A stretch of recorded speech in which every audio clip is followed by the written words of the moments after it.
Good morning, everyone. Thank you all for joining us for the Board of Environmental Safety meeting. I'm Evelyn Nuno, Board Specialist, and today's Board Clerk. Today, we're joined by the following Board of Environmental Safety staff persons, both in person and remotely on Zoom. Swati Sharma, Executive Officer, Shayna Avila, Staff Engineer, Sheena Brooks, Operations and Outreach Manager, Lauren Chandler, Ombuds, Alicia Delphin, Administrative Liaison, Greg Forrest, Board Counsel, Ranaji Joshi, Environmental Scientist, Linda Ocampo, Senior Staff Engineer, and Firdos Mirza, Environmental Program Manager. This meeting is being live streamed and recorded. Your continued participation is acknowledgement that you are being recorded. Today is July 23, 2026 at 9:30 a.m. and the meeting is now called to order. Thank you very much, Evelyn. Please call the roll. Thank you, Chair Rakestraw. Member Brostrom? Here. Member Gomez? Member Williams? Vice Chair Strauss-Hacker? Here. Chair Rakestraw? Here. Thank you. 3 members are present with 2 absences and a quorum is established. I will now review some logistical items. Today's hybrid meeting is being held both in person and remotely via Zoom and via phone. For those joining us on Zoom, please select either English or Spanish as your preferred language option by clicking the interpretation icon located at the bottom of your Zoom toolbar. If you don't see the icon, you may need to update your Zoom application. If anyone experiences connectivity issues with Zoom, you can call in for either English or Spanish. The phone numbers are provided to you now on the slide, and they will be provided in the Zoom chat. They're also posted on our website. Next, for meeting materials and logistics. Agenda items may fluctuate to accommodate agenda items. Meeting materials are available on the registration table outside the entrance of the room. And they can also be found on our website at bes.dtsc.ca.gov/next meeting. To protect everyone's virtual space and networks, the Q&A function will serve as our chat feature. It will be used for individuals that are experiencing technical difficulties or are unable to make verbal comments. If you wish to have your Q&A comment read out loud during a public comment session, please begin your comment with "please read aloud." Please note that Zoom has a character limit. If your comment is long, you may have to submit multiple Q&A entries or consider emailing your comment. To ensure that all board members are fully present and focused on today's presentations and discussions, they are not reading or following along in the chat or Q&A. All participants will remain muted until a Zoom host unmutes them once recognized. Only presenters' videos and screens will be shared. Next slide. I'm sorry, this one's fine. We're looking forward to hearing from the public throughout the meeting and have scheduled times on the agenda to do so. There are several different ways in which you can participate. For those joining us on Zoom, please raise your virtual hand on your Zoom toolbar or press *9 on your phone. I will call on participants using their name or the last 4 digits of their phone number as displayed on Zoom, and I apologize in advance if I mispronounce any names. If you have joined the Spanish channel, please wait for the interpreters to provide instructions. To ensure our board members are able to hear comments from all members of the public who wish to comment today, we ask that you take no longer than 3 minutes to make a comment. This time limit also applies to comments that the board clerk is requested to read aloud. For those commenting in Spanish, time will be doubled to allow for translation. We will start today's meeting with public forum for items not on the agenda, or item number 3, following the board chair's opening remarks.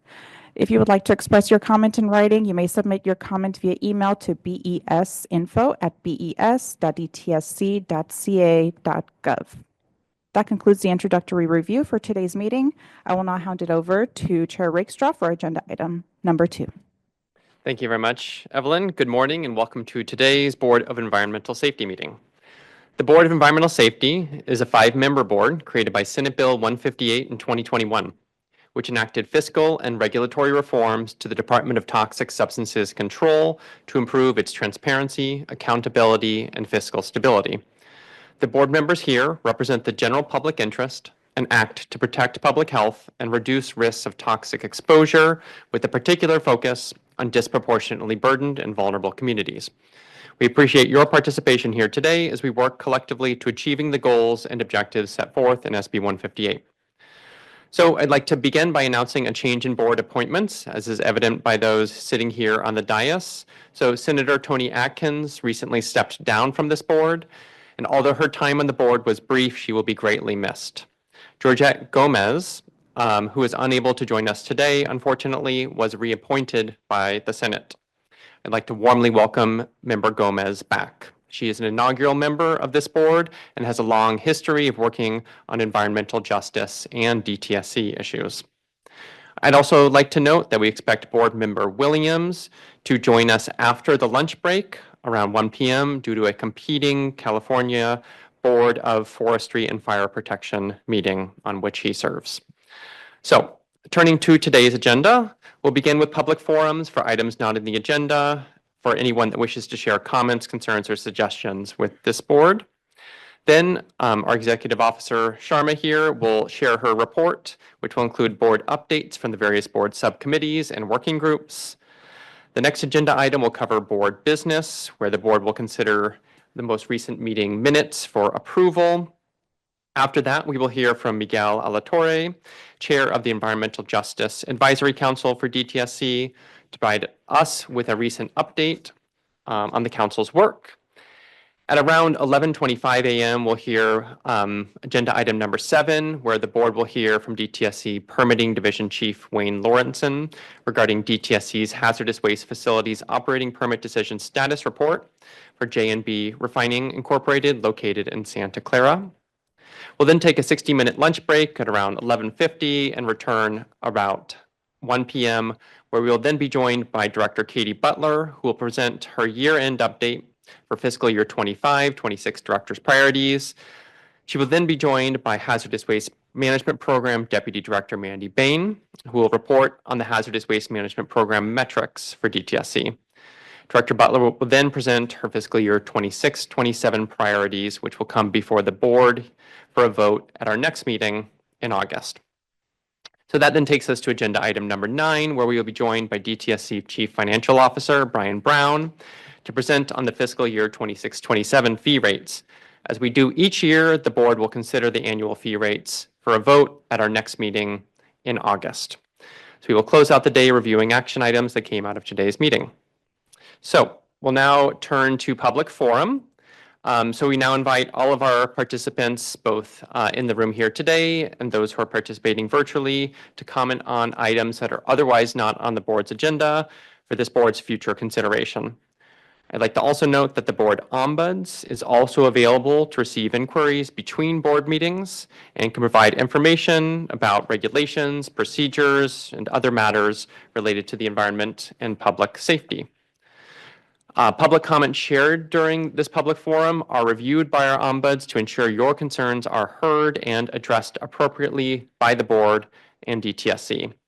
And for transparency, progress on these items is reported back at a subsequent meeting. So I'll turn it over to our board clerk, Evelyn, to lead us through public forum. Evelyn. Thank you, Chair Rakestraw. We will now open the floor for public forum for items not on the agenda. As a reminder, you can always submit comments and questions to us at besinfo@bes.dtsc.ca.gov. I'll start with our in-person participants. If you would like to make a comment, please raise your hand and I will call you up to the microphone in the aisle. Seeing none, I'll take comments from our Zoom commenters. Please raise your virtual hand on Zoom or press *9 on your phone. I see 2 hands raised.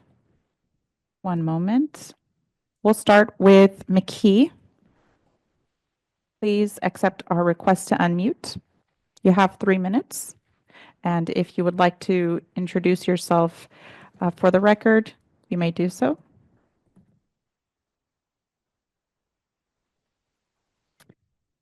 Mr. McKee?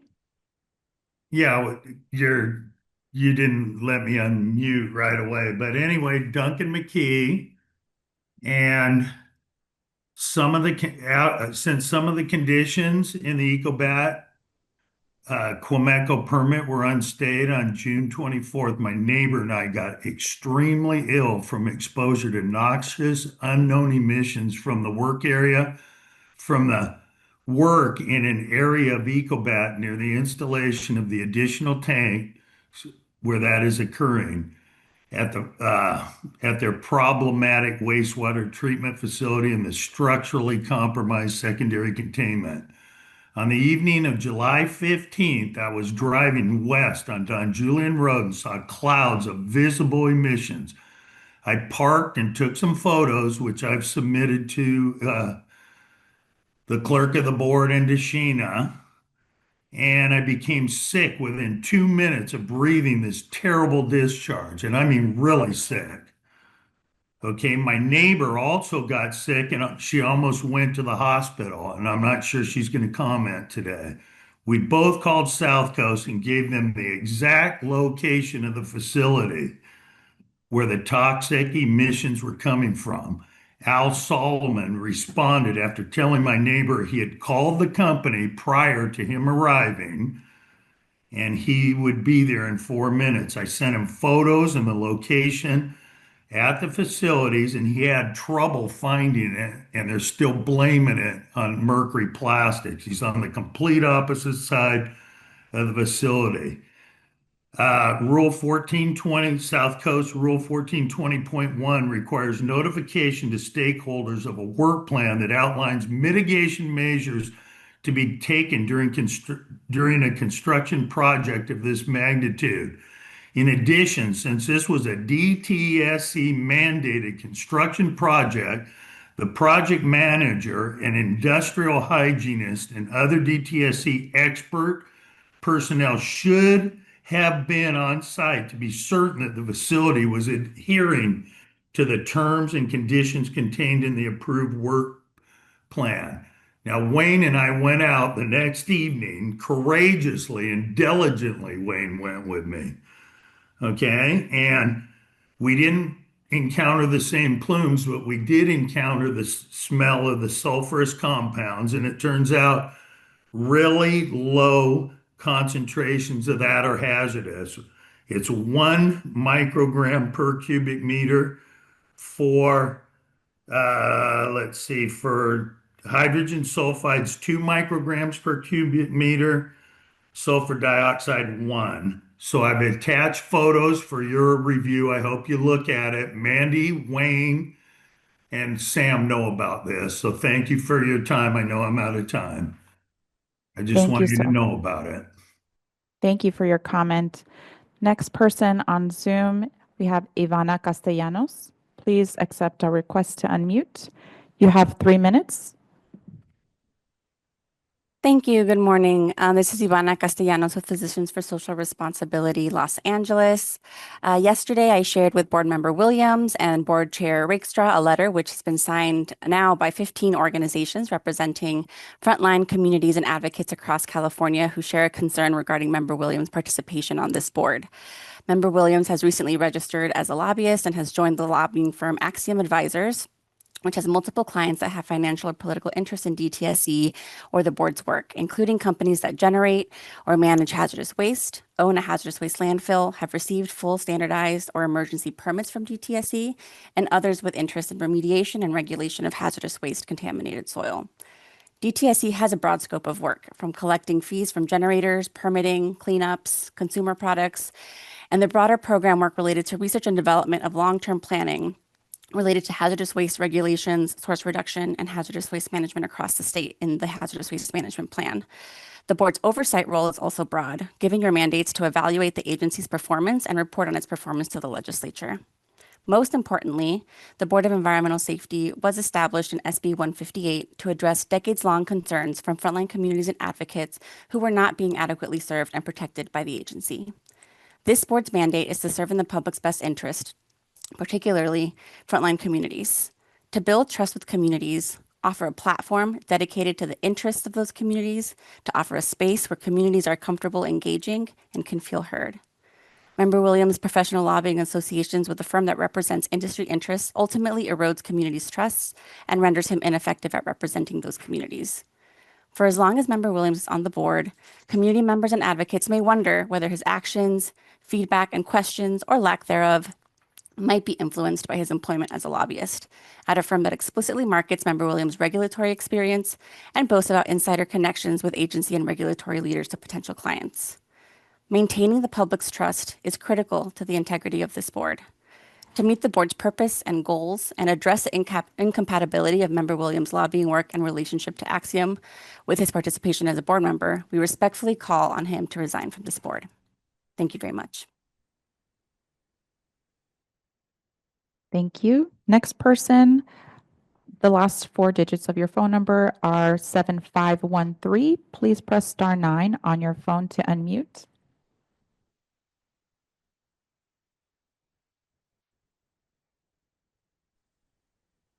Good morning. This is Melissa Bumstead. Can you hear me? We can hear you. Thank you. I would actually like to thank the board today for taking my comments seriously about my concerns over language in the Rose Watershed Foundation grant in collaboration with the Department of Toxic Substances Control for a hazardous waste grant. I did a PRA request, and I would just like to share that the DTSC attorney called me personally to let me know that my request had been addressed, and found out that the DTSC did not add that language. It was not part of the MOU, which was a huge relief, and that the language has been removed from the Rose Watershed Foundation website already. Unfortunately, the grant already closed, so we were not able to apply, but I am thankful that the language has been removed and hopefully will not appear in any further grants. I just want to thank the board for taking my concerns so seriously, and I was told by the DTSC member that they had been contacted by the BES, and it just was very helpful to move that along and to have one less concern on my plate to deal with. So very appreciated for taking my concerns seriously.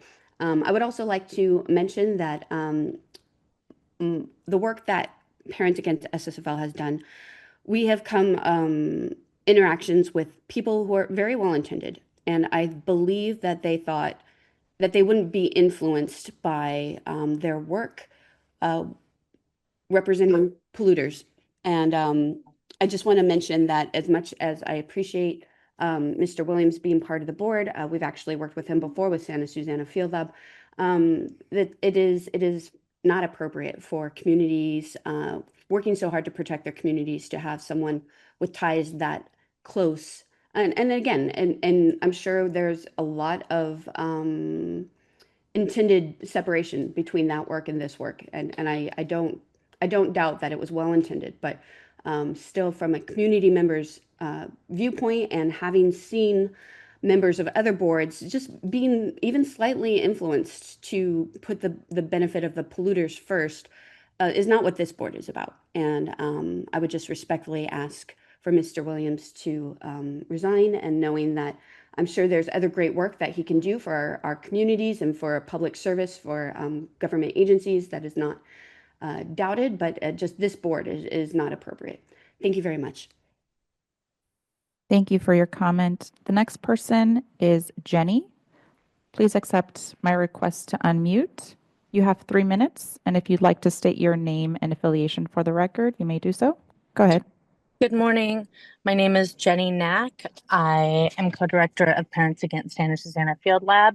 I will, I believe, keep my general forum public comment today focused on Board Member Williams, the issue concerning Board Member Williams and his employment at Axiom.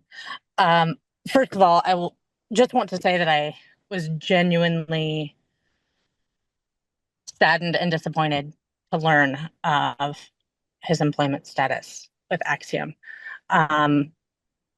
We were familiar with the governor's ties with lobbyists from years past, and the appointment to this board seemed like an obvious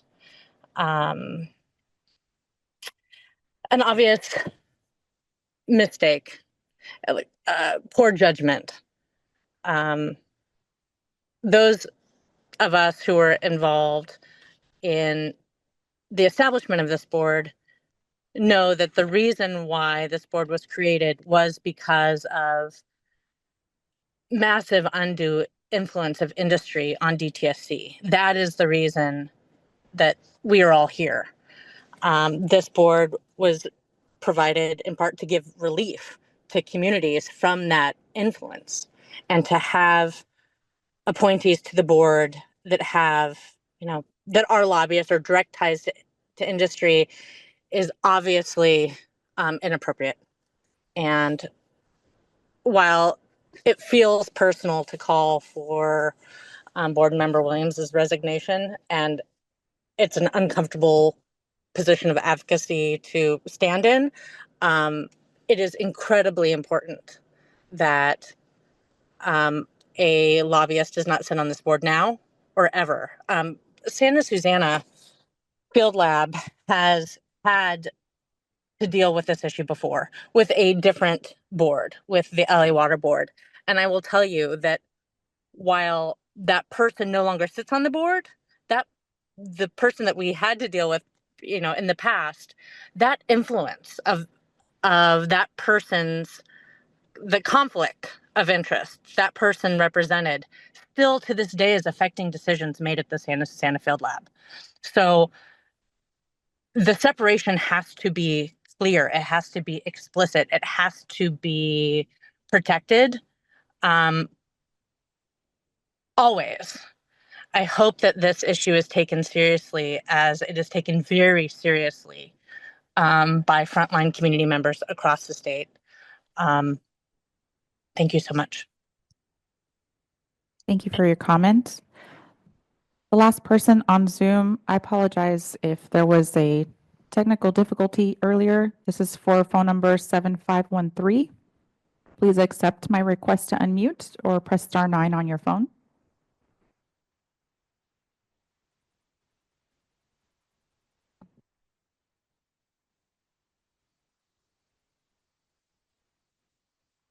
It appears I see you again. 7513, please press star 9 on your phone or accept my request to unmute. You're still muted on our end, so I'll try to have our facilitation team reach out to you, or please email us your public comment. This is the last call for public forum, or agenda item number 3 for in-person or Zoom commenters. I see one hand in person. Please make your way up to the podium, and if you'd like to state your name and affiliation for the record, you may do so. You have 3 minutes. Hello, this is Miguel Alatorre, resident of Kettleman City and co-chair of the Environmental Justice Advisory Council. And I have to concur with a lot of the folks that I heard on the phone that it's really disturbing that the board's new appointee is not a person with the background that we see fit for doing work in environmental justice communities. And I look to the 4 of you and I see the connections that you guys have to the community, and I see the want that you have to serve. But this person's not a good fit for this type of board and the direction of where we've been going in terms of community organizing, community capacity building. And I think we should respect the community's wishes and what they choose to see in terms of their new board members. And I think having a board of environmental safety member that is closer to the communities on the ground would be the best for this board in terms of what type of member should be prioritized. So I just want to uplift the voices of the public today that have spoken with regards to this item. Thank you guys very much for the time to speak. Thank you so much. This is last call for public comment on public forum or agenda item number 3. Seeing and hearing none. Thank you, Mark, for our interpreter, for confirming there are also no Spanish comments on Zoom.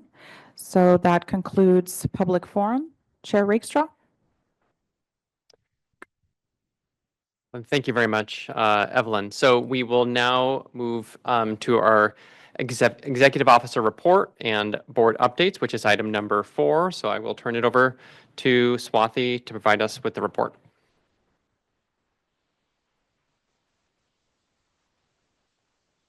Great, thank you. Good morning, board members. So my EO report is a bit brief, but we have a lengthy subcommittee report. And then just to share out that since we've had consecutive board meetings, in terms of action items, we will present those at our August board meeting. All right, next slide, please. So today I will cover our 2026 as well as our tentative 2027 board meeting dates, permit appeal updates, as well as updates from the board as into what we've been working on as with subcommittees and working groups. Next slide, please. So our tentative schedule for the rest of the year, we will have a meeting back here in Sacramento on August 26th and 27th. We will be in the Los Angeles area on October 21st and 22nd. And then we will be back up here in Sacramento on December 14th. Next slide, please. These are our tentative 2027 dates. They are subject to change depending on schedules of board members as well as other agenda items that come up for the board. So please check our website for the most updated dates. I will also share out updated dates for our board meetings at these board meetings in the future. Next slide, please. To give you all an update about permit appeals, we now have a few active permit appeals. One is with FiberTech, a permit renewal. We have 2 appeals filed and pending. We also have the EcoBat Resources permit renewal, multiple appeals filed for that. And the newest one is a Clean Harbors Button Willow. We have a permit renewal appeal for that. 1 appeal so far has been filed. The filing date has passed, so we do not expect additional appeals, but right now we have received 1 appeal for the Clean Harbors Button Willow permit renewal. All of the information, full docket, is available on our BES website. So for the most up-to-date information about permit appeals, please go to our website. All right, now turning to board subcommittee updates. I'll give the team a moment to transition to the next presentation. And in the meantime, I'll just check with board members if you all have any questions thus far. Okay. All right, so for board updates, we're trying something a bit different and new this time around. Instead of just giving verbal updates, what we're going to be doing going forward is giving you all updates on each of the subcommittees and each of the working groups, as well as engagements that the board is doing. That way, board members are able to ask each other questions, the public can ask us questions, and it's for a more thorough idea of what happens between the board meetings and all that the board members and our team is working on. So next slide, please. To give everybody a recap, in 2021, SB 158 was established, and part of this was the Board of Environmental Safety, and it was an effort to improve transparency, accountability, and oversight within the Department of Toxic Substance Control. The legislation created this 5-member board with responsibilities that include fee setting, hearing permit appeals, providing governance and oversight for key environmental programs. A requirement of SB 158 is that board conduct its business in accordance to Bagley-Keene Open Meetings Act. Under Bagley-Keene, meetings must be publicly noticed, agendas must be posted in advance, and deliberation generally occurs in sessions that are open, accessible to the public. Next slide, please. So why subcommittees? So because the board consists of 5 members and a quorum is 3 members, the Bagley-Keene requirements created practical considerations for how board members can collaborate outside of formal board meetings.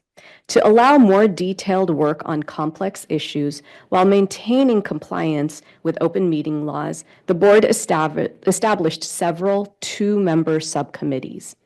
These subcommittees were designed to focus on specific subject areas, conduct deeper research, engage with stakeholders, and develop recommendations for consideration by the full board.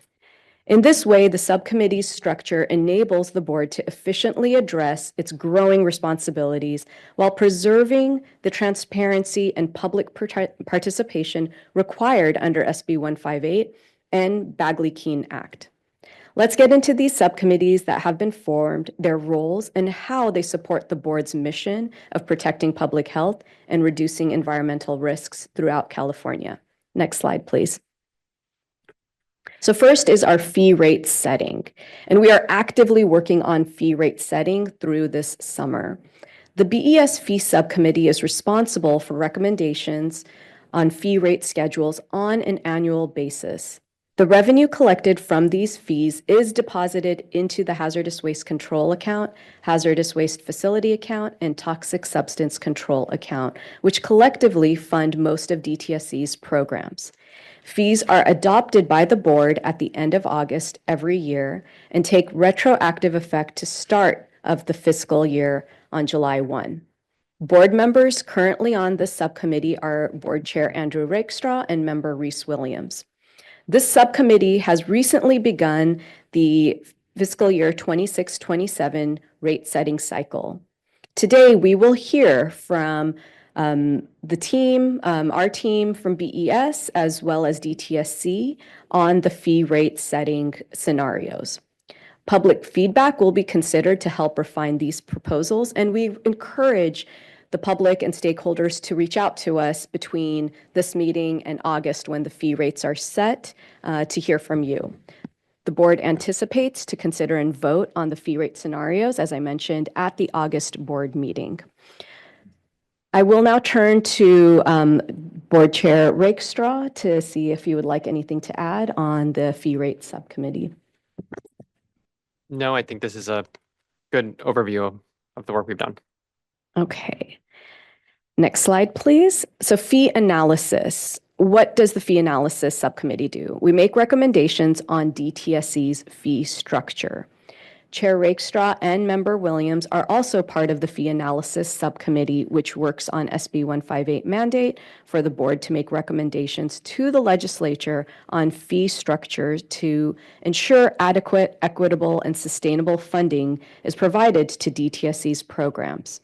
Most recently, this subcommittee has finalized their scope for this year's analysis and will be moving forward with doing an analysis on 2 to 3 issues that have been identified on the current fee structure. They have also reached out to interested parties regarding what has been identified. And last but not least, our new board member, Reese Williams, has been welcomed to this subcommittee. I will now turn to Chair Rakestraw. Anything to add? On fee analysis in particular, I mean, this has been a long time coming. I mean, SB 158 set up the requirements for the board to do an analysis on DTSC's fee structure. At least how the subcommittee is envisioning it currently is identifying, as Swati mentioned, a number of discrete issues that we would develop recommendations on. Some of the considerations in how we're choosing the issue is equity. Are the appropriate are those entities that DTSC is overseeing paying their fair share, and is the burden being distributed equitably? What is DTSC's future funding needs, and is there a way to kind of plug those gaps? These are some of the considerations that are laid out in 158 that we're really thinking through as we undertake this analysis. Thank you. Next slide, please. Hazardous Waste Management Plan. This subcommittee is made up of, again, Chair Rakestraw and Member Brostrom. And I should mention that I failed to mention earlier that we have a number of our BES staff on all of these subcommittees. So the Hazardous Waste Management Plan Subcommittee meets regularly with DTSC staff regarding DTSC's efforts to implement the Hazardous Waste Management Plan, including the role of the board.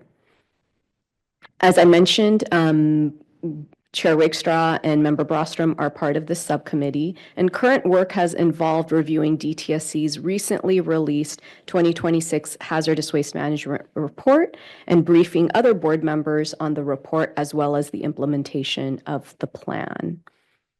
I will now turn it over again to Chair Rakestraw and Member Brostrom to see if either of you have anything to add on the plan. Yeah, I guess, I mean, a couple of things. I think, number one, I guess I would clarify on the slide here, we only reviewed the hazardous waste management report, meaning board members, after it was publicly released. So we received that information at the same time that the public did. I think that's just an important caveat because I do think that there is a perception that the board owns the report in the same way that the board approved the plan, and that is not the case as well. I would also say that I view the board's subcommittee here as both implementing the 2025 plan as well as working with DTSC in preparation of the 2028 plan, which has not yet begun, but I think that's an important thing to note in that regard. And one of the key roles that I view this subcommittee playing is one of transparency as well. So regularly pushing DTSC to be transparent in how they're implementing the plan, consistent with what we regularly heard from the public last year. I don't know if Member Brostrom has anything else to add. No, I think that's a good summary. And just also, adding about, we wanted to continue to have oversight on the plan that was already adopted. So, also working internally in terms of figuring out how to do that, also having conversations with DTSC on how to do that. So that's also been part of our conversations. So just wanting to note that. Great. Next slide, please. Next is our subcommittee on ombuds, who provides support to our ombuds, Lauren Chandler. So SB 158 established the ombuds to serve as a resource to the public to answer questions, accept inquiries, and take in suggestions for changes to DTSC. The Ombuds Subcommittee works with the ombuds to review inquiries and provide guidance in next steps to DTSC. Here we see Chair Rakestraw again. Chair Rakestraw's busy on the Ombuds Subcommittee. And we also have Georgette Gomez, who was also previously on the Ombuds Subcommittee, back on the subcommittee, adding their voices to this work. Recently, the subcommittee has started on its goals and metrics for upcoming fiscal year, and one of it is to increase public outreach in California communities. Next slide, please. Next is our Environmental Justice and Outreach Subcommittee. I'm sorry. Let's go back to ombuds. Chair Rakestraw, do you have anything to add to that? No, this makes it sound like I'm on all of them. I'm not. These are just the ones I am on at the beginning here. For ombuds, until very recently, we had Member Atkins on this subcommittee. I thought she had a lot of very good ideas that we're going to run with in how to build the coalition of groups that are participating in our meetings and how to really better translate the work of the board to the public, to the legislature, and so on. And so I think Lauren is very similarly excited by that. So really look forward to take some of those ideas and expanding the reach of this board. Great, thank you. So Environmental Justice and Outreach. The Environmental Justice and Outreach Subcommittee works with DTSC's Environmental Justice Advisory Council, including receiving updates on EJAC priorities and progress and collaborating with them on selected DTSC and BES priorities. The subcommittee, featuring Member Brostrom and Member Gomez, also maintains engagement with nonprofit organizations, community organizations dedicated to environmental justice at specific sites and facilities to ensure that stakeholders are informed about the board's work. Most recently, BES attended and presented at the May 27th EJAC public meeting and also attended yesterday's July 22nd EJAC public meeting. BES meets regularly with the EJAC co-chairs to discuss upcoming meetings. Later today, we will hear from the EJAC co-chair, Miguel Alatorre, who's here in person, and we look forward to hearing on next steps. I should also mention that currently the EJAC is reviewing applicants. There are 2 vacancies. And so BES, myself, the co-chair Miguel Alatorre, and Deputy Director Serlene are on that panel to review applications. And so we look forward to welcoming new EJAC members. And we again look forward to continuing this important work of environmental justice, as well as collaborating with the EJAC in the future. I'll turn it over now to Member Brostrom to add. Yeah, so we meet regularly with the EJAC co-chairs. I say co-chairs because that's who we were meeting with. And one of the co-chairs recently stepped down, and so we were able to meet with her and Miguel to get a little bit of a rundown on what went well, what are some areas that more support is needed. So we do a lot of check-ins, trying to troubleshoot with the EJAC, identify issues, and then also identify opportunities where our partnership, can be strengthened, and where we could use EJAC's advice and recommendations, and where we can work together better. So it's been great to meet with Miguel and Karen, and looking forward to seeing new membership and new leadership.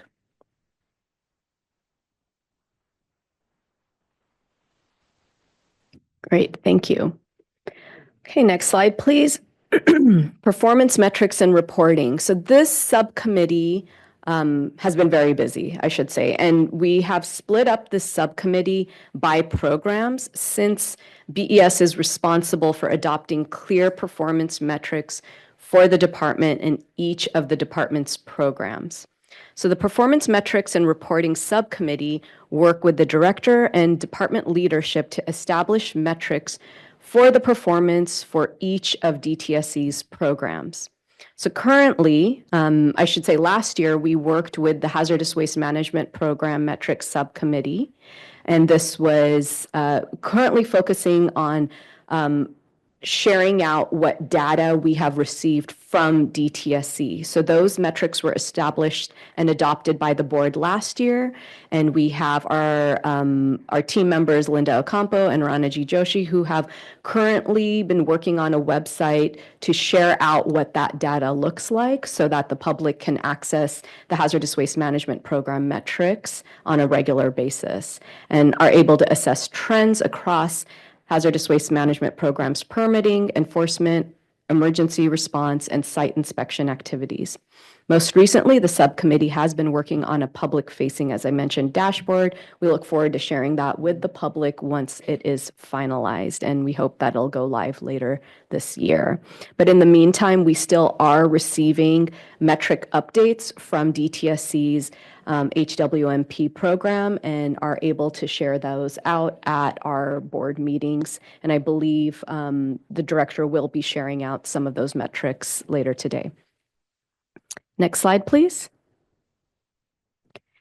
Continuing with the work from metrics, DTSC's Safer Consumer Products program is focused on identifying and regulating the products that pose the greatest risk to household and workplaces. With the help of Chair Rakestraw, the BES subcommittee works with the deputy director and other managers of the Safer Consumer Products program to develop performance metrics for the program. From April of this year until June, the subcommittee participated in targeted meetings with stakeholders and external groups, including industry stakeholders and community orgs and nonprofit orgs, to hear what meaningful metrics mean to them when it comes to safer consumer products. We will be sharing those metrics out hopefully later this summer, and later in the year, the board anticipates that they will adopt these performance metrics. Next program is DTSC's Site Mitigation and Restoration Program. So we have not started the full-fledged process on site mitigation yet. The board members, part of this subcommittee, are Member Brostrom and Member Williams. And currently we are receiving briefings from DTSC in terms of background on site mitigation programs. So just to share that the site mitigation program focuses on remediation and removal of toxic substances that contaminate properties throughout the state known as brownfields. And so this subcommittee looks forward to working with the SMRP leadership to identify performance metrics for the program. So stay tuned. Later this year, we will give you all updates on how you can best engage with the site mitigation program on these metrics. Next slide, please. So the Exide Working Group. So working groups differ from our subcommittees in that they are based on board requests from the public and or DTSC. The Exide Working Group was formed in response to concerns that were raised regarding the Exide residential cleanup project. This group meets regularly with the Exide Technical Advisory Committee and provides oversight to confirm that residential cleanup is performed in a manner that is responsive to community needs and concerns. So we currently have Member Gomez, who is on this committee, and previously we did have Member Atkins, that was the member of this working group. We have our board staff that is actively engaged in attending all of the Exide public meetings. And so we look forward to continuing engagement with the public, with community groups, as well as DTSC to receive updates on the Exide working group. Next slide, please. So in 2021, SB 673 amended the standards for hazardous waste facility permits, which resulted in DTSC adopting a violation scoring procedure, VSP, through a rulemaking process known as Track 1. DTSC continues to propose changes on the permitting process through Track 2 regulations. And the subcommittee, which includes Vice Chair Strauss-Hacker and Member Brostrom, work with the permitting division regarding those proposed changes. I should share, similarly to how Chair Rakestraw mentioned with the Hazardous Waste Management Report, when it comes to the SB 673 regulations, the board sees it when the public sees it. So we're not involved in the development of the regs. It's kind of after the fact, once it's also shared out with the public. But the board members have been engaging with DTSC, and BES most recently reviewed public comments and met with DTSC and on the work to continue progress. I'll turn it over to Member Brostrom and Vice Chair Strauss-Hacker to see if you all have anything to add. I mean, as the slide shows, we did go through all of the public comments that were received. We read them all, and also provided kind of our feedback in looking at them to DTSC staff. I mean, I think that was it. It was interesting to read all of them, notice some themes that came out repeatedly, and share those with DTSC staff. I appreciate the goodwill of the DTSC team as they were developing the Track 2 issue papers, the three of them. Ingrid and I were able to engage with staff around what those issue papers said, how the public might see them in terms of what's the message of each of the three issue papers? How does that build to a future reg? Because at the time that we were looking at those three papers, as far as we knew, the reg was in a separate APA reg development process that we were not going to be privy to. It's interesting to go from giving our impressions of those three papers and the implementability of the Track 2 approach, which has been so vexing for the department. I think we understand how difficult it is to meet the intent of that statutory language. And at this point, I am still outside that process as a board member, not knowing how DTSC wishes to take those public comments and what it would like to do next on track 1 and track 2. I do have concerns about presently those draft proposals, but that is not for right this moment.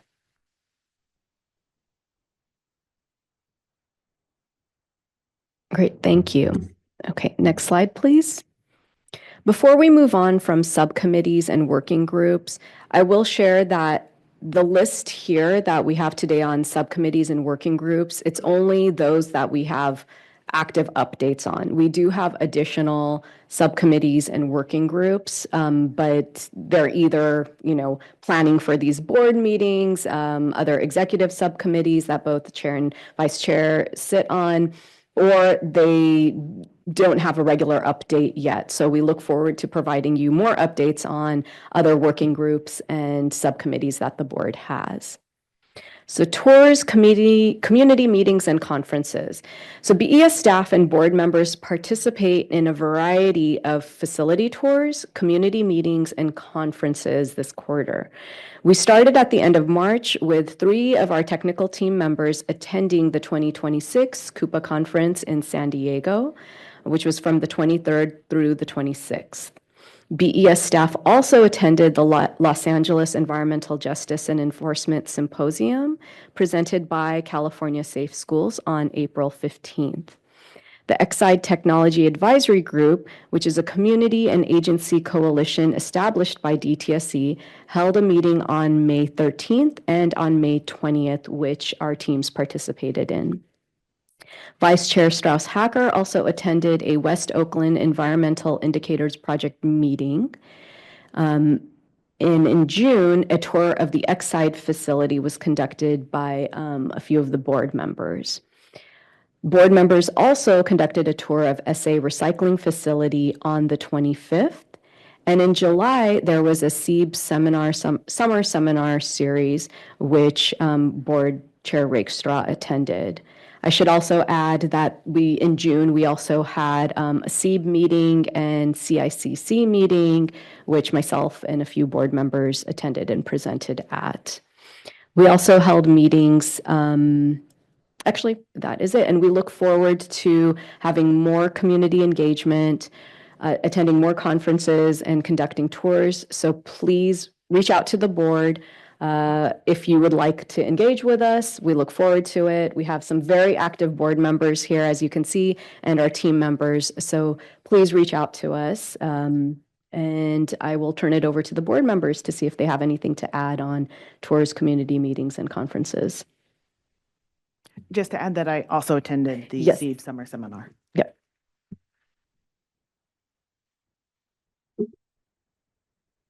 One of the board's responsibilities under SB 158 is to evaluate DTSC's performance. The board has done so twice before on an annual cycle, and I'm working with our staff team here on how to shape that for the fiscal year, the state fiscal year that just ended. We heard a number of comments on last year's effort, and we are aiming to increase public engagement in the process itself, which we will bring forward with greater detail. But we're looking forward to bringing an element of that to our August meeting and hope you'll participate. Thank you very much, Vice Chair. I'll also add on the tours, community meetings, and conferences. Member Brostrom and I did a tour in March of the Button Willow, the Clean Harbors hazardous waste disposal facility as well, if we're talking about March. And then also in August, I just wanted to preview that on August 4th, there'll be a joint oversight hearing with regards to DTSC reform. This is something that's called for in SB 158 for the director and chair to annually appear before the Assembly Environmental Science and Toxic Materials Committee and the Senate Environmental Quality Committee. So Director Butler and I will be there. I understand the focus of this year's discussion will be on the board, or at least one of the focuses will be on the board. in addition to the kind of more general topic or the annual topic of DTSC reform. So I myself am very much preparing for that and hope to see at least some of you there. So it's August 4th is when the oversight hearing is. Are there any other comments questions from board members before we, I don't know if Executive Officer, if you're done, I think at this point we can now open it up for public comment. Then, so Evelyn, please, over to you. Thank you, Chair Rakestraw. We will now open the floor for public comment regarding agenda item number 4, the Executive Officer reports and board updates. I'll start with our in-person participants. I see one hand raised. If you'd like to please make your way up to the podium, and if you'd like to be identified for the record, please state your name and affiliation. You have 3 minutes. Miguel Alatorre with the Unidos Network and co-chair of the Environmental Justice Advisory Council. I just wanted to say, in terms of your next stops, I would love to see you guys at our future event that Unidos Network has planned. So this is going to be the second year that we do what's called a toxic tour, and we aim to do this within the December timeframe. And we use this toxic tour to take state agencies, educators, community members, and other nonprofit partners through the unincorporated regions of California's Central Valley. And so we typically do the day starting off in Kettleman City, then we go up to Lost Hills, and then we go up to Buttonwillow. And so as you guys know, there's a lot of DTSC work that happens within the communities of Kettleman City and Buttonwillow. And so I would ask you guys if it's at all possible to see a couple Board of Environmental Safety members and maybe some staff attend our upcoming second annual toxic tour. And we do this in partnership with the Sequoia Riverlands Trust, and they have a program called SEED. And SEED is a group of educators that are from all over the Central Valley, and what their goal is to implement environmental justice curriculum within all of the schools here in California, K through 12, and make those things be tied to STEM standards in California. So really great work. Would hope to see you guys there so we can teach you guys more about why the unincorporated areas are always designed to be environmental justice burdens and why we should uplift their voices a little bit more. So thank you guys so much. Appreciate it. Thank you so much for your comment. Anyone else in person that would like to make a comment on agenda item number 4? Seeing none, I'll go to our Zoom participants. I see one hand raised. Ivana Castellanos, please accept my request to unmute. You have 3 minutes, and if you'd like to state your name and affiliation for the record, you may do so. Hi, Ivana Castellanos with Physicians for Social Responsibility, Los Angeles. I have a comment related to the fees subcommittee. I'd like to uplift concerns once again about Member Williams' participation. His employer, the lobbying firm Axiom, has financial interest in the outcome of the board's decisions as it relates to fees, as the firm does represent multiple hazardous waste generators who are required to pay these fees. So this is one example of how we find his participation on the board troubling given these industry associations. Thank you. Thank you. The next person is Angela. Please accept my request to unmute. If you'd like to be identified for the record, please state your name and affiliation. You have 3 minutes. Good morning. My name is Angela Johnson-Mazaros from Earth Justice, and I wanted to raise a point about the hazardous waste management plan work, and I wanted to do 3 things. First, I wanted to highlight, I think that what I heard was that the committee was working to push DTSC to be more transparent about the plan. And of course, we do want more transparency about the work that's happening with the plan. And I believe that the community talked about this extensively during the plan adoption process. But I also want to note that the board is the department, and it has its own separate obligation to ensure transparency in the work that is happening at the department. So to the extent that the board can be helpful with getting DTSC staff to be more transparent about the work that it's doing. I think it's appropriate for the board to be more public about the conversations that it's having with the staff related to the plan. Be more transparent about places where it sees difficulty in the implementation of the plan, the challenges that the board sees in its conversations that they're having with DTSC staff, and in the conversations that they're having about the implementation of the work that's included in the plan.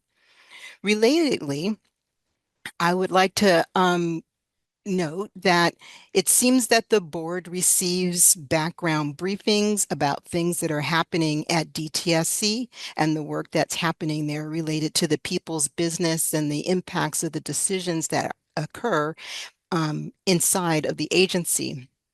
Again, I think that the board has its own separate obligation to report out what it's learning, what it's hearing, what its concerns are, and what it thinks may be ways to address those concerns from the perspective of the general public. I'll also finally just note that in relation to SB 673, I think I heard members note that there are concerns about the VSP regulation. And I understand the board saying it's not included in the development of the regulation, but to the extent that you also stand in the role of the public and you have information and time and expertise in these issues, it feels incredibly important for you to be raising for the public things that we ought to know, things we ought to be considering, and places where the board either agrees or doesn't agree with positions that they are reading and hearing about from the general public. Thank you. Thank you for your comment. Next person on Zoom is Parents Against SSFL. Please accept my request to unmute. And if you'd like to be identified for the record, please state your name and affiliation. Jenny Knack, co-director of Parents Against Santa Susana Field Lab. I am going to echo Ivana's comment about the inappropriateness of Board Member Williams' participation in the initial discussions around fee setting. I think it is appropriate to ask for his replacement on that subcommittee and to start the demand for his recusal from that. As his ties to industry are now apparent, official, the conflict of interest therefore is demonstrated. And so I believe it's appropriate to acknowledge that his participation is inappropriate. I guess more simply, we can't have a lobbyist for industry party to setting fees for industry on this board or influencing decisions made in this area. I understand that those decisions or, the initial discussion will come before the entire board as, for a vote. But I think it is plain to see that if that is where the initial board discussion is happening, we are potentially slanting the field in an opposite direction of where the board is mandated to be going. So additionally, my other comment would be in the subcommittees, Parents Against SSFL also achieved a subcommittee for SSFL on this board, and as Boeing's site remediation, which again will encompass 80% of the land parcel, is slated to begin this fall. I guess I was just shocked again to see that Excite is having biweekly meetings. I guess, we should get our act together and start scheduling some more regular meetings because we have definitely outlined the work that is set ahead to take place before remediation begins and things that we're very concerned about DTSC enforcement during remediation. So hopefully we can schedule some upcoming meetings for that subcommittee as well. Thank you so much. Thank you for your comment. This is now last call for public comment on agenda item number 4 for folks in person and on Zoom. Seeing and hearing none, that concludes public comment for this item, Executive Officer Report and Board Updates. Chair Rakestraw. Thanks very much. So now we have another opportunity for a general board discussion on this item. So which of the board members here would like to kick us off on board discussion? We already had, of course, a bit of it as part of the updates, but I don't know if there's any additional thoughts. Vice Chair. Please, thank you. I wanted to thank our executive officer for the time that she's taken to present a more fulsome picture of what we do in between the public-facing board members. I thought it was really worthwhile, even though there are other things happening, and for us, sometimes it may seem like the minutia that may not be worthy of presenting on a slide. I just thought it gave a great picture of some of the work that the board has been doing, and I'm encouraging us to continue to do that and fill in the details. A comment was made during the public comment on this that we should sort of get more into discussing the informational briefings we have from DTSC. I think that may go a little bit further than is practical, but where it's relevant to a topic, I'm more than happy to discuss. Thank you very much, Vice Chair. Member Brostrom, please. First, I actually had a question about the fee analysis setting or group, and wanting to understand whether and how like fee structures as a policy tool, particularly around potential ways of advancing reduction and reduction goals. Just wanting to understand how much that's part of the conversation. I would say that's currently a part of the conversation. I mean, I think the slide maybe overstated how far we are. I mean, we're at the stage of like there's, maybe like 10 issues that we're considering here, and then we're trying to narrow them down based on, a number of factors, including the amount of revenue that would be generated, the kind of considerations around implementability, the kind of broader policy, all of the different factors that are laid out in SB 158, and then of course like the board's workload as well, our ability to conduct this analysis, and then of course the practical political considerations also play a role as well. These are recommendations. We don't have the authority to implement these recommendations on our own. These are recommendations to, in most cases, the legislature. And so I think making sure that they are relevant to the legislature as well, I think is like a really key consideration that I'm really trying to focus on as well. So hope that helps. Thank you. And then just one last issue, wanting to also follow up on the request from Santa Susana parents about setting up a meeting, particularly hearing that there's cleanup scheduled for this fall, and wanting to better understand some of the, the requests, issues that are relevant. So, certainly would like to schedule that meeting. Thank you very much. From my side, I wanted to thank Miguel for raising and inviting board members on this toxic tour. I think we'll have to figure out who internally would join, which two board members.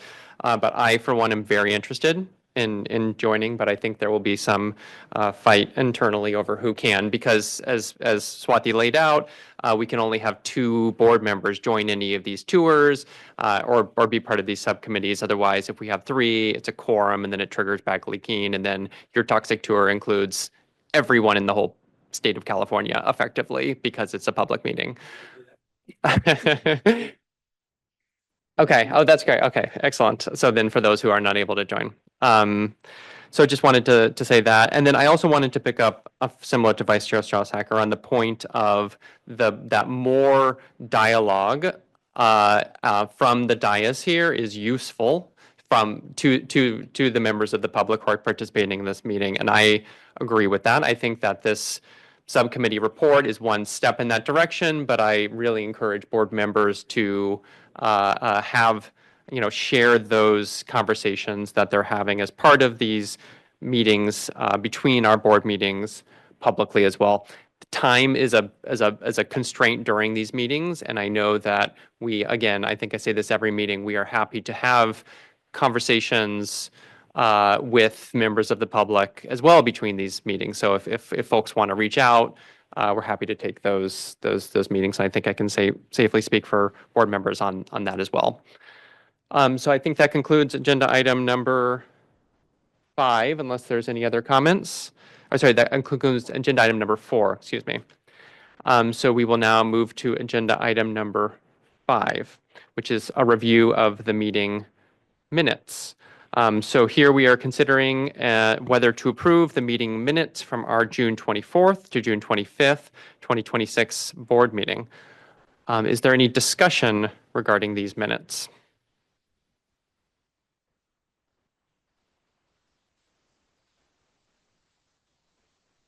There we go.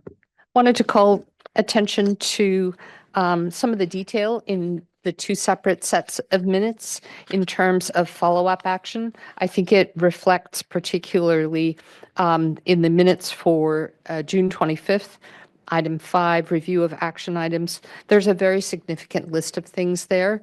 I know our ombuds, Lauren, works very hard with our executive officer to ensure follow-up. Those are all very substantive items, and I think it points to the value of the issues that are brought forward, both in public forum and in the course of our meetings. So I know that sometimes reviewing and approving minutes may seem so perfunctory, but I do believe that all of us take very seriously following up on things that we hear and making sure they're brought to an appropriate close. Thank you very much, Vice Chair. Well said. Member Brostrom, anything to add? Okay. So we have the minutes now in front of us. So can I have a motion to approve these minutes? Chair Rakestraw, I move that we approve the minutes for June 24th and June 25th. Thank you. Is there a second? Second. We have a motion to approve the minutes, and we have a second. Is there any further discussion? Don't think there are enough board members to have a further discussion. So will our clerk now please call a vote? Thank you, Chair Rakestraw. Member Brostrom? Aye. Vice Chair Strauss-Hacker? Aye. Chair Rakestraw? Aye. Thank you, members. That's 3 ayes. The motion passes as stated. Chair Rakestraw? Thank you very much. We're about 15 minutes ahead of schedule, but we'll now turn to agenda item number 6, which is an EJAC chair update. So that gives us a bit more time to hear from our EJAC chair, Miguel Alatorre. So Miguel, thank you for joining us, and please, we look forward to receiving your update. I got ahead of myself.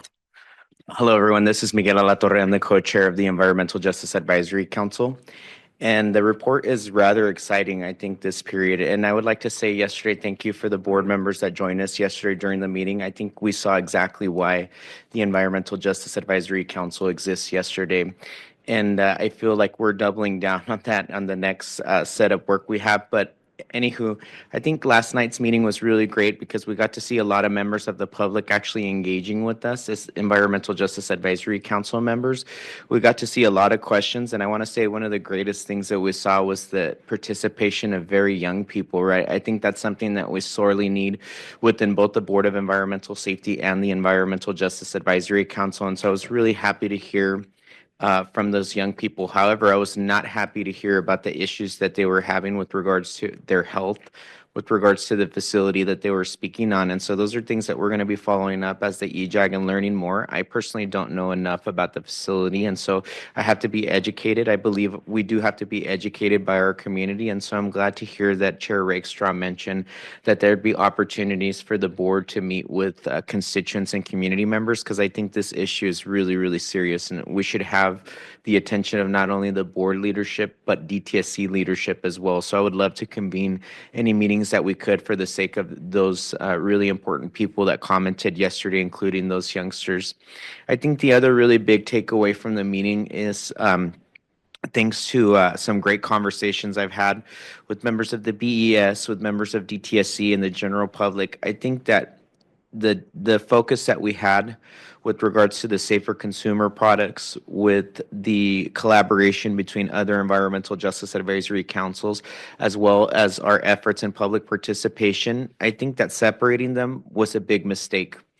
And I know that that seems like we're going backwards in terms of the work that we're doing, but I think given the fact that we've seen over and over the overlap of community engagement, community education, and public participation has come up over and over and over, not only inside of the BES meetings and the Environmental Justice Advisory Council meetings, but in person and in other meetings. And so I think given the fact that we've seen so much overlap, I made the motion yesterday to not approve our work plan as it currently stands. And so our work plan was to work on these three things in three different groups. However, as I mentioned, I believe that we exist to help become liaisons to having better relationships between the general public as well as the Board of Environmental Safety and the Department of Toxic Substances Control. And I think we should double down on this effort. We saw what that looks like in real time last night. And so again, the report back is we are delaying that work plan, and we did have several members that were not present. And so we had member Miss Levon Stone as well as member Kevin Hamilton who were not present, who I'm sure will have some words regarding some of the things that we're trying to admit in the for the sake of working more towards public participation. And to answer the question, what does working more towards public participation look like? I think we have to do a general assessment. We need more information on what DTSC tracks with regards to its metrics on public engagement. We need more information on the budgets that are associated with public engagement. And so we want to know specifically how much money do we have to have community forums? How much bandwidth do we have for having community informationals, webinars? What do we do about the translation of materials? And so that's the other part that our engagement will touch is how do we take such technically gifted people like yourselves and how do we use that to our advantage, and then how do we break down that information to community members where they can understand it on their terms? We do deal with a lot of populations that don't have the technical backgrounds that all of us do with regards to environmental sciences, and so making sure that we're breaking down that information is something that we're really looking forward to doing with regards to public participation. I think the other thing that we would like to see done is we would like to see this public participation lead to the changing of decisions, which is the big elephant in the room, right? We think that doubling down on this effort is great, but if there's no substantive action or substantive decision-making changes that come about the increase of public participation, then I think all this is rather mute. And so above all, we would like to see the public and the public's opinion higher weight with regards to the decisions that are coming out of the Department of Toxic Substances Control. The other update that we do have is, as Swati mentioned, myself, Swati Sharma from the Board of Environmental Safety and Shirlene Grant from the Department of Toxic Substances Control have been actively working towards filling the 2 vacancies for the Environmental Justice Advisory Council seats. And we've interviewed so far three candidates, some great stuff that we've seen. We have plenty of more candidates to go during this week, and it looks like we will do our final selection July 31st if no other hiccups arise. Or did we delay it? August 3rd? July 31st, I think, is our last interview, and then the next week we are Okay, making the was that, decision. yeah, I believe it's August 3rd that we selected as the last day to pick those selections. And so we'll be selecting 2, and I believe we have 8 more interviews to go. So that's the update for the Environmental Justice Advisory Council, and I'm happy to take questions or comments or concerns over the work plan because I know it's a really big pivot from the last time we spoke. Thank you very much, Miguel. Why don't we go ahead and open it up for public comment, and then we can have board discussion and board questions all at that same time, if that's okay with board members. I'll stay close then. Yes, please do. Thank you. So Evelyn, please lead us through public comment, and then we'll ask you to come back up because I know at least I have some comments and questions. Thanks. Thank you, Chair Rakestraw. We will now open the floor for public comment regarding agenda item number 6, the EJAC Chair update. I'll first start with our in-person participants. Are there anyone in person that would like to make a comment? Seeing none, I'll go to our Zoom participants. Please raise your virtual hand or press *9 on your phone if you'd like to make a comment. Seeing none, this is last call for agenda item number 6. I see one hand on Zoom. Parents Against SSFL, please accept my request to unmute. You have 3 minutes. I just want to echo the request for transparency in to the decision-making aspect of DTSC. So I appreciate, it seems that, the public is incredibly transparent about what our desires and our asks and our issues are. And I think that the EJAC is probably attempting to amplify those. And we desperately need the board to give us insight in the briefings into how we can better do that. So without more transparency, we will never achieve accountability. Anyway, I was happy to receive that update. Thanks. Thank you for your comment. Again, this is last call for agenda item number 6, EJAC Chair update. Seeing and hearing no further hands raised, Chair Rakestraw, that concludes public comment for agenda item number 6. Thank you so much, Evelyn. So we'll now open it up for board discussion. Who wants to kick us off? Vice Chair and then Member Bostrom. Thank you so much. I appreciate how often you have joined us in person. I'm sure it's not always very convenient, but it's It much takes a lot of coffee to do so. I was interested in hearing a bit more from you on the issues raised yesterday evening, especially by youth. Do you want to just give us a little bit more context and then describe what you said? Could we convene with a couple of board members with them to more fully explore these issues? Can you talk about what that might look like? Yeah, I can speak to a little bit about what I understand. So from what I understand, there was some type of pollution flare from the 76 facility in East Los Angeles somewhere, and I apologize, I'm not too familiar with the geographics down there. And the member that brought this to our attention and has been a really big champion of this community concern is member Magali Hall Sanchez. And so she brought together her community members and they showed up, and we're talking about people that come from Wilmington, Compton, which is an unincorporated area there. And so I think what we can do for them is I think we can educate them. We can give them exactly what the purview of the Department of Toxic Substances Control is, as well as the Board of Environmental Safety, and set up steps for helping them to deal with this issue. And I don't know if that looks like raising the stakes in terms of what's going on there and making sure that that polluter is held accountable for some of the health issues and health concerns that we did see reported to us, which include everything from headaches to bloody noses.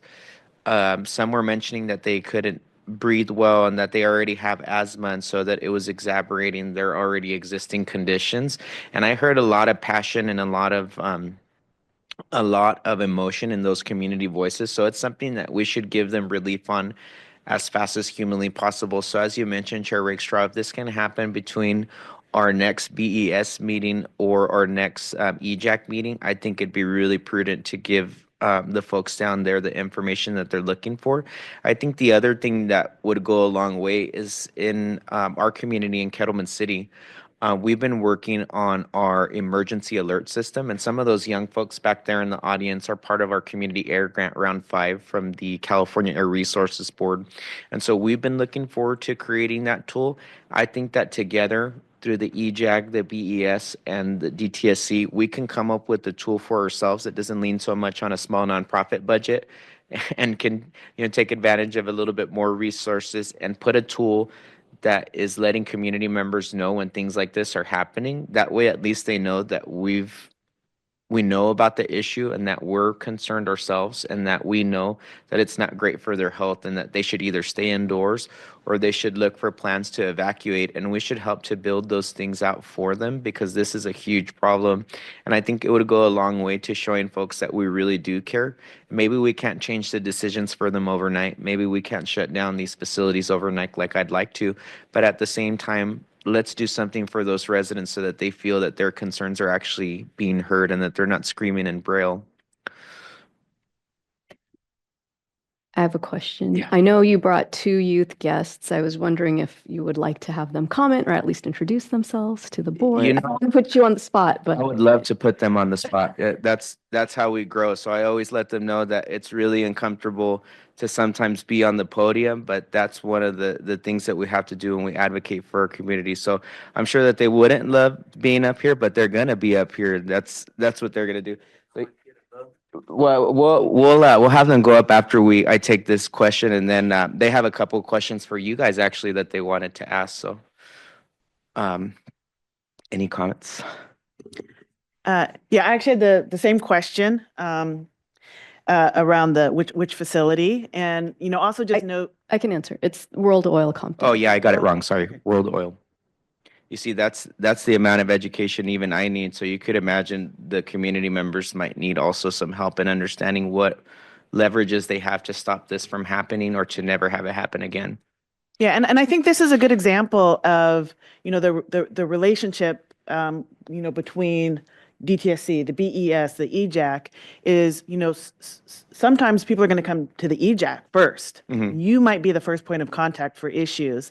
And I think having some, protocols about, when those issues come or they come up at an EJAC meeting, how can we make sure that we get answers? And I think you even mentioned, about like which is the right authority. And we can't anticipate that members of the public that are, facing hazards, know exactly the right Yeah. person to go to. So again, you might be the first contact, even if it's under the authority of the air board or the water board.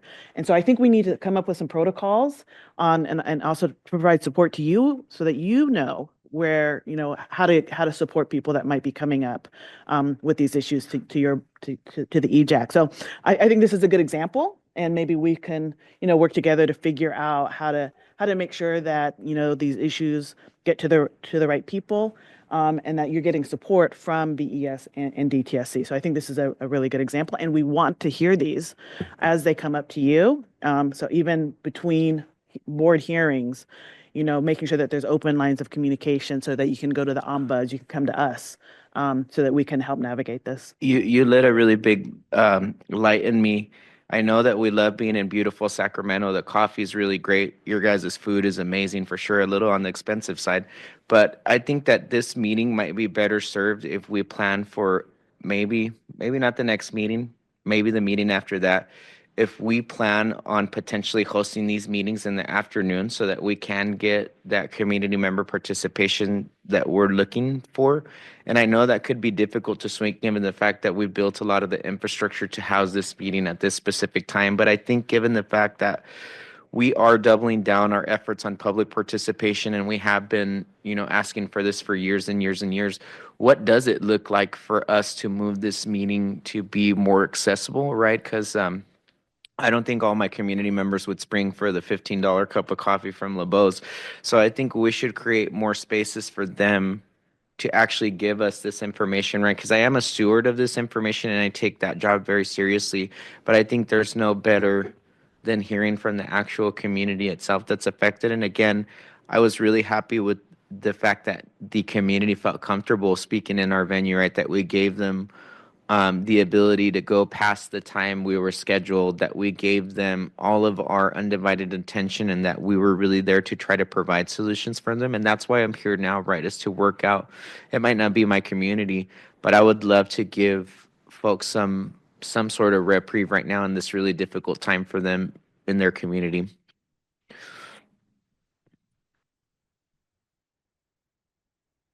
Sometimes I think that you and our executive officer are on the same wavelength because she is planning for our August meeting here to start midday. And we will have an evening session that does focus on public engagement. So You're on it. you're on the same wavelength. So we're hoping that there may be colleagues and community members who want to join us then. And we will have a session that goes in the 5:30 to 7:30, more or less, portion of our afternoon agenda. Yeah, and first off, thank you both so much for that effort. I would say the next thing I'm already asking for you guys to double down. But I think the other thing that we've been speaking about with regards to an issue with public participation is we're stuck in the Stone Age. We've been focusing a lot and putting this out through Zoom, which I get is the standard government practice.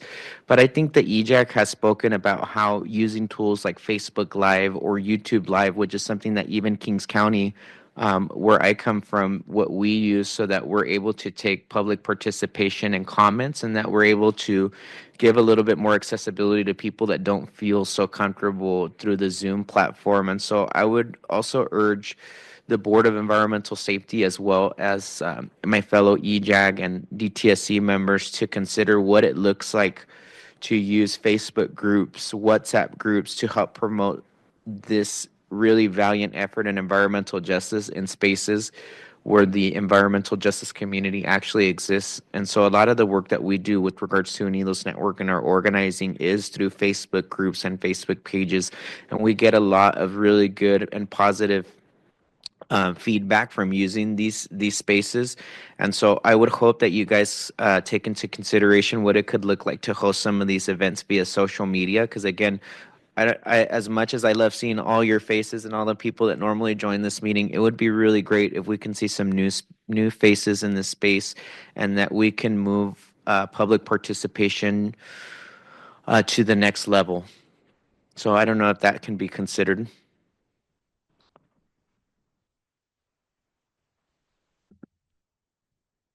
I had one additional, comment around the work plan, and also, how we can really maximize our relationship and working together. I've always thought about like where the EJAC can really add value to some of the things that we're doing. And two things that have come to mind are our work around metrics, particularly around the public participation and in community engagement. We haven't started that work yet, but that is one area that I see value in working with the EJAC to figure out what is it that we're measuring, what are the objectives, where are we trying to get to, and how is the best way to measure progress toward that. So that's one thing I wanted to flag. I don't know if it goes in your work plan, but just wanting to throw that out for consideration. And the other area is evaluation. We do our annual evaluation, and so again, understanding how you're seeing on the ground, how people are experiencing, DTSC's operations and decisions, folding some sort of process to include EJAC's, kind of thoughts on that. I think would also be valuable. I know we're always thinking about the best way to do the evaluation. So as we, kind of move forward with that process, figuring out if where the EJAC fits in, and where there can be some real valuable information that you can share with us. So those are just two thoughts. If I can share my thoughts on what I think we need support on as Environmental Justice Advisory Council members, but also as a general public. I think folks on this call, on the Zoom, including Jenny and Angela, they brought up some really great points about transparency. And we ourselves, as the EJAG, we're not fully in the know of all of the inner workings of not only the Department of Toxic Substances Control, but also the Board of Environmental Safety. And I think it would go, again, a long way to be transparent about some of the inner workings as much as we legally can in terms of how DTSC and BES work, including some of their funding mechanisms, what are some of the internal funding priorities that they've been set, and how we can, if at all possible, pivot resources within DTSC or within BES to better serve the community and to better serve public participation. And so I would say, for us to have real metrics, I think that we also have to have a little bit more background data with regards to the department so that we could better set those metrics and not move so blind with regards to creating them and crafting them. And I think the other comment I'll make is that I would love to help get those metrics set with members of the Board of Environmental Safety.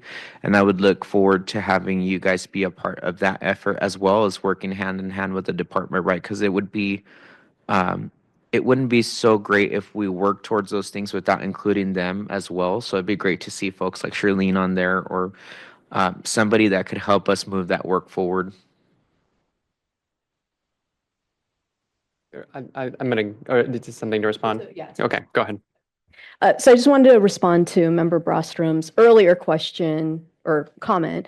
So I wanted to mention that our outreach manager, Sheena Brooks, and our ombuds, Lauren Chandler, have attended every single EJAC meeting since the beginning. So they are kind of the main point of contacts, especially with our ombud. So if there are inquiries that come up, I think maybe creating more of a connection avenue so that if inquiries are coming up at the EJAC, then we have our ombuds that can follow up and relay that information. And then two, I just wanted to let the board members know that we do have Deputy Director Serlene Grant also available online. So if there's any questions for Deputy Grant, who has been working very closely with the EJAC. Thank you. Great. Thanks. So I'll go last. I'll just kind of have a couple of reflections. First off, similar to our vice chair, thank you so much for taking the time to travel here. I know it's not a short drive. I think it's encouraging that you're working and DTSC is working so quickly to fill the 2 vacant seats. And I think it's really encouraging that the board is now a part of that decision-making process as well. So really look forward at our next meeting to hearing who those next 2 members are, and really look forward to working with them, whoever they might be. Similar to what our executive officer just said, I would really encourage you to use our ombuds as well as Sheena as well to track down kind of resolution on some of these issues that you're hearing. That is very much in particular, our ombuds' role is to do exactly that. And Lauren has really specialized her work there. So I encourage you to lean on her on that. On Member Brostrom's comment on metrics, I do think, so they're kickstarting the work soon on the site mitigation program metrics, and obviously that is the program that impacts many of the communities that your members are coming from. So I think that's a really good opportunity to engage in that metric setting process. I think the subcommittee will need to figure out how exactly that looks like, but I just want to express support for that comment. And then final comment is on the work plan. I think generally it makes sense to narrow it down and focus on public participation.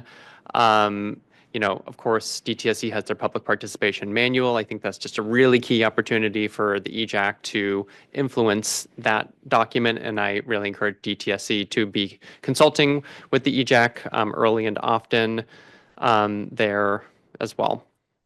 So I think those are all the points that I wanted to make. I think Sharma? Deputy Grant had their hand up, so Please. I had my hand up earlier because, and it's already been corrected. Miguel made a reference to the facility that we were hearing a lot of comments about, but Swati already clarified that it was the World Oil site in Compton. So I just wanted to clarify that. And we will be having future engagement meetings prior to the official permitting hearings and process starts. That's what I raised my hand for. But if you have any additional questions, I'm here to answer them. Thank you so much, Deputy Director. Any other questions, comments? I have one more. So I forgot to invite you guys to another event we're doing. So we're doing a return of our Fiestas Patrias in Cattleman City on September 12th. And so what it is, it's a really big celebration that we do to celebrate Mexican Independence Day as well as Mexican culture and heritage. But we're also doing a environmental and informational twist on the event. And so apart from for-profit vendors and stuff, we also have nonprofit informational booths from all over the Central Valley, including some state agencies that have also said that they'd be putting up booths and information about what their organizations do and what they do to serve the Central Valley constituents that they have. I would encourage, again, if you guys are able to attend, My band's going to be playing there live, and we have some really great food planned. So you guys can fight amongst yourselves if there's two of you that could make it to our beautiful Central Valley. And we would love to have the BES staff set up potentially an informational booth so that people know who they can contact within Kings County, Fresno County, Tulare County on pressing environmental issues that affect statewide Californians. So I encourage you guys to be there professionally, and in the case that you're there on your day off, come have a great time with us, dance, and learn about all the programs within our community. So there's that part. And then I didn't want to forget to create that really awkward moment for our youngsters back there. So I'm sure they'll have some questions for you. Thank you very much. Thank you very much, Miguel. Really appreciate it. That's your cue now. You guys can both go out there. Don't worry. You guys can support each other. My name's Atalay Alvarez, and I'm from the Central Valley. I'd like to ask the board what opportunities you see for youth like me, and I'm sorry, man. But what opportunities you see for youth like me in workforce training or college programs related to environmental work in our region? Thanks. I think we have an expert here on exactly that issue, Member Brostrom, who I'm sure can respond and follow up to. Yeah, and I would point you to, DTSC does have a program called Toxic Crusaders. I'm not an expert on it, but that would be, one initial thought. The other thought that I wanted to share is that part of the ECRG, which is a program that was passed some years ago, there is a component around workforce development for exactly the reason you're saying is how can we encourage people from impacted communities that might have contamination actually be part of cleaning it up while creating jobs. So this is an area that I am particularly interested in. I don't know that where we are with that program, but I think you raise an excellent point and an opportunity. And I want to encourage DTSC to really consider how we can, make sure that the people living in the areas that need cleanup are actually part of the solution and creating jobs. I got that understood. But Thanks. here's another question for you, though. Hi, my name is Alexander, and I'm from Kettleman City. My question is, what does the board foresee as opportunities for youngsters like me in environmental justice and in job training? Thanks. Member Brostrom, I think is. Yeah, I think a similar response. And, Serlene, I don't know, who has more information on the Toxic Crusaders program, but it might be, if we're hearing interest from youth, maybe connecting the Toxic Crusaders program with Miguel and,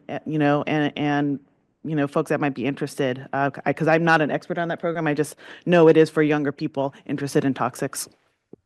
So if I may, through the chair? Please go ahead. Okay. The Toxic Crusaders program is managed out of our laboratory program.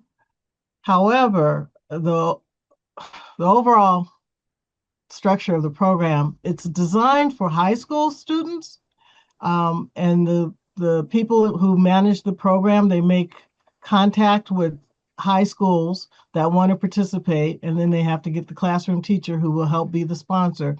And we've scaled it up from wherever it was 5 years ago with like one school to now I think there's something like 6 or 7 schools involved in Northern and Southern California and the Valley. So it has been scaled up, but it's primarily for high school juniors and seniors. And for about a week or 2 weeks, they get trained in instruction in environmental science and they spend time in the lab. To the workforce development program, yes, there were 2 areas of the DTSC program units that were looking at workforce development. In both cases, and we can talk about this if you want to make it a full agenda item, in both cases, the way the state mandates are for contracting and bringing in people to work with our projects, we are not set up infrastructure-wise, policy-wise, legally to make contractors that we make that we have bids on bring in students to work with us or bring in young people. And so it's a larger discussion that we're trying to have with different organizations that can help us look at how we can deliver it. But right now, to the best of my knowledge, and perhaps later when the director is up, she can address it more. But right now, to the best of my knowledge, we are not situated in a way to launch a workforce development program in the way that I imagine board member Barstrom is thinking about, because that's how I would think about it. You find some people in a community that you're working in, and you say, we're cleaning up the community, we'll get you trained in HAZWOPER, we'll get you doing this and that, and you too can work in your community on some of the cleanup aspects, and maybe that will launch you. We were able a couple of years ago to do an internship program with about 6 or 7 students, college-age students. But again, that has fallen by the way for other reasons that we can go into at another time. So that's where we are with that. And since I have the mic right now, if you will, also Councilmember Rostrom brought up in an earlier comment about working out a protocol or procedure so that when the EJAC gets something and BES gets something and DTSC gets something, we can circulate and talk. We're doing that informally right now. So I just want you to know that it is happening. When something comes through the EJAC, we have a website portal, an email, and a telephone number, and staff monitors that daily. And when something comes through, either depending on how elevated it needs to be, either the staff will disseminate the questions and the answers and make the connections to get things solved, or to elevate to me, and I'll do the same. So it doesn't just fall. And sometimes I'm reaching out to DTSC colleagues, and sometimes I'm reaching out to BES colleagues. Thank you. Thank you very much, Deputy Director. So I think that concludes board discussion for this item. Thank you so much to our EJAC co-chair for joining us, for the public comments, and to our 2 youth who courageously got up and made a comment. We invite you and encourage you to come to further board meetings as well. Make your voice heard. There's other board meetings as well within the Cal EPA family that really it's just so important for youth to participate in. So thank you for joining us. So we will now turn to item number 7. This is our last item before we break for lunch. So this is the Hazardous Waste Facilities Operating Permit Decision Status Report for J&B Refining. But first, I'll kind of briefly introduce this item and why this is on the board's agenda. So California law requires DTSC to make certain permit decisions within 1 year of the expiration of the permit term. For permit decisions that are not made by that date, DTSC is then required to issue a public report explaining why the permits were not issued by that statutory deadline and present to this board a proposed schedule for issuing the final permit. The board then votes whether to accept or modify the proposed permit decision schedule. So with that background, the operating permit before us today is for J&B Refining Incorporated, doing business as J&B Enterprises, which expired on May 6th of last year. So today, DTSC's Permitting Division Chief, Wayne Lawrenson, who I see on the screen, will present a permit decision schedule for J&B Refining. After his presentation, we'll open the floor for public comments, followed by board discussion before the board considers the proposed schedule for a vote. And finally, although our board staff are not presenting on this item, they have prepared a staff recommendation memo, which is included in today's agenda packet. So please, Wayne, over to you. Great, thank you, Chair Rakestraw, members of the board. My name is Wayne Lorenzen. I manage the permitting division at DTSC. I'm really disappointed that I'm not there in person, but I have conjunctivitis, also known as pink eye. You can probably see it. It's kind of embarrassing, but that's why I'm not there today. But I'm here on screen today to ask for the board's acceptance of a modified schedule for the J&B Refining permit decision. J&B Refining is a permitted facility in Santa Clara County that recovers precious metals like gold from waste produced by the electronics manufacturing sector. including circuit boards, soldering waste, and plating waste. In May of this year, DTSC distributed a public notice for a draft permit. However, during final internal review of the draft permit before we released it, we identified the need for additional information regarding one of the facility's hazardous waste management units. To allow for sufficient time to obtain and evaluate that information, we chose to postpone the release of the draft permit and the associated public comment period. So what we did was, after we released the public notice, we sent out a subsequent notice informing the public of the postponement. We did receive comment letters from 7 parties that received the public notice, and we're going to consider those comments now. Actually, we're considering them now and during the public comment period that will be coming up. Formal written responses to all comments received, including the 7, will be provided following the release of the draft permit and the completion of the public comment process. So the reason for this delay is that we requested additional information from JNB, and that facility is currently compiling the data that we requested. After reviewing that information, we will determine whether additional revisions are warranted before releasing a draft permit for public review in October of 2026 is our vision for the draft permit. We're looking forward to public comment on this decision when we open it up. But today we're requesting that the board accept DTSC's proposed schedule of January 2027 for issuing a final hazardous waste facility permit decision for J&B. Thank you. Thank you very much, Division Chief Lawrenson. So we'll now open the floor for public comment. So Evelyn, will you please lead us through that? Thank you, Chair Rakestraw. I will now open the floor for public comment on agenda item number 7, the Hazardous Waste Facilities Operating Permit Decision Status Report. We'll start with folks in person. If there's anyone that'd like to comment in person, please raise your hand now. Seeing none. Going to folks on Zoom. If you'd like to comment on this item, please raise your virtual hand. Seeing none at the moment. Thank you, Mark, our interpreter. Let me know that there are also no Spanish comments in the Spanish channel. This is last call for public comment on agenda item number 7. Seeing or hearing no hands raised, that will conclude public comment for this item. Chair Rakestraw.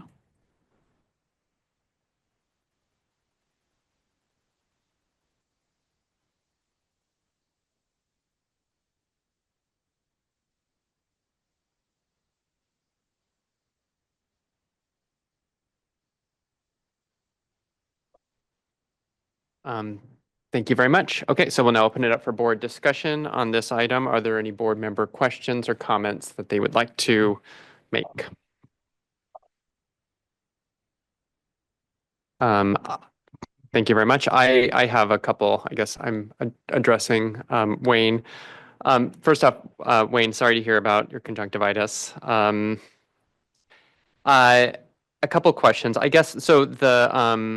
The reason for, well, there seems to be several reasons for the delay, but at least in your report, it says DTSC identified the need for additional information regarding the crucible furnace used to melt recovered precious metals. What was the trigger?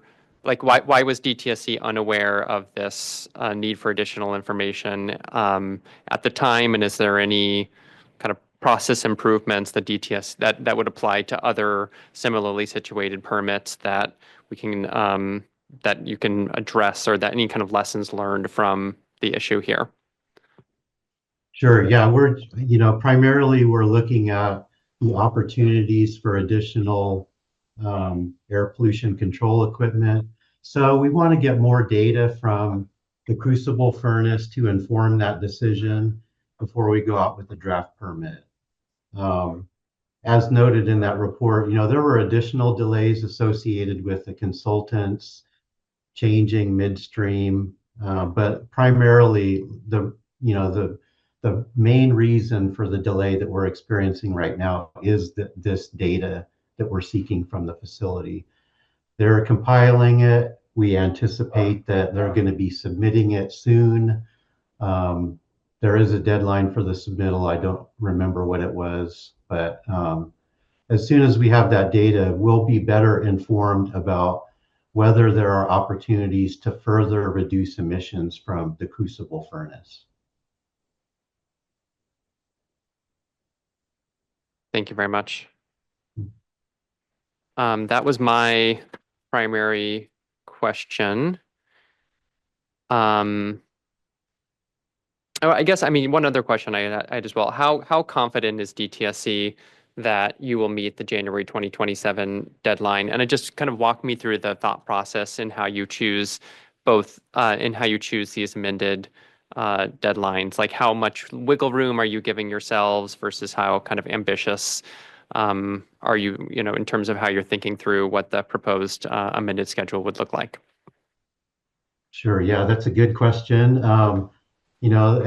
I would say the confidence level when we're going out 6 months is it's as confident as we can be. But as we know, if we get a lot of public comments for a permit decision, and we are responding to a lot of comments, that throws the schedule off. So we kind of have an idea about what to expect based on community surveys and interest in the facility, but that could change. So I don't want to say like I'm 100% sure that we're going to have a final decision in January, but we did build wiggle room into that. We could possibly go out earlier before the holidays, but that's our buffer.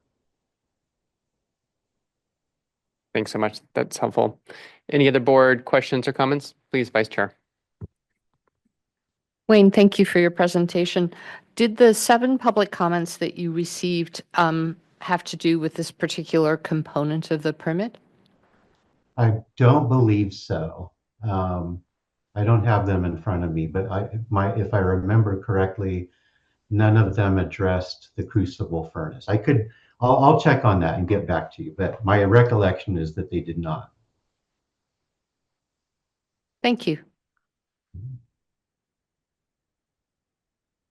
Thanks so much. Any other board questions?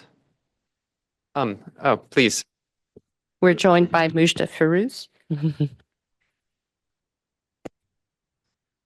The button. Okay, we have our project team here, so the comments did not touch on that subject. Thanks so much for that clarification. Could I ask what they did touch on? Or if there was any themes of the letters?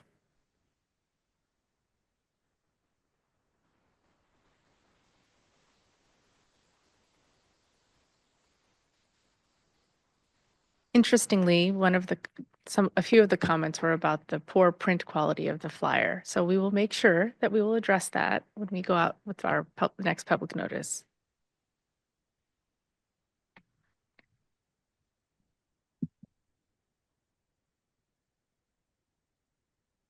Any other questions or comments?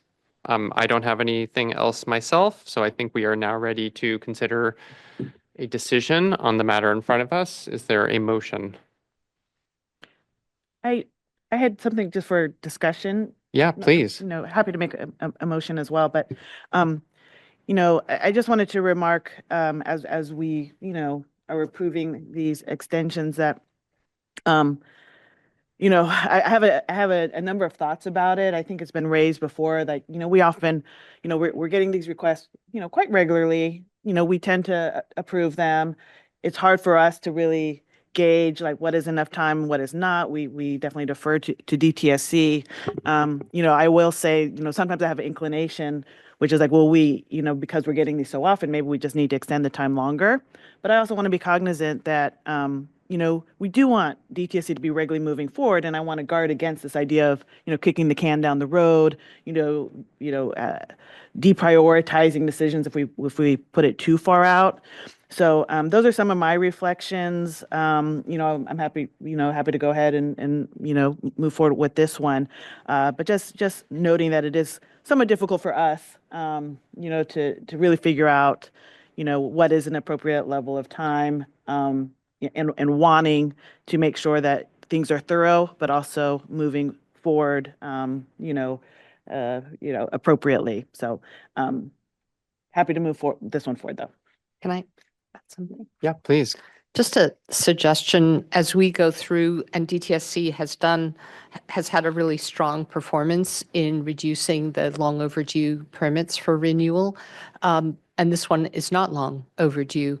It would be so helpful to take the 70-some universe of hazardous waste management facilities and see them over a several-year time period in terms of when they are expiring, so that one can look at the resources available to the permitting division and say, where are some of the likely pressure points in terms of being able to produce these permits well ahead of their date of expiry.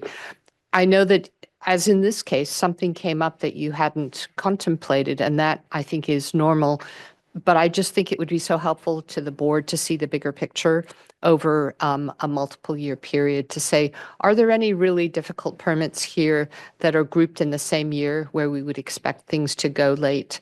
Are there any years where it's very light, where I just think it's helpful to have, from a strategic planning point of view, the universe, especially as the number of facilities has diminished in recent years. Thank you. Thank you very much, Vice Chair. Actually, I wanted to respond to Member Brostrom's point, and I realized there was something I meant to ask that I didn't ask, so I do have one more question as well. I guess I'll start with the question. This is for, I think, Wayne. So it says DTSC expects to finalize the draft administrative record in late September and early October. Can you tell us a little bit more about the administrative record, including whether it will be, how it will be accessible and how much of it will be electronically available? Yeah, that's a great question. Our normal process right now is that we do have paper records in file rooms. I'm not sure about this facility, how many records are paper, and perhaps Mushta or Ryan there might provide insight to that. However, the draft administrative record, when we go out with a permit decision, includes all of the files that are located in the file room. That's the main point of a file room, is to collect the records that we send down there as records for a permit decision. So unless Brian or Mushta have anything additional, our decision would point to, as it always has, the location of the administrative record at DTSC's file room. Wayne, that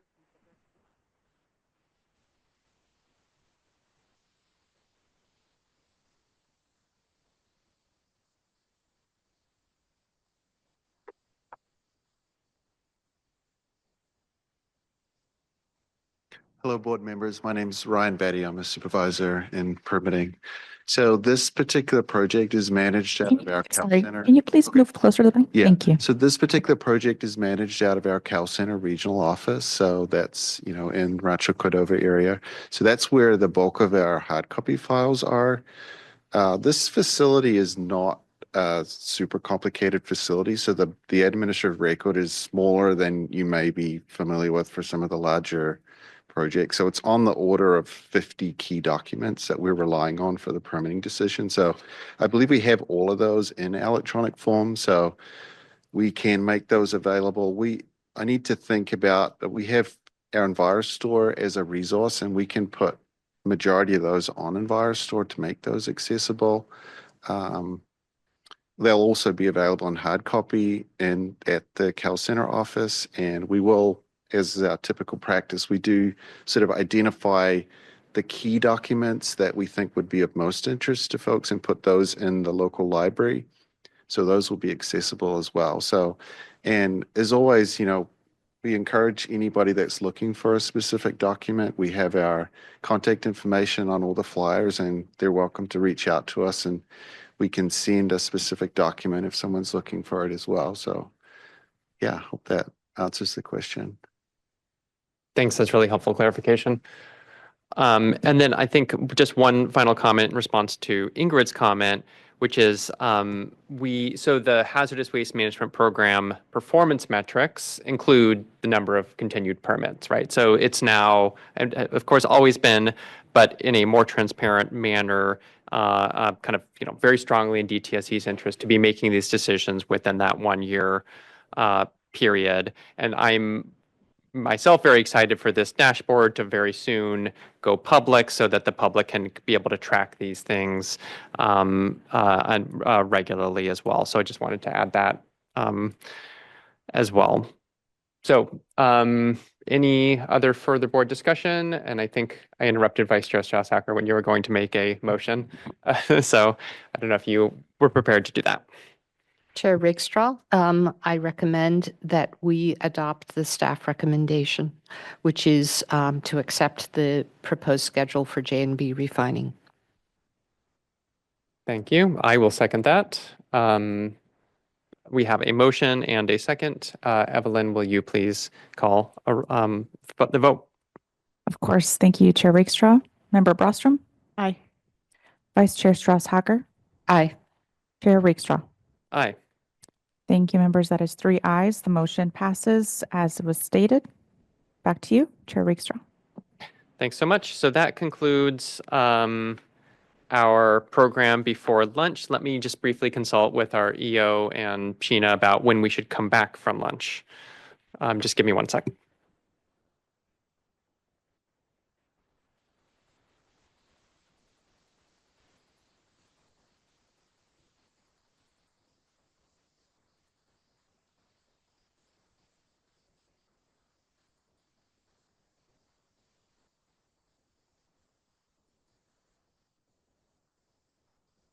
Okay, so let's go ahead and stick with our regularly scheduled program. We'll come back at 1 p.m. So we have a bit longer of a break than normal, but because of folks' schedules and because of Board Member Williams' availability, we want to make sure that he is able to participate in this next session on the director's priorities. So why don't we go ahead and come back at 1 p.m. and enjoy the long lunch. Thank you, everyone.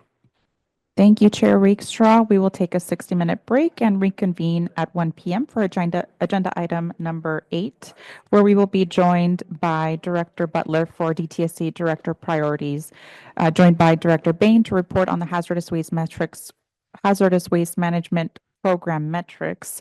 We will be returning at 1 o'clock. Thank you. Welcome back, everyone. It is now 1 o'clock, and we are back from break. As a reminder, this meeting is being live streamed and recorded. Your continued participation is acknowledgement that you're being recorded.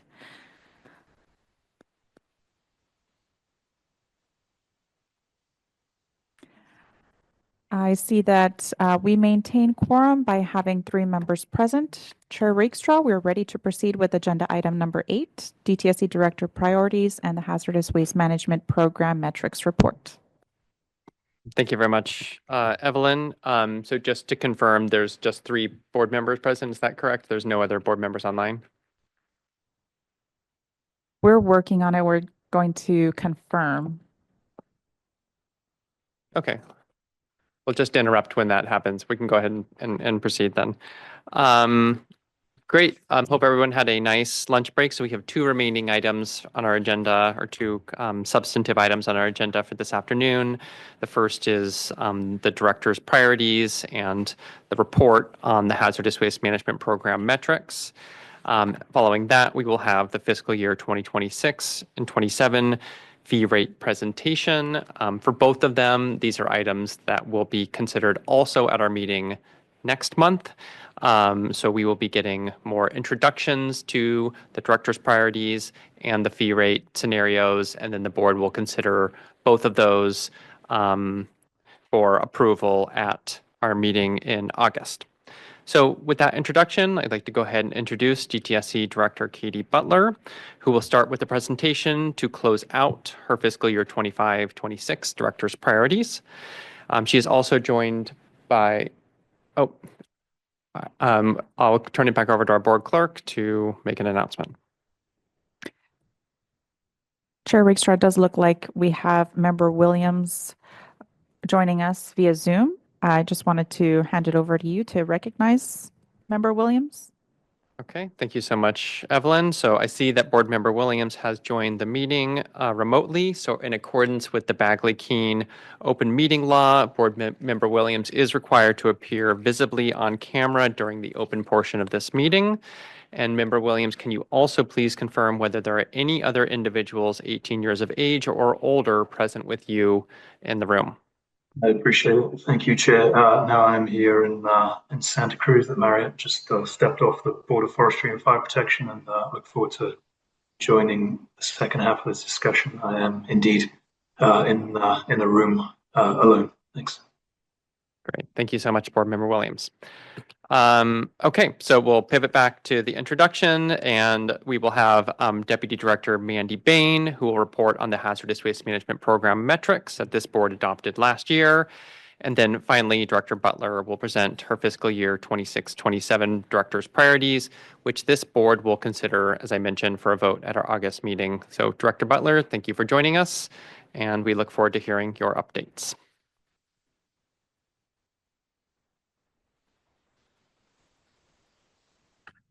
Thank you. Okay. Thank you. Good afternoon, Chair Rakestraw, honorable members of the board. Thank you for having me here this afternoon. I'm looking forward to talking about our work this last year, since our fiscal year runs July to July, and setting the outlook for the year to come. And this will be the first time that we report on some of the metrics that we've established together. So this past year at DTSC has really been about institutionalizing systems that last beyond any one leader or any group of leaders. And that's key to this transformation the department's going through since our fee and governance reform. So we're focused on embedding enforcement across all of our programs, embedding community engagement and equity and environmental justice principles across all of our work, capitalizing on science and technology and using that science in our modern age as a competitive advantage in the work that we do, and staying abreast on emerging contaminants, and ultimately using these initiatives together to improve the outcomes for people of California and for the environment that we are here to protect. So moving to last year's Director Priorities, these are the 4 priorities that guided our work across the department. And I'll go diving right in here to the first priority. Enforcement has been a central theme under my leadership at DTSC over the past several years.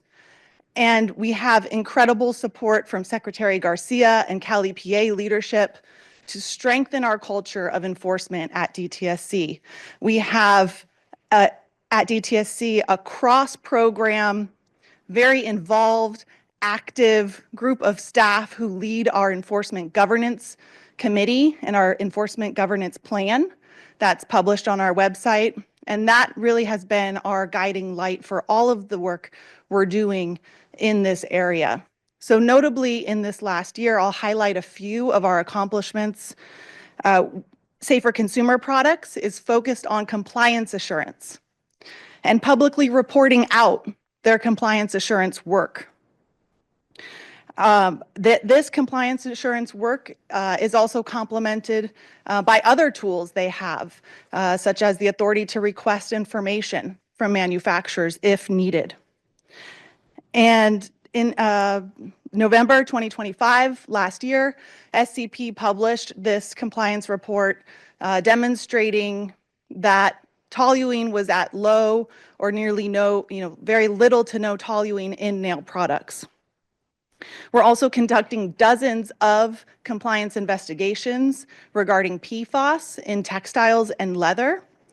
And this compliance work instructs us of the real impact our regulations are either having or not having for the lived experience for consumers. So this work is critical, again, to the success of SCP's success going forward. In our site mitigation and restoration program, we are seeing a transformation in the enforcement culture. I reported out at the last board meeting that site mitigation finalized its landmark enforcement policy just 2 months ago. So now we have consistent guidance for staff to enforce cleanup requirements and hold responsible parties accountable when necessary. So this guidance includes tools that our staff can use, such as penalties, orders, cost recovery tools for consistent, equitable, and enforcement. Our hazardous waste management program, they have a longer track record of established enforcement in their program. And so they've been working on refreshing, developing new training tools, modules, such as California's hazardous waste control law and regulation resources, Public Records Act request resources, financial responsibility and assurance, and overview of permitting and permitting modifications. And so that training has been very helpful in succession planning for our staff and building staff capacity. Priority 2, community engagement. This is becoming more embedded in permitting, enforcement, policy development areas across our department. How are we institutionalizing this? With the successful deployment of our environmental justice trainings, we have held the first of these modules, and we're proceeding with the next 2 modules. Module 2 will focus on exploring California's environmental justice laws, our policies, how community engagement frameworks really support the work that we do and give us the necessary information as policymakers, decision makers to do what's most protective for communities. Module 3 will provide DTSC staff with practical tools. So integrating environmental justice into the daily work of our project planning, our actions in the field, what does it actually look like? And, earlier we mentioned the public participation manual, right? That's another operational, operating how we make environmental justice principles come to life in our real day work, right? So the manual will be another tool in how do we apply those environmental justice principles to our work in the field. Moving on to priority 3, science, technology, and policy innovation. This was a newer priority for the department this last year. And it was critical because as environmental challenges become, they're increasing, right? With emerging contaminants, with new waste streams. As they're more technically complex, we have to meet the moment. And so our decisions have to rely on rigorous, scientifically vetted information. I'm very happy to say that in this past fiscal year, we invested in our environmental chemistry lab. We prioritized this in our budget. We invested in new equipment to support our in-house analysis of chemicals in soils, other materials to inform our regulatory actions. And our enforcement team, they rely very much on our lab and our ability to do this work in-house. And, we often contract it out if we have to as well. So we have, a robust network of laboratory capacities at DTSC, and we want to keep it that way. So we also received funding in the governor's budget to sustain these additional resources for our labs to make sure both in Berkeley and Pasadena, the equipment's being maintained. The Safer Consumer Product Program Priority Work Plan was another big focus of our departments this last year. We conducted extensive engagement to inform the next priority product work plan for 2027 to 2029. And we'll be doing more outreach later this year and releasing that later this year. We are also doing extensive vapor intrusion workshops. I'd like to thank our partners at the Water Board. This was a great department-to-department collaboration with our Cali PA family on delivering these public workshops to include the basics of site cleanup tools and looking at our site conceptual models in a holistic way. We introduced an artificial intelligence policy and began the ethical, responsible adoption of artificial intelligence tools at the department. Priority 4 was unique in that it focused on a single chemical that is critical for us in managing contamination across the state. So per and polyfluoroalkyl substances, also known as PFAS, is something our teams focused on across the department. In our site mitigation program, they published guidance just last month on how to evaluate, characterize PFAS at cleanup sites, how to address PFAS contamination. That's something folks have been looking for, and we're happy that we were able to deliver that guidance recently. Floor maintenance products containing PFAS was another focus. Safer Consumer Product Program released the draft product chemical profile for floor maintenance products containing PFAS, and that will serve as the scientific basis for potential regulatory action in the future. We continue to evaluate PFAS in other consumer products, and this is an area that we know we need to be serious about to prevent PFAS contamination upstream into our groundwater drinking water supplies. So that's a recap of the 4 priority areas. And in the letter that I transmitted to the board, I outlined some other accomplishments, not necessarily specific to those priorities. And that demonstrates the breadth of the department's work. You know, this came up in public comments last year where there are, and board discussion, that there's so much the department's doing in and outside of the priorities. And so I wanted to capture some of that information in the letter. And it also informed my approach to this year's director priorities, which I'll touch on after Director Bain goes into the metrics.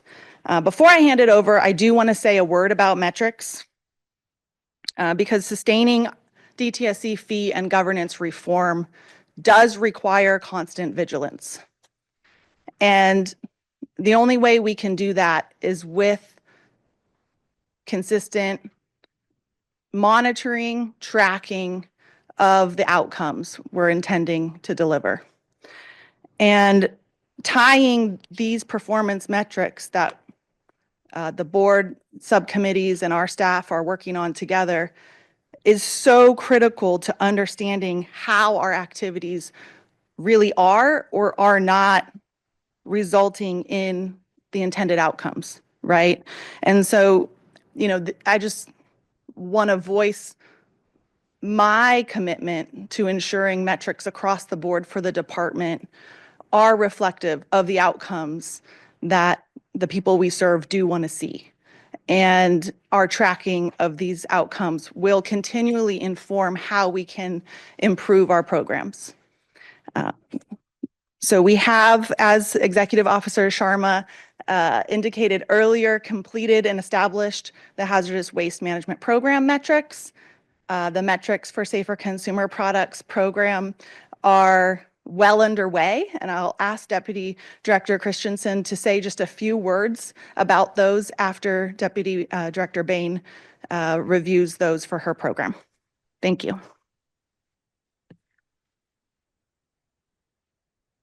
Great. Thank you, Director Butler, and good afternoon, board members and everyone present at this meeting. Next slide, please. One of the board's mandates per SB 158 is to develop performance metrics for DTSC's programs. As part of this effort, the board set 6 performance metrics for HWMP in March 2025. These 6 metrics cover HWMP's activities across permitting, inspection, and enforcement.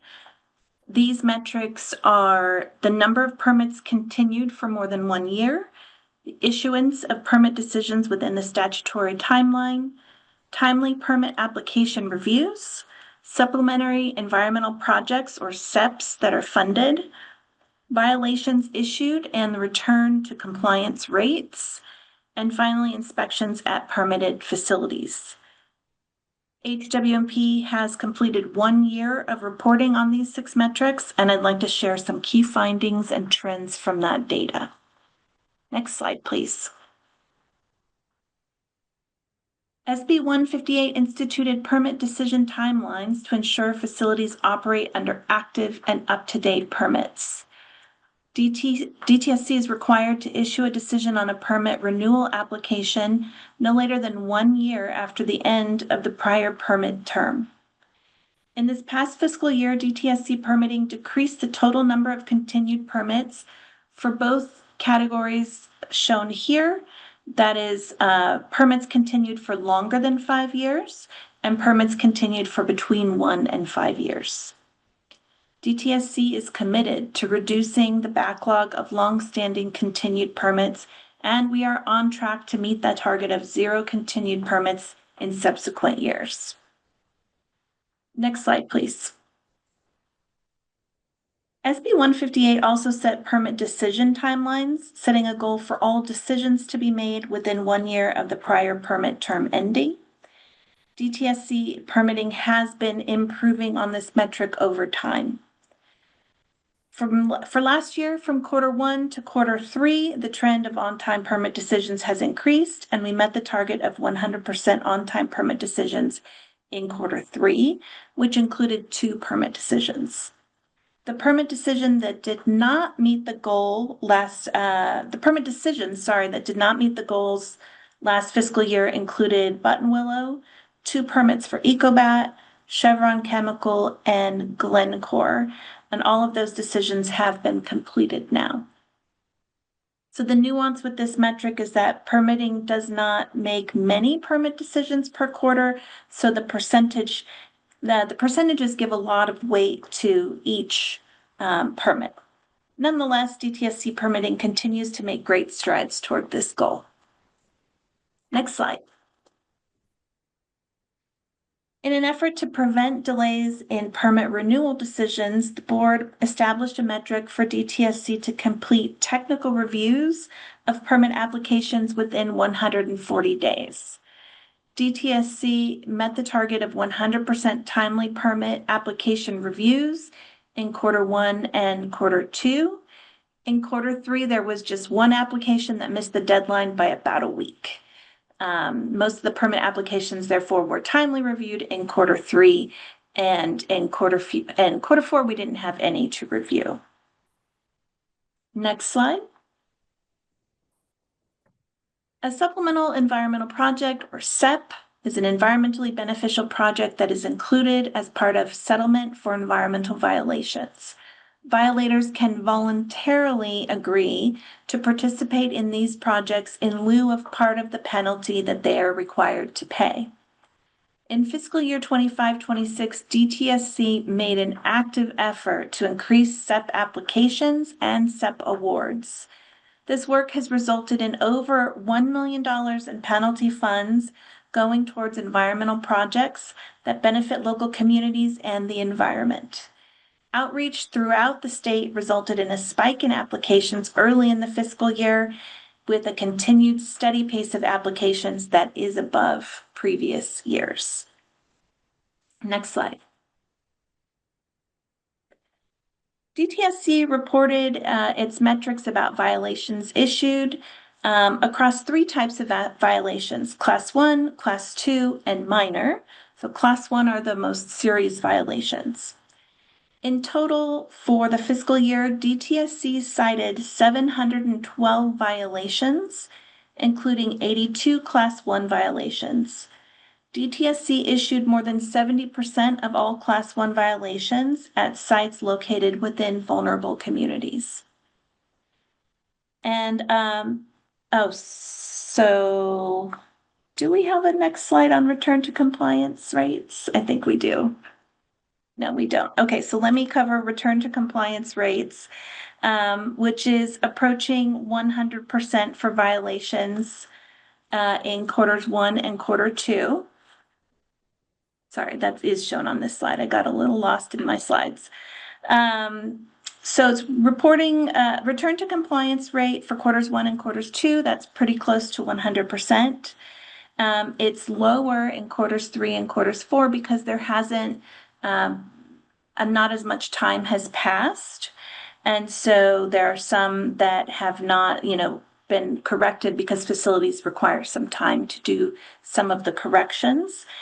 Some Class 1 violations that have not yet been corrected will require formal legal enforcement. Okay, now we're ready for the next slide, please. DTSC's yearly goal is to complete 100% of the permitted facility inspections required by US EPA's RCRA program. We have been exceeding that target for the past 3 fiscal years because we completed inspections beyond the mandated numbers. Next slide, please. I really want to take a second just to thank all of the HWMP staff whose hard work in permitting, inspections, and enforcement are integral to the success of HWMP. And, looking into the next fiscal year, we will continue to report on these metrics. And I know the board and our Safer Consumer Products program are working together on those metrics. So I'll hand it over to Director Christensen to speak on that. Thank you.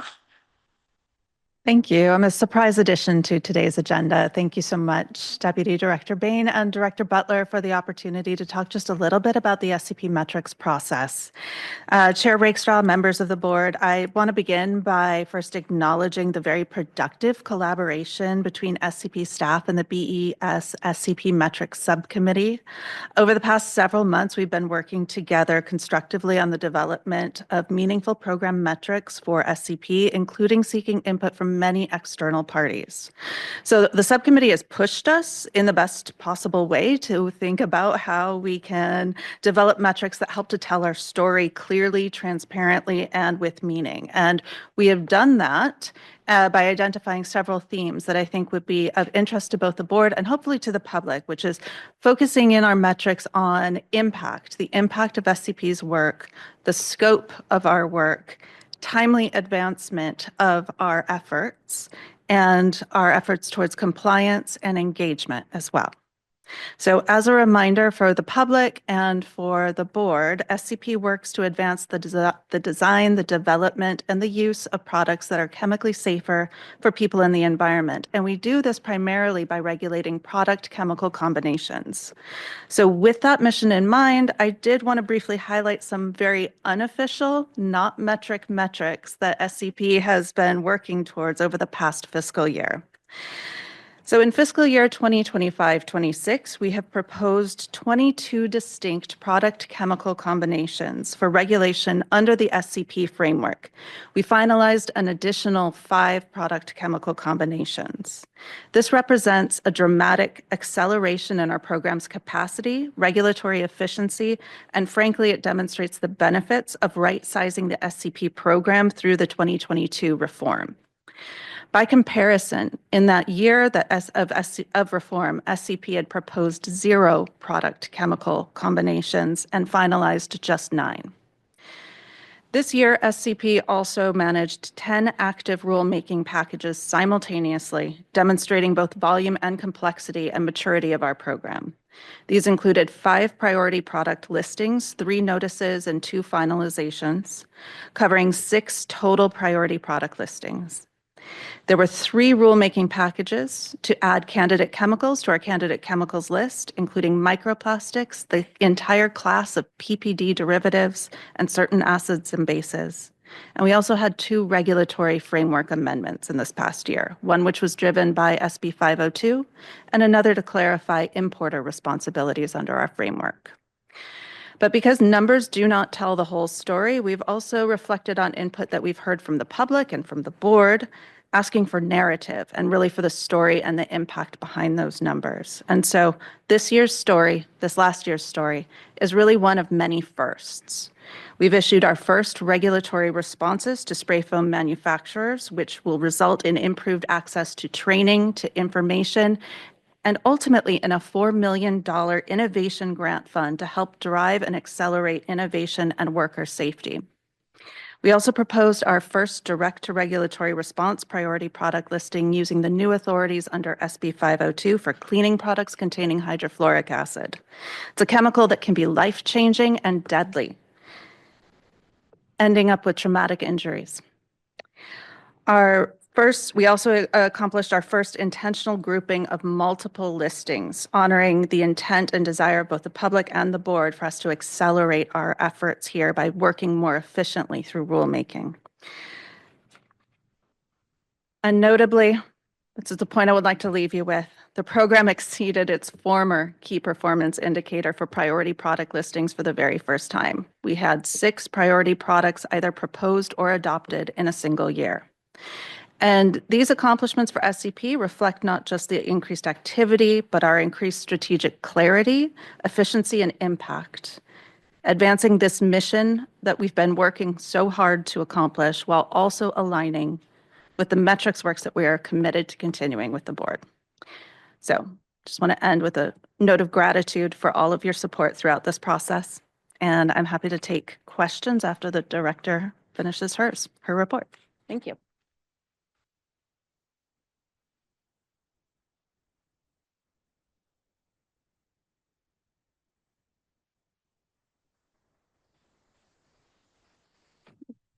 Back to my clicker.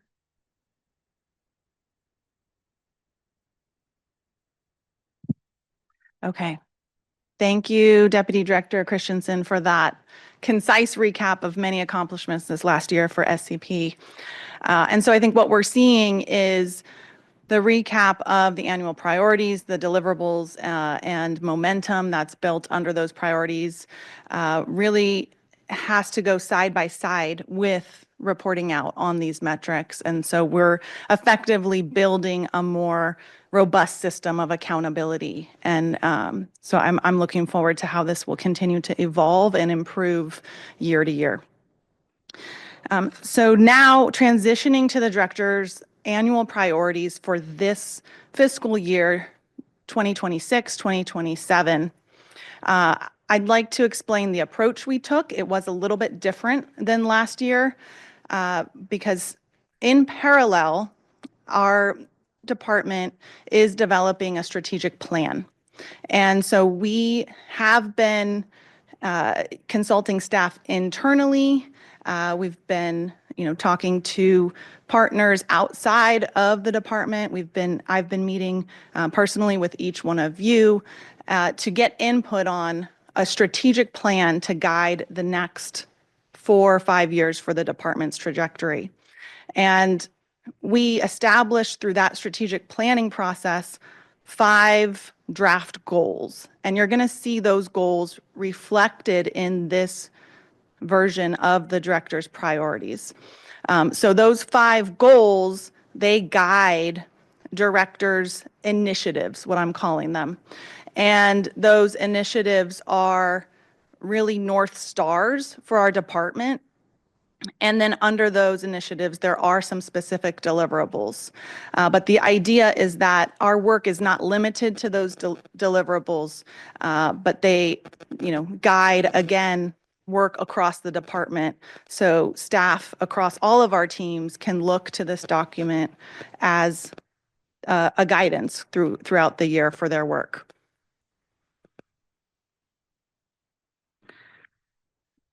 So here is just an overview of the 5 strategic planning goals that you'll see outlined in this year's director priorities.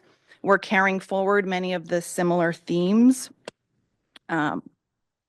First and foremost, protecting communities and the environment through effective, consistent, equitable regulatory oversight. That's the first one at the top there. Second, restoring, revitalizing communities through environmental justice and partnership. So we have environmental justice there as the second goal. Third, leading through collaboration and partnership there in the lower right, how important that is and integral to all of the work we do. Fourth, advancing innovation through the science, technology, and policy development. That really rings true for programs across the department. And 5, strengthening organizational excellence and maintaining this strong foundational backbone of the department and building workforce capacity, right? With our fiscal stewardship, with environmental information technology governance that really coincides with our program goals and other administrative functions that are so critical to what we do. So the first goal, I'll go into a little bit more detail on what annual priorities I'm setting forth here. And I'm really interested to hear from the public, from all of you, how these goals, what they mean to you, how they can be implemented, if there's ways to improve them, because we do have an opportunity here to finalize them over the course of the next month. And then I'll come back in August, of course, with the final annual priorities. And so goal 1, again, drives forward our regulatory mission, our statutory requirement to enforce the laws, rules, regulations on the books. And so here's 2 initiatives institutionalizing this culture of enforcement. Again, this is a theme I talked at length about earlier. And so these are moving the dial forward even further. How can we continue to implement the new policies that we've established? What does that look like? And delivering on the policies, the tools that we developed last year. Doing more compliance assurance and assistance when appropriate, and building capacity in our environmental chemistry laboratory to do more testing that directly supports our enforcement activities. And the second initiative here is to evaluate and strengthen access to information. This was a board recommendation, at least a theme that came out to me very clearly in the evaluation of last year's priorities, that we have an interactive map that shows where our enforcement teams are going, but is it being used? So we see opportunity to do some focus groups, to talk to people. How can we improve that? How can we make data more accessible on our real-time enforcement activities, the information that we are able to share, until, say, an enforcement action is completed, and then doing more outreach and, publication of those enforcement outcomes. So we are going to make a concerted effort this next year to continue publicly sharing information about our enforcement outcomes. Goal 2, to restore and revitalize communities through environmental justice partnerships. This centers around communities and driving our collaborative partnership, and then also making sure that partnership results in a meaningful change. And so the first initiative here is to implement best practices. We see this by continuing efforts we started last year, continuing to implement the environmental justice trainings, finalizing the public participation manual. These are all efforts that are going to help us operationalize, the word I could not say earlier, operationalize these environmental justice principles And the second initiative here, to strengthen community partnerships. This is about how we approach community engagement. And so I want to put a stronger emphasis on building partnerships with tribal governments. This is a huge opportunity for the department, and to leverage Cali PA's Tribal Advisory Committee that I've been involved with these last few months, and getting more familiar with its members, perspectives from tribes that can really inform and improve our work at DTSC. So my goal is to be more active in this space and continue our involvement with the Tribal Advisory Committee. We've made a lot of other progress engaging with communities and nonprofit organizations through the C3 Collaborative and through our Equitable Community Revitalization Grant Program regarding brownfield development, and we'll continue to utilize these partnerships to the best of our ability to inform a community-led redevelopment of brownfields. Goal 3, leading through collaboration, transparency, and accountability. There's one central initiative here, and that is to work closely, continue collaborating with our sister agencies. And here, we have a strong relationship with the Water Board, as evidenced through the vapor intrusion workshops we completed together over this last year. But we continue to need to coordinate with our regulatory partners so that we can leverage the collective power of our authorities, essentially, and address more holistically environmental problems that communities are experiencing. And so we see many opportunities across our criminal investigation office to participate more frequently in the environmental crimes task forces that do convene across the state, and we get referrals this way for enforcement cases. And then, of course, emergency response coordination. We talked about this at the last meeting, and coordinating more closely with our regulatory partners on tabletop exercises, doing the planning, the hard work ahead of an emergency so that we can, be more prepared when the next environmental incident occurs, because it's not a matter of if, it's when. Goal 4, advance innovation through science, technology, and policy development. This will build on the investments we made last year in this area. And the first initiative is continuing to use the best available science and tools at our disposal. This is core to who DTSC is as an organization, a science-driven organization. And so we're doing this through a few different ways. Through the lead attribution study we're working on with USGS, and that is scheduled to be completed at the end of this calendar year.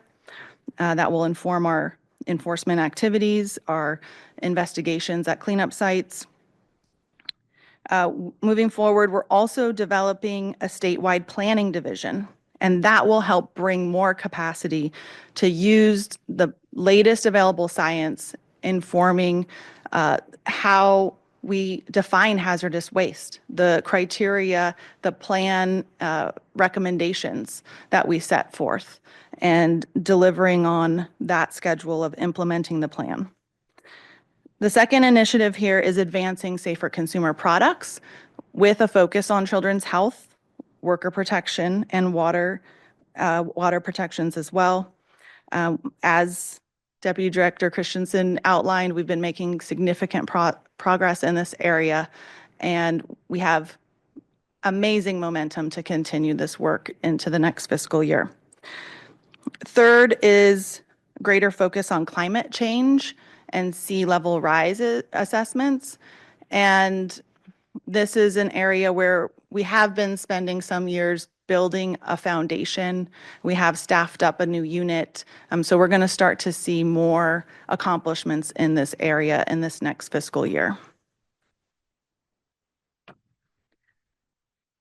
Lastly, the fifth goal, strengthen organizational excellence and workforce capacity. The first initiative is to strengthen organizational excellence, workforce capacity. Let's see, I apologize, that's a typo. The first initiative is actually to foster a positive work culture that's rooted in diversity, equity, inclusion, and belonging. So you'll see that in the written version of the priorities. And this was a constant and continual theme in the feedback we got from staff when we solicited our teams, that seeing equity and inclusion as a priority across the work, that we do, was very important to them. And so this has a place in strengthening our organizational excellence as well as our outward facing work. This remains to be a core value of DTSC, and we continue to hold ourselves to the highest standard in this regard. For the second initiative, improving operational efficiencies, we've made a lot of progress already in this area. We continue to be a fiscally stable organization. We'll hear more from our CFO, Brian Brown, in just a bit. We've been incredibly diligent in our fiscal stewardship over these last few years. I have my predecessors to thank for that, really setting us up for success, and we want to continue that success. And then that will only better enable us to fulfill our mission with the resources that we need. So thank you again for listening to a bit of a lengthy presentation. It was a lot to cover, reviewing past year and this year coming forward, but happy to take any questions. And I'm very interested to hear the feedback and comments from the public on this matter. Thank you very much, Director Butler. Thank you, Deputy Director Bain and Christensen as well. We will go ahead and turn it over to public comment first before we have board discussion and questions and answers. So if you'll remain available, that would be great. So Evelyn, please take us through public comment. Thank you, Chair Rakestraw. We will now open the floor for public comment regarding agenda item number 8, the DTSC Director Priorities and Hazardous Waste Management Program Metrics Report. I'll start with our in-person participants. Is there anyone in person that would like to comment on this item? Seeing none, I'll go to our Zoom participants. Please raise your virtual hand on Zoom if you'd like to comment on this item. If you're on your phone, please press *9 on your phone. I see one hand raised from Ivana Castellanos. Please accept my request to unmute. You have 3 minutes.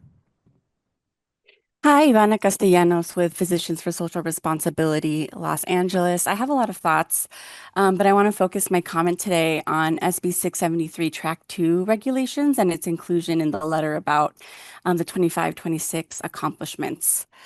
Frankly, we think the proposed rule does not meet the legislature's goals, offers no significant improvements or protections for communities, and does not meaningfully address cumulative impacts.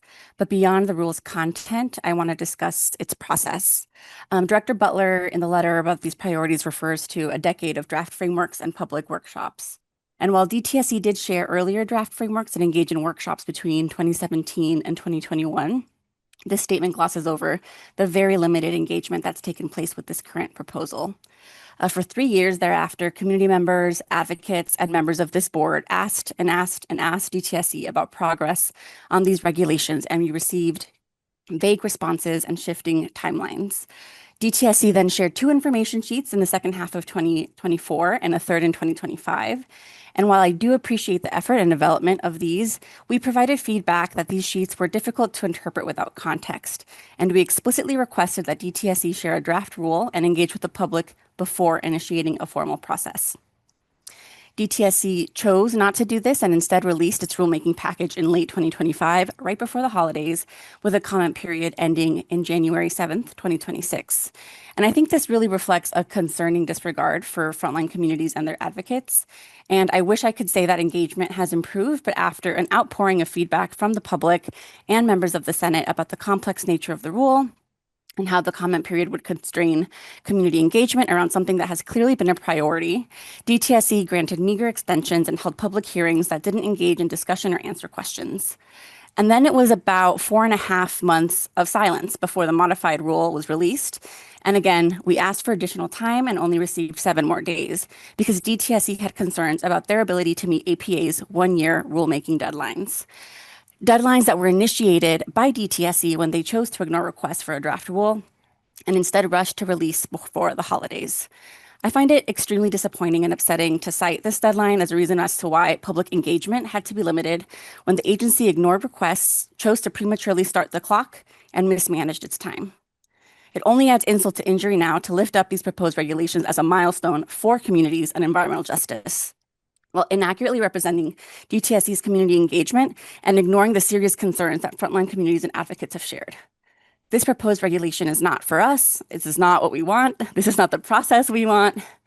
And it's not too late. It doesn't have to be like this. I really believe that we can do better. So please work with us. Thank you. Thank you for your comment. The next person on Zoom, I see Angela with your hand raised. Please accept my request to unmute. You have 3 minutes.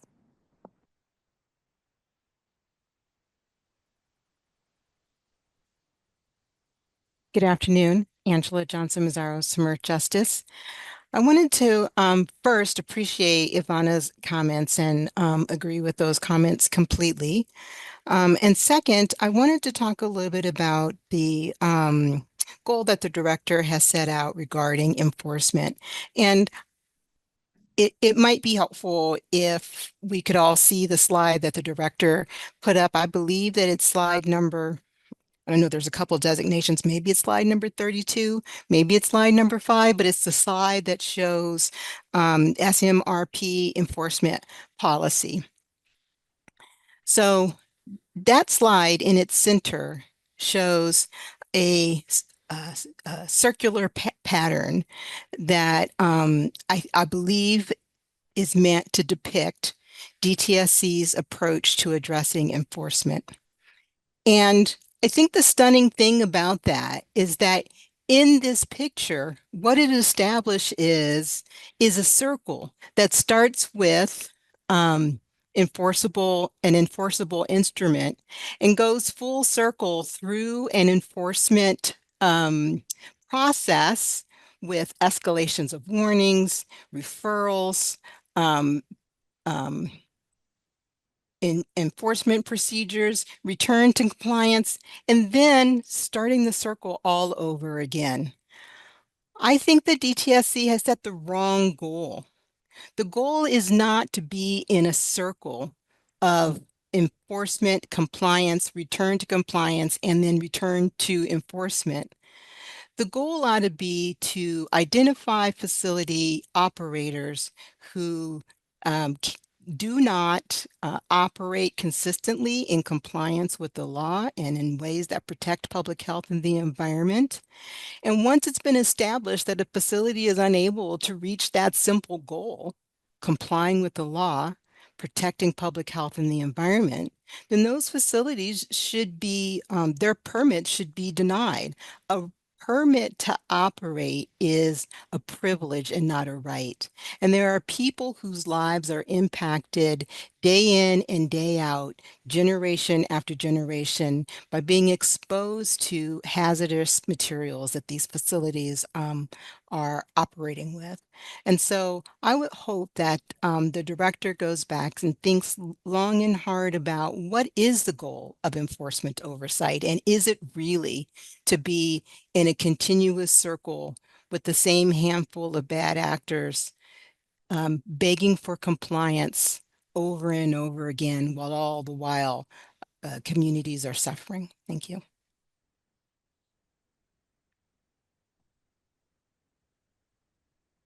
Thank you for your comment.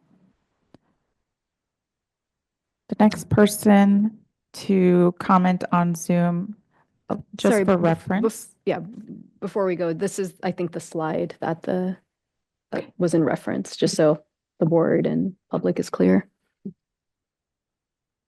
Thank you so much, facilitators. The next comment on Zoom is from Parents Against SSFL. Please accept my request to unmute. Hi, with Parents Against Santa Susana Field Lab. I'd like to acknowledge my support and agreement with Angela and Ivana's comments. And as we only have 3 minutes, I would like to address selfishly what is missing from this report. In the years prior, we have seen explicit goals regarding sites, whether it be Exide or I think last year it was SSFL was mentioned, but to allocate funding to oppose us in a lawsuit. What I would like to see brought forward in these goals as we have our main Boeing soil cleanup coming this year. I would like that to be lifted explicitly into the areas of enforcement. We have lots of concerns, which we've communicated about Boeing's plans that were supposed to be finalized in June. We've missed that deadline. We're waiting on the finalized statement of basis, which is our decision document for that that part of the cleanup. But because we know that these priorities are visible to the board, visible to the legislature, I think it would help communities, frontline communities, especially when we have big, huge monumental things where we need DTSC oversight and thus BES oversight over DTSC's enforcement oversight, to have these visible. Because if there are failures or successes, we would like those to be transparent to both BES and the legislature. I think listening to this report, it sounds great. It sounds like DTSC is doing great. It sounds like they've got great lofty aspirations. But some of the details that determine whether or not those are actually successfully met by frontline community standards are left out. I think they should be included. I think before this is finalized, I particularly would really like to see the SSFL cleanup by Boeing added to this list because it will take a lot of bandwidth from that department this year and next year. And this is the beginning of probably a 10-year cleanup. We're going to have bumps. I would like this to be discussed transparently, at least for the first couple of years of the cleanup while we get it sorted out. I would hate for this to fall through the cracks and have it be just, us bringing complaints to a subcommittee and not have time to really air our issues. Thank you. Thank you for your comments. This is last call for public comment on agenda item number 8. Seeing and hearing none in person on Zoom and neither in the Spanish channel. Chair Rakestraw, that concludes public comment for this agenda item. Thank you very much. So thank you very much to the department for the very substantive update, for the those who commented publicly as well. So for board members, we have seems basically 3.5 items before us right now. The first is the closeout of the FY 25-26 priorities, update in hazardous waste management program metrics, brief update on the SCP program, SCP metrics, and then the proposed 26-27 priorities. We could take them one by one, or we could just kind of throw out a bunch of questions, each of us. I don't have a strong view on exactly how we do that. We can kind of see how it goes, I suppose. But why don't we actually go ahead and take it by topic if that's okay with other board members? So why don't we start with Director Butler on the 25-26 priorities and the 26-27 priorities, if that's okay, and then we can use the board members to make comments and ask questions, and then any questions for Deputy Directors Christensen or Bain, we can then turn to that. So who would like to kick us off? And Member Williams, please feel free to, holler if you want to jump in. I can kick off if that's okay with other board members. Okay, so I have a number of different items here. I guess starting with the closeout of the 25-26 priorities, I think that's probably the most straightforward.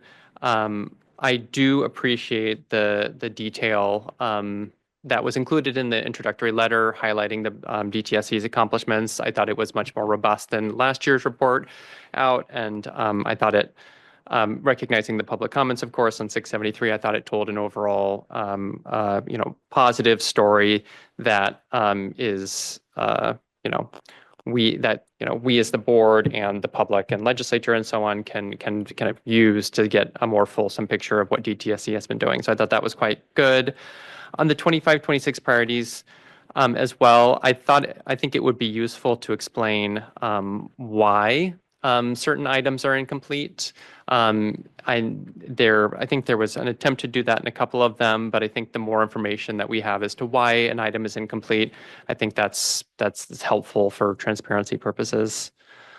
So that's on 25-26. On 26-27, I guess my first comment is I really appreciate that the kind of approach here of tying this to the strategic plan and kind of creating one cohesive framework that subsequent directors' priorities could fill in the details. I think that conceptually at least makes a lot of sense. I guess my first question is, so there's a lot in here in terms of kind of specific activities. If you had to choose the kind of, top few that would make the most meaningful impact for Californians kind of on the ground, are there ones that kind of jump out for you? Is there any sort of kind of rank order prioritization in terms of that front? And, that might be a difficult question to come up with on the fly if you want to follow up. Mhm. That would be my first question, then I have others. Yeah, no, I'd want to give a little more thought to that, but right off, the top of my head of priority is the public participation manual and operationalizing what we've learned through some of the more discrete decisions and projects and applying that across the department. So again, this theme of institutionalizing our systems to be as responsive as possible to members of the public when they provide us with feedback or file an environmental complaint. And that comes in through a variety of ways, through community collaboratives we're a part of, through working with our regulatory agencies. And so, I can give some more thought to the specific deliverables. And I appreciated some of the public comments earlier on perhaps adding some more deliverables that are project specific to make sure those do get called out specifically where warranted. So we'll certainly give some more thought to that. Thanks so much. My next question is, I'm curious, how do you take these priorities and then how do they kind of specifically inform the work of the department's staff? So once these priorities are set, how does that then kind of work its way down to the sizable DTSC staff? How is this going to kind of impact their priorities, and how does that then kind of be reported up, I guess? Mm-hmm. Yeah, so for each of the specific deliverables, of course, we'll assign, someone who's responsible for accomplishing that, and we'll internally have regular reports, and then publicly we'll report out every leadership report opportunity. I believe it's quarterly. We make sure that we report publicly the progress on these deliverables. So there is that feedback loop established. But internally, when these are finalized, each of our deputy directors, our program leadership will take these priorities, and many of them are already in progress. Seeing the common themes year to year makes it easier for us to keep that momentum going at the program and team level. And so each program, gives direction to their teams based on these priorities. And then at the staff level, within each unit and team, they should be able to tie whatever activity they're doing on a daily basis essentially to any one of these priorities, and then report back up to their management on how they're accomplishing these priorities. And so the way we've structured it this year, I do envision giving us a little more flexibility to report more than just the deliverables specified here. And that allows perhaps the board to evaluate the department more holistically across all of our programs and the breadth of work that is being accomplished. Thanks so much. And then I'll just kind of flag a few items that I thought were, and just only having like a day or two to read, that that seemed missing, or at least would welcome a discussion on why they weren't included. So just kind of ticking through them. The first is there was, I thought it was interesting to have the contrast between the hazardous waste management program metrics and then this document. At least how I had envisioned the priorities is that the priorities are also to accomplish the metrics as well. And so I didn't see like a direct connection between like some of the, continued permits and the permitting side of the house in this document. So that was comment number one. The second comment was kind of similar to kind of boards, mandates, and authorities.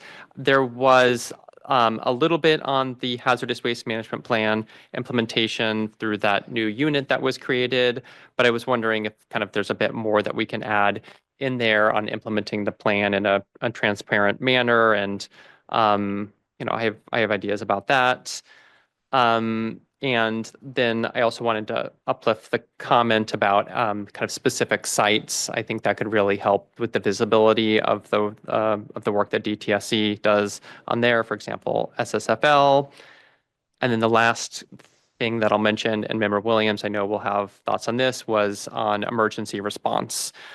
Given the huge number of emergencies that we've had recently, kind of that also seemed to be missing as well.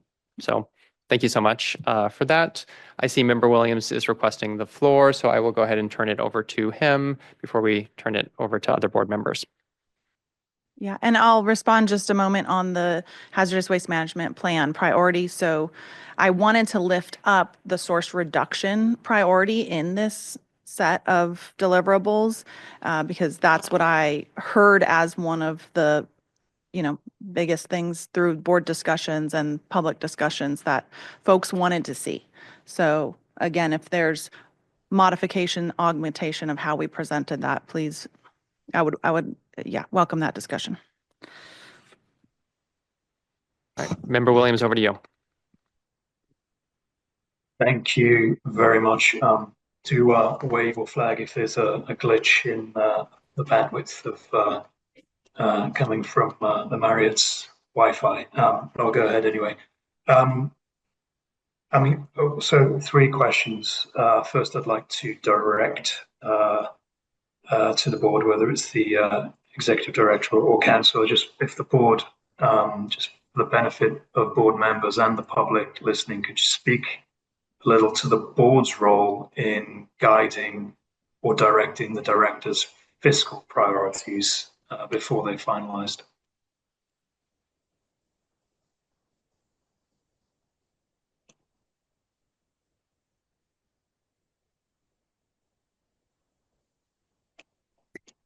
So to clarify, are you asking about the process of DTSC's strategic decisions on how their program budgets are set and the board's involvement, or I think it's more, specifically, what is the board's role in guiding or directing the department or the director's fiscal priorities before they're finalized? What are the authorities that have been given to the board in this respect?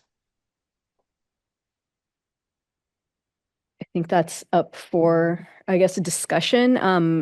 In terms of the director's annual priorities, what we have set is that they're presented to the public at a board meeting. There's discussions that go on between now and then the next board meeting between the board members and the director, and then ideally they're adopted at the next board meeting. So typically a lot of those input discussions will happen with quarterly meetings between each board member and the director. Understood, but maybe this is a nuance without a difference, but does that apply to the fiscal priorities or what as well, the director's priorities broadly? So in the past, the board has not been involved in those decisions or those discussions, but I think that there is likely interest and area to be involved, but historically that has not been the case. But I think we can explore ways to achieve that. Appreciate that. Thank you. I concur with that interest, at least from over here in Santa Cruz. So thank you. Second question, Director Butler, thanks for the presentation. Thank you for acknowledgement of the individual programs being called out, or the need to do that, and I share my support of what Chair Rakestraw offered in supporting that. But if I could be a little bit more pointed with respect to one item of public comment that was brought up specifically on Santa Susana Field Laboratory and the cleanup there. It is a significant year for that project again, but particularly this year. And so I just welcome your thoughts your feedback on the department's fiscal commitment this year for Santa Susana Field Laboratory to the extent that you have it to hand. And also where that does fall within the department's fiscal priorities for 26, 27. Yeah, thank you. So Santa Susana Field Lab cleanup certainly is a priority for the department. It's not explicitly named just because of the different approach I took this year to recognize that we have many, many cleanup sites our teams are working on and wanting to provide overarching direction that really applies across the board. Now, for something as significant in our project portfolio as Santa Susana, we are prioritizing it. So I would like to consider naming it and talk to our team about doing that and what specific deliverable we could attach to that. So I'd have to get back to you and the board on what that could look like, but it's something we should certainly consider. Thank you. Appreciate that. And last one from me. You touched on emergency management in your presentation, so I'm going to use it as a bit of a cheat and a hook back to a conversation we had at the last board meeting, which was to ask whether you have any updates to provide on discussions from that board meeting with respect to establishing a consistent online home so that we can more quickly post online for the public air quality monitoring results in response to an incident. And is that in response to any that might arise and having that system in place, or I don't have an update. Yeah. I think the words you used was if, not when, and I fully ascribe to those sentiments. So I would appreciate when the board gets together next month, if we could, or the next meeting, if we could get an update on that particular item. We appreciate it. Thank you. Will do. Yep. Thanks, Member Williams. Who would like to go next? Member Brostrom, please.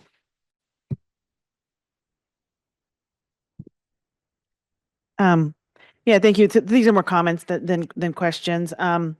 But it does appear that a lot of the priorities for next year focus quite a lot on, internal systems, internal operations, some process engagement. And I did note, there wasn't much in terms of permitting, which I think Chair Rakestraw mentioned. Also not much on site mitigation in particular. And so I don't know if that's intentional. You wanted to kind of stay away from, some of the programmatic areas as being priorities. And then also just, noting my support for thinking about including pollution prevention, source reduction, emergency response. And I think I would appreciate seeing something about permitting and site mitigation. If there were some particular things within those program areas that are important and priorities for you.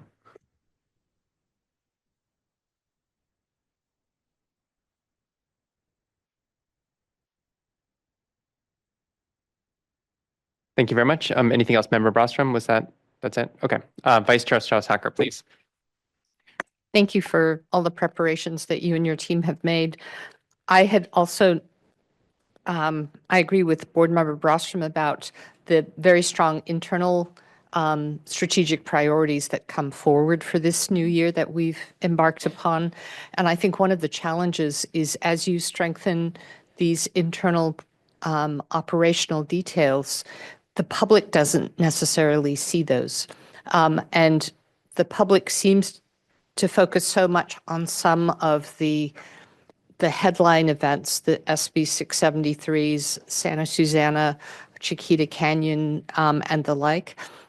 That's what we hear with you here in these meetings, but you could be so thoroughly successful in this set of priorities for this new year, and the public may not know that DTSC is a stronger organization because of it. Nobody sees the increase in lab capacity, or, I could pick off any one of these that are very internally focused. And so I think the challenge is to find a way, not that the board is telling you what your priorities are, but for us to work together so that we can use these meetings to continue to bring forward progress in key areas that the public and we are concerned about, to bring forward new areas. I think we're all very attuned to emergency preparedness. What are the lessons learned and where are we going?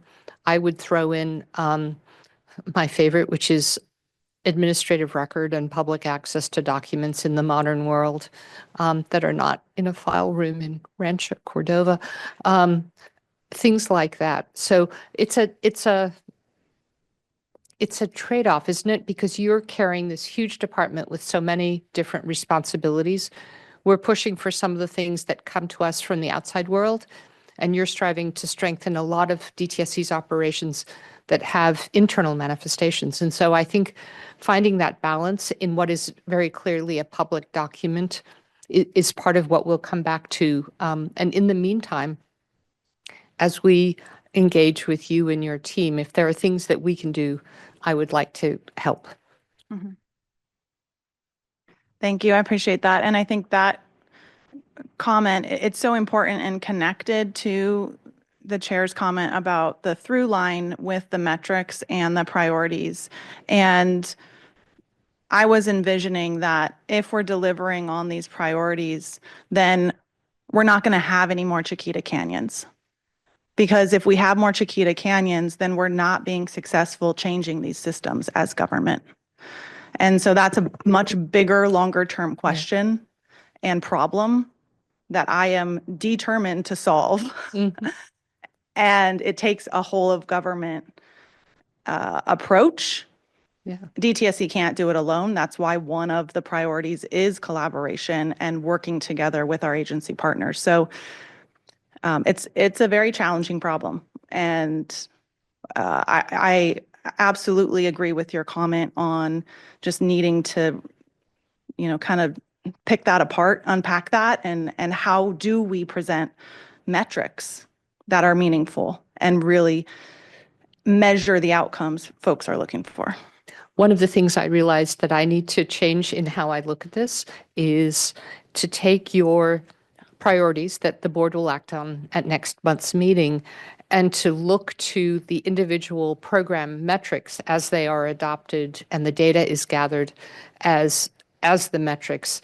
We had struggled as we work on the annual evaluation with realizing that some of the director priorities writ large do not have inherently measurable elements to them. And so, for example, the terribly important strengthening interagency relationships, yes, it benefits so many ways. It benefits site cleanup, it benefits enforcement actions in so many ways, other things, emergency response, but we don't have inherently metrics that go with the director's priorities. And so we have to, what I'm trying to change in how I look at this is that your priorities as director are the strategic priorities writ large, and that we would rely on the metrics that have and are being developed as the measurements themselves.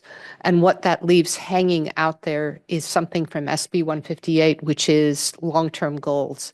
And we still have to figure out how to squish into this structure the development of long-term goals with your team.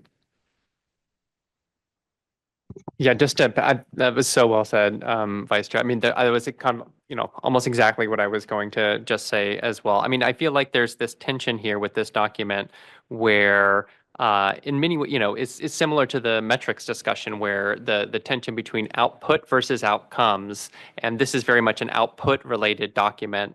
And what we continually hear is no, DTSC should focus on outcomes. Tell us how, for example, this lead source attribution study will make my life better as a Californian. And so I guess the more, as you kind of think through it, the more you're able to identify outcomes with some of these, I do think that it would be a stronger document as a result. I know that all of these, many of these don't have specific outcomes, but if you're able to kind of revisit it with that lens in mind, I think it would definitely be a stronger document. And I can do the same as well as I think through this after this meeting. Thank you. Are there any other board members who wish to provide comments? I don't see any. Thank you so much. I'll just comment on Vice Chair Strauss-Hacker's mention of long-term goals. That is something that we are working on. We have had some discussions with DTSC on what long-term goals will look like. And so the plan is, again, similar to metrics, but tackle that program by program. And kind of keep and differentiate between what metrics are and when we're talking about long-term goals, because those two can be misconstrued. And so it is something that we're having active discussions on with DTSC and hope to kickstart a lot of that work later this year. Thank you. Thanks so much. Member Brosnan, did you want to comment on that before we move to Deputy Director Bain? No. Okay.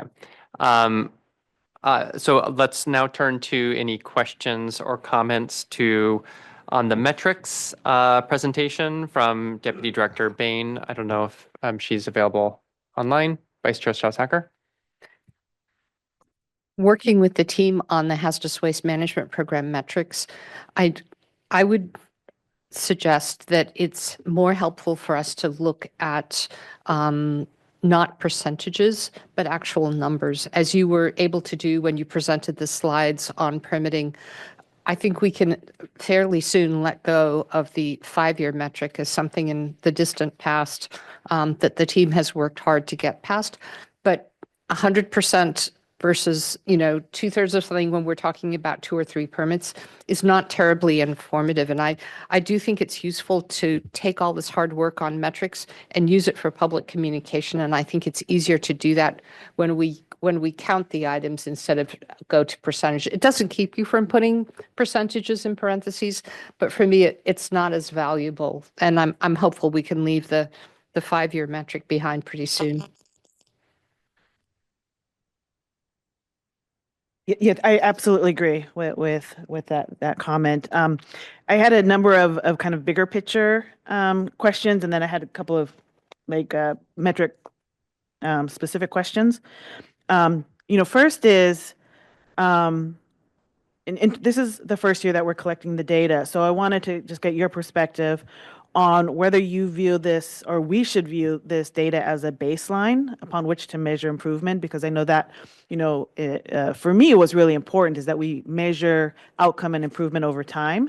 And to do that, we need to know what the measuring stick, like where the starting point is. And so I was just wondering if that's how you're envisioning this data is baseline, or whether you're looking backward.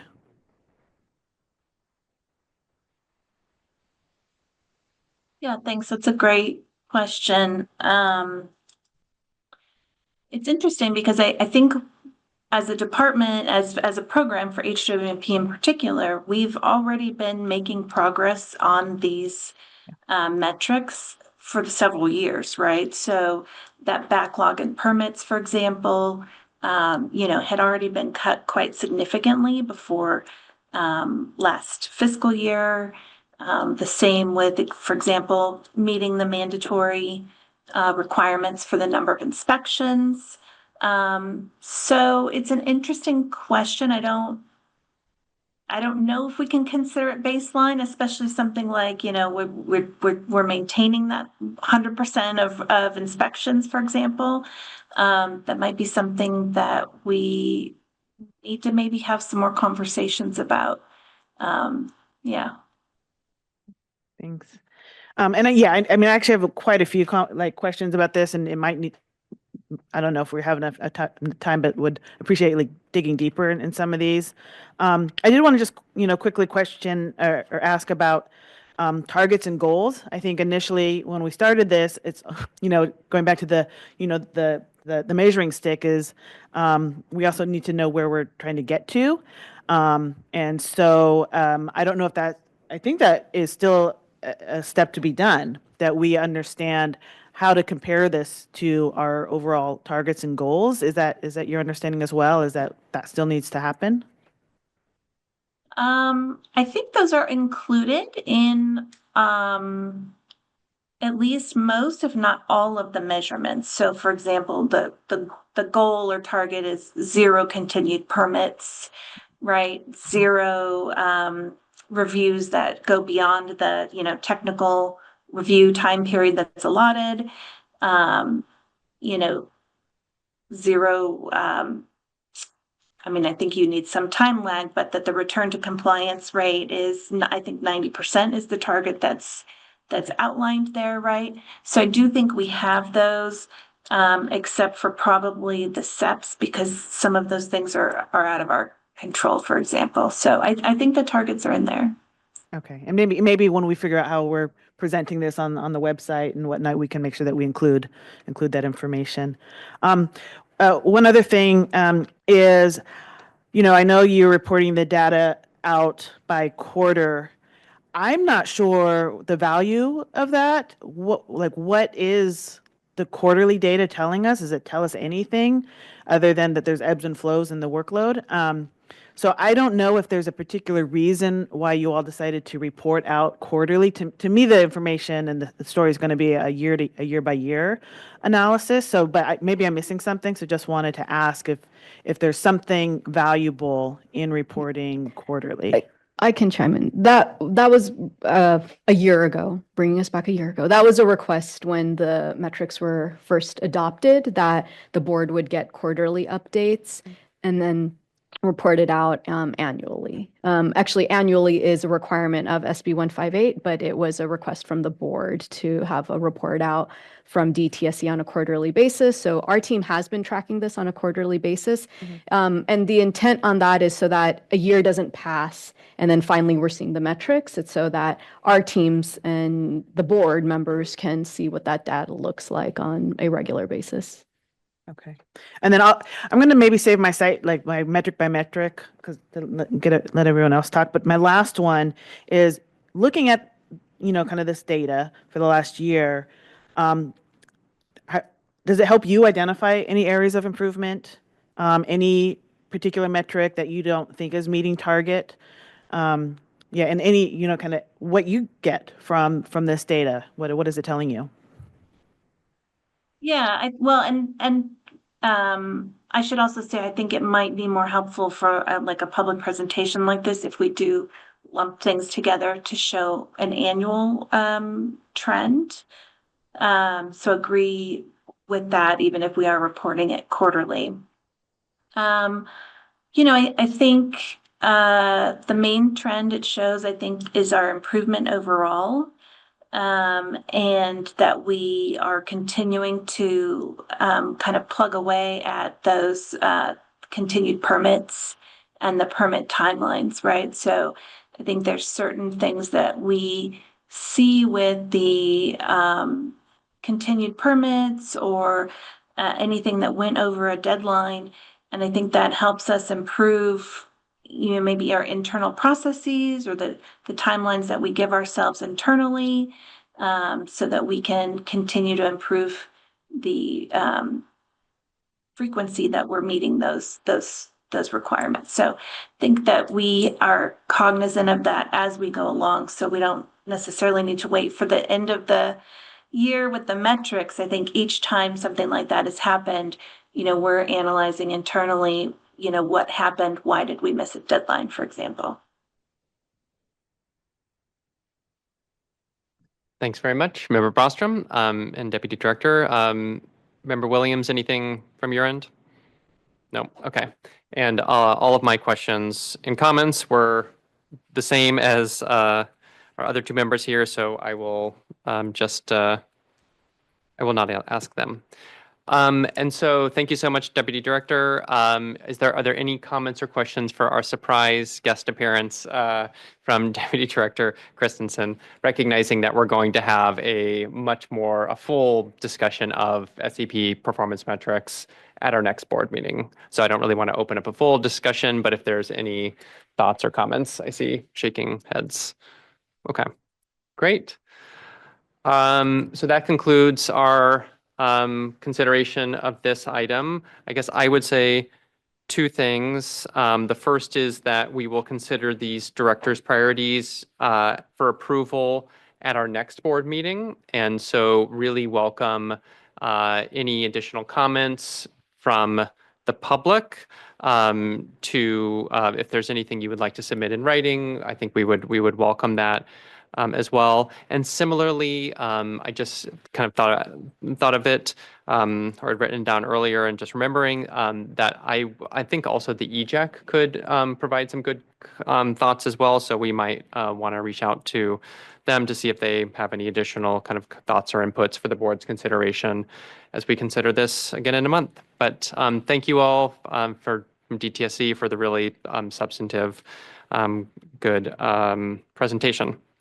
So that is that item number 8. So we will now turn to item number 9, which is the FY 26-27 fee rates presentation.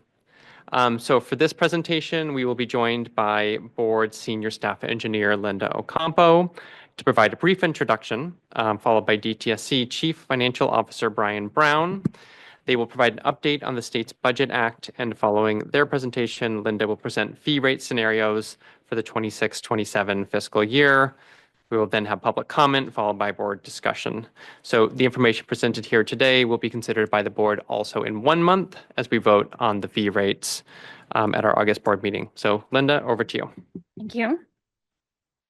Can you hear me okay? Is it okay? Good afternoon, everyone. Thank you for joining us today.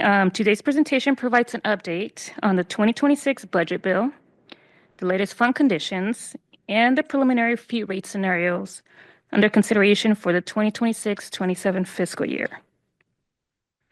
Like Chair Rakestraw mentioned, today's discussion will help inform the board's fee setting decisions in August. I guess I'm turning this.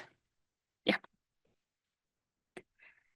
All right, before we begin, I'd like to acknowledge the board's fee subcommittee and the staff supporting this year's fee setting work.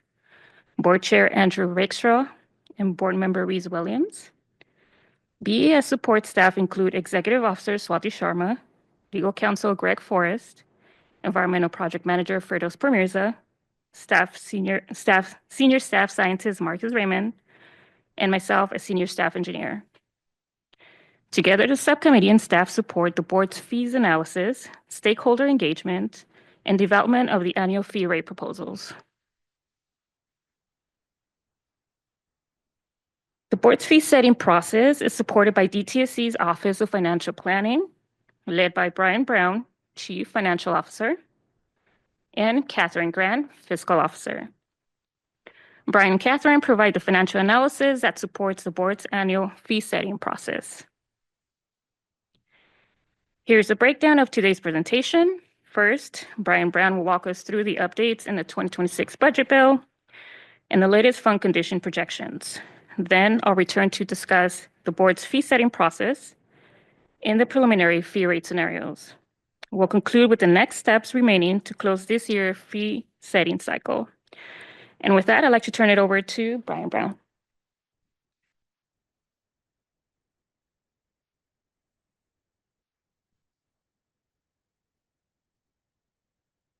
Good afternoon, Mr. Chair, members of the board. Pleasure to be here. Again, my name is Brian Brown. I'm the Chief Financial Officer at DTSC. Just want to mention I was supposed to be joined by my colleague, Kate Grant. Unfortunately, she had a bit of an accident and it could not be here. So, but none of this presentation would be possible without her. And In the meantime, you're stuck with just me, so I apologize. I'll do the best I can. So the goal for my part of the presentation today is to update you on the state of the 26-27 budget. I provided the board an update last month, but before the Budget Act was enacted. And so I'll give you a brief update on that and then use that to then set up a discussion about the fund condition statements for each of the 3 funds for which you set fees. And then I'll pass it back to Linda to talk about the rest of the fee setting process and scenarios. So to start with, as you can see on your screen, I am happy to report the budget was enacted, signed by the governor at the end of June. And it did, fortunately for DTSC, it did include approval of all of our budget proposals. So that's great for our program that provides more resources to support the work that we do in communities. For purposes of fee setting, what's probably most important for the board to know is that the cumulative effect of those budgets being included in the Budget Act is an increase in the appropriation or the spending authority for TSCA, the Toxic Substances Control Account, as well as HWCA, the Hazardous Waste Control Account. But it does also end up in a net decrease in funding authority for HWFA, the facilities account. And the main reason for that is because, as you may recall from last month's discussion, one of our spring budget proposals was related to metal shredder oversight and involved taking some of the resources that had previously been budgeted for that and shifting it out of our HWCA and HWFA and moving it into a new standalone metal shredder fund supported by a new fee. So that resulted in a reduction in spending authority in HWFA in particular. Another, just a little bit of a complication, this was part of our spring proposal, but want to highlight it here because you'll see it when we go through the fund condition statements, is this is the first year that the HWFA is actually budgeted as a standalone account. Prior to this year, it was always a sub-account of HWCA, and so we've taken the last couple of years to look at our data, identify which of our costs are really attributable to HWFA, so that is work overseeing permitted facilities versus other hazardous waste management related workloads, such as overseeing generators or transporters. I'll note as well a really critical update that is a little bit of new information compared to what I presented last month. Is you will recall we discussed that in the 2024 budget, there were statewide budget reductions that included a reduction of 112 positions at DTSC. We found out that in the final Budget Act, the enacted Budget Act, that 75.1 of those positions are being restored, which is, again, great news for the department, more resources to do work in the communities that we serve. This is really, of course, important, though, for your budget or your fee deliberations, because it does mean that each of those fund condition statements need to account for the additional costs associated with those positions. Lastly, in terms of big picture things, we'll note that you'll see in the HWCA fund condition statement that we do account for the full repayment of the $40 million loan that was made from the Beverage Container Recycling Fund to HWCA a few years ago. You'll recall that was done to help address the shortfall in that fund that had been identified first at the end of the 22 fiscal year. Just really quickly, just so you know, before we dive into the fund condition statements, in addition to updating them for the enacted Budget Act, we do also include a number of other technical adjustments. We're trying to provide you with the most up-to-date information we have as we close one fiscal year and open another. So we do include various adjustments to year-end expenditures for the last year. So if we have any salary or contract savings, we try to account for that. We also look at how we've closed the prior year. And so, for example, if we have identified that CDTFA has collected additional revenues on our behalf, we've tried to incorporate those estimates based on what we know today. A really important one, too, is we try to account for the fact that we know in most years there are significant increases in employee compensation just through normal routine adjustments in salaries and benefits. So we don't right now know what those dollar figures are for DTSC. We don't usually find that out until the fall, but we include, as we have in past years, a placeholder for estimates for that. And then we have a number of other technical adjustments that we include as well related to things like what we call the pro rata, which has to do with how much we're paying for some of our oversight agencies like Department of Finance. So before we dive into the three fund condition statements, we were asked to provide a little bit of an overview of how do we read a fund condition statement. For budget folks like myself, this is something I look at pretty much every day, but I know for normal people, it's not as common. I think the best way to think about a fund condition statement is much like balancing your checkbook. The only thing that you'll see here that's a little bit different is that we're doing it over a 2-year period. But effectively, as you go through the document, what you'll see is really it starts with a beginning balance. So you can think about what is the money that's in the bank at the start of a fiscal year. Then we look at what revenue or income we have coming in from both from the fees that you set, but as well as any other fees or penalty revenues, other kinds of revenues that we might collect. That then tells us what the total resources, the total resources that we have available to us to spend in a given year. Then from that, we want to look at what expenditures we anticipate having. So what do we plan to spend in the year? And this year, we are making sure to highlight the additional costs associated with restoring vacant positions. Those were the ones that were cut previously. And so when we can then take our total beginning balance plus the revenues that we expect to have minus our expenditures, then that tells us what our year-end fund balance is. So what that would be the amount of money we have in the account at the end of the year. And of course, you want that number to be positive. And so as we look at each of the fund condition statements, I won't go through each of those individual steps, but what I'll really do is probably point you in particular to the bottom right-hand corner of each table, which is the year-end fund balance for the current fiscal year, the 26-27 fiscal year. And so again, you want ideally to see that that number is positive, meaning that at current fee rates, you would be able to have a positive fund balance at the end of the year, accounting for all of our expenditures.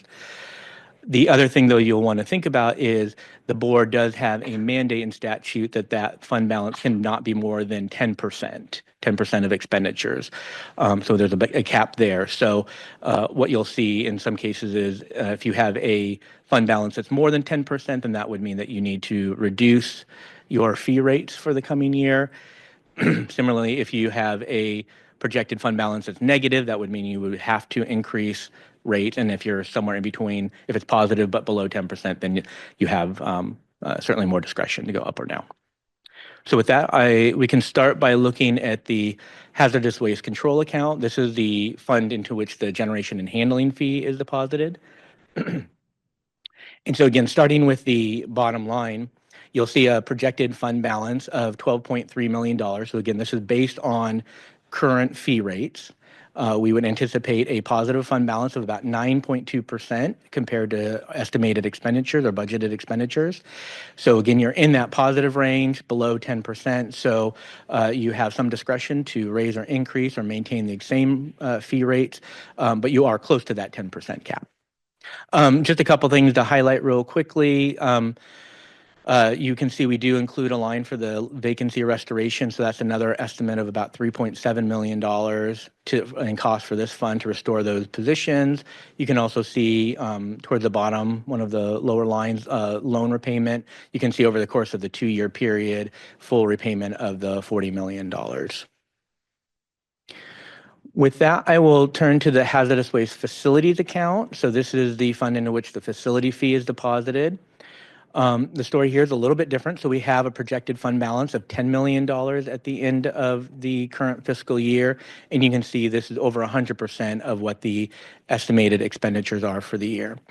So what's happening here is two things. So first of all, again, as I talked about earlier, you have a significant reduction in expected expenditures for the fund because we took those metal shredder oversight costs, reduced them, and then moved them to a new fund. So our total estimated authorized expenditures are lower this year than they have been in past years.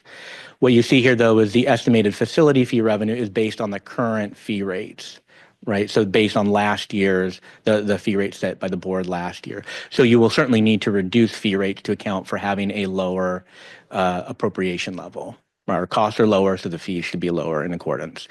The other thing that's just kind of compounding that issue is that we are estimating a beginning fund balance of over $5 million. And that's just attributed to the fact that we've had savings that have accumulated in past years from just like we do with our other funds, salary savings or contracts or things. And so that beginning balance is affecting the overall level of resources available to the fund.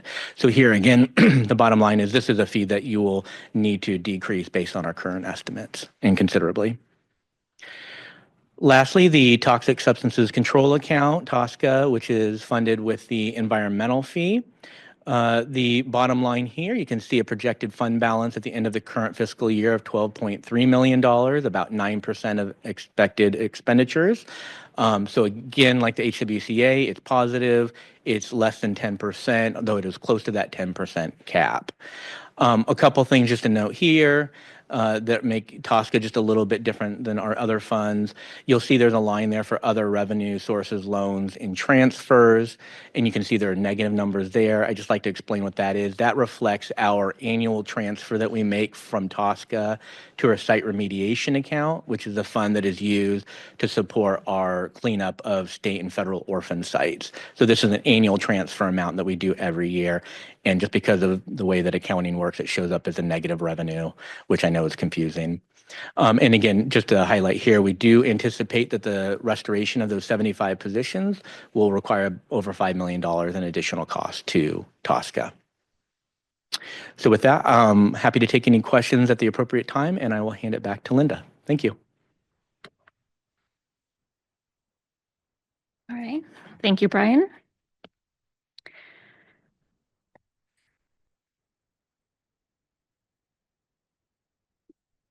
Now that we've reviewed the latest fund condition projections, I'd like to turn to the board's fee setting responsibilities, then to the preliminary fee scenarios.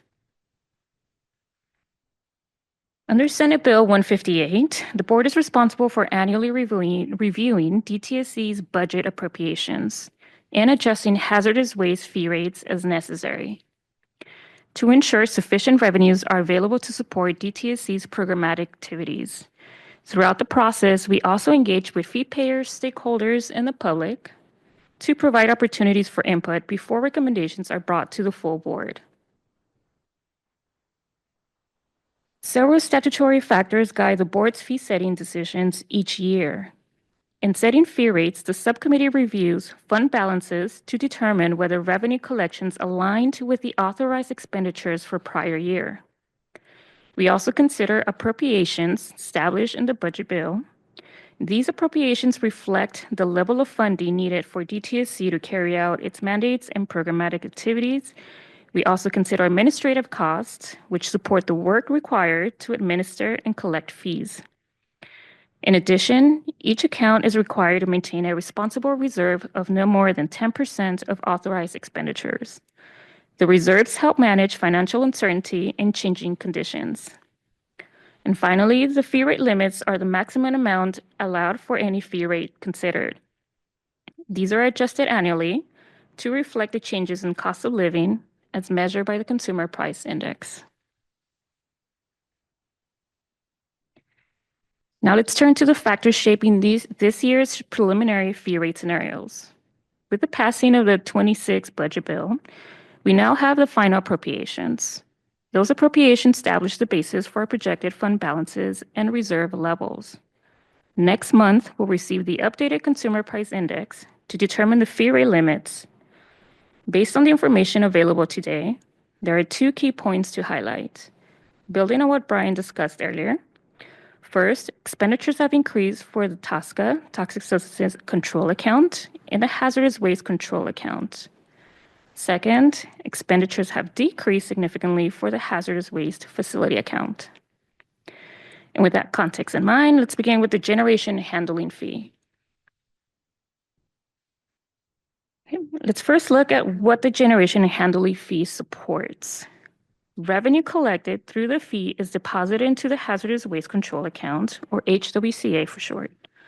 Those revenues support DTSC's hazardous waste management programs, including inspections and enforcement, Office of Criminal Investigations, Hazardous Waste Management Program Policy and Support Unit, and corrective actions and cleanup at hazardous waste facilities.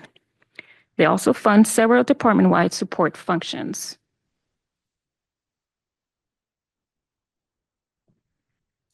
All right, turning to the fee scenarios, based on current projections, the 2026-27 ending balance will result in a reserve of approximately 9.2% under the current fee rate. This projection reflects, as mentioned by Brian, repayment of the remaining $20 million loan balance, as well as increased expenditures associated with the restoration of vacant positions. For this discussion, the subcommittee developed 3 reserve scenarios: 8%, status quo of 9.2%, and 10%. An 8% reserve would reduce the fee rate by about $1.34 per ton. The 9.2% scenario would maintain the current fee rate of $62.24 per ton. And a 10% reserve would increase the fee rate by approximately 89 cents per ton. These scenarios assume a collection rate of 90%, and while this is an improvement from previous years, the HWCA account continues to face structural challenges, which remains an important consideration for the subcommittee. Now let's look at the facility fee. Revenue collected through this fee is deposited into the Hazardous Waste Facility Account, or HWFA. Those revenues support DTSC's permitting program, inspection and enforcement activities associated with permitted hazardous waste facilities. They also fund the Office of Criminal Investigations Hazardous Waste Management Program, policy implementation, and several department-wide support functions. Looking at the fee scenarios, based on current projections, by the end of fiscal year 26-27, the HWFA account would have a reserve of about 118% if we leave the current fee rate as they are. That's well above the statutory limit of 10% and requires a fee reduction to meet that limit. For today's discussion, we developed 3 preliminary scenarios that target reserves between 9 and 10%. Those would bring the current facility fee rates down by approximately 82 to 83%. The point here is to show the scale of adjustment needed to bring reserves back within the statutory limits, while still maintaining adequate operating balances for the program.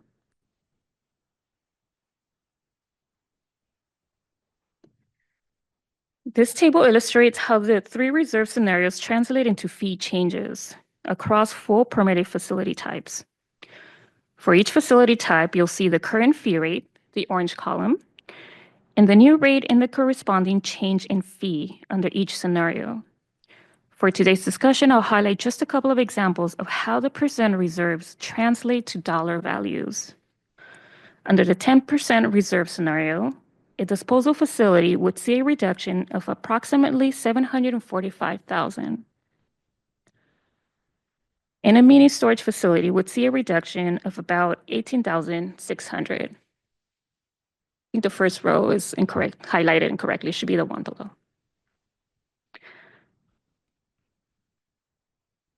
All right. So this table shows a similar information for the remaining facility categories subject to the fee. These include standardized permits, post-closures, and fixed and transportable treatment units. For illustration purposes, under the 10% reserve scenario, a standardized Series A facility would see a fee reduction of approximately $43,000. A large post-closure facility with a 5-year permit cycle would see a reduction of roughly $38,000. These examples illustrate that the proposed 82-83% reduction would result in significant dollar savings for the facility fee payers. Now let's turn to the environmental fee. Revenue collected through the environmental fee is deposited into the Toxic Substances Control Account, or TSCA. Those revenues support several core DTSC programs, including site mitigation in brownfields, remediation of federal and state orphan sites, safer consumer products, and several department-wide support functions. Okay, now let's look at the environmental fee scenarios. Based on current projections, the projected ending balance for the TSCA account would result in a reserve of approximately 9% if the current fee rate remains unchanged. Because the projected reserve is already close to the board's 10% target, only modest fee adjustments will be needed to maximize these reserves.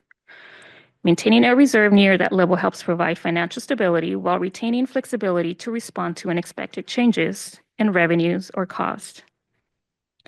For today's discussion, the subcommittee developed 3 reserve scenarios to consider: 8%, 9%, and 10%. The 9% reserve scenario would maintain the current fee rates. The 8% and 10% scenarios would adjust the fee rate by about 1.1% in either direction.